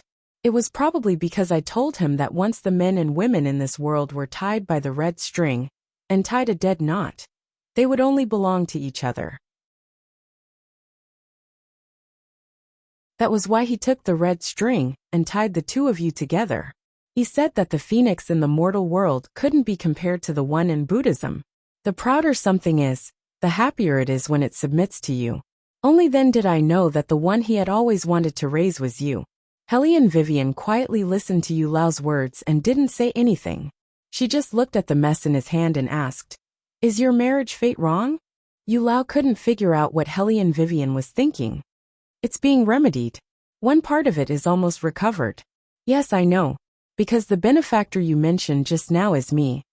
Hellion Vivian stretched lazily. Is there a knot between them? Yu Lao coughed lightly twice before saying, Logically speaking, all the red strings in the world should be knots. After all, marriage fate is also formed by walking. If you don't know how to cherish it midway, the color of the red string will become lighter and lighter. When the fate is over, the red string will automatically untie and disappear. However, the red string between you and the Emperor wasn't tied by me. It was the Emperor who learned the method from me and tied it himself. He tied a dead knot. It was also from that day onwards that the two of you gradually began to get close to each other. Is that so? Hellion Vivian softly spat out these two words. She lowered her head, as if she was thinking about something. Yu Lao asked tentatively, Phoenix, since you decided to help this couple, why didn't you give them clear instructions? This way, their red string wouldn't be as unpredictable as it is now. Hellion Vivian raised her eyebrows. It's nothing. It's best to let nature take its course when it comes to relationships, isn't it? Moreover, I didn't know that I would receive such a business deal in the beginning. As you can see, I'm not an adult yet. What I need the most is to accumulate merit. It's enough to help living beings regain their physical bodies. As for marriage, it's not within my jurisdiction. When Yu Lao heard this, he paused for a moment. Then he said hesitantly in a low voice, If you use merit, growing up will be very slow, right? As long as you have a bottle of holy water, Phoenix can become an adult. Didn't the Emperor tell you? Hellion Vivian also stopped what she was doing. Her eyes darkened slightly. No. As expected. Yu Lao let out a long sigh. What the Emperor wants is to personally raise you because Phoenix's nature is to recognize a master. When you grow up, you will definitely not be able to leave him. Hellion Vivian didn't say anything. She had always known that men liked the fact that she became younger. However, she had never thought that it would be for this reason. Of course, Yu Lao didn't dare to say anything more. He had to stop at a certain point. Moreover, that soaring demonic aura was still there, which meant that the man hadn't left this place. Perhaps he was looking for someone in the hospital. He had to leave quickly. Baligaju was indeed looking for Hellion Vivian. He stood outside the window and looked at the bright hospital's empty treatment room. His dark eyes narrowed dangerously. With a snap, the tree trunk broke inexplicably. Even the surrounding snakes, insects, and rats all hid in their holes and trembled a few times. They didn't dare to poke their heads out to see what was happening outside. You're tuning in to the Li Mei's Wuxia Whispers YouTube channel. We're so grateful for your support. And don't forget to subscribe to join us on this incredible journey through captivating stories. Your generosity through donations truly makes a world of difference, as it's the primary source of revenue that allows me to expand and enhance this channel for you. Thank you from the bottom of my heart for being a part of this adventure.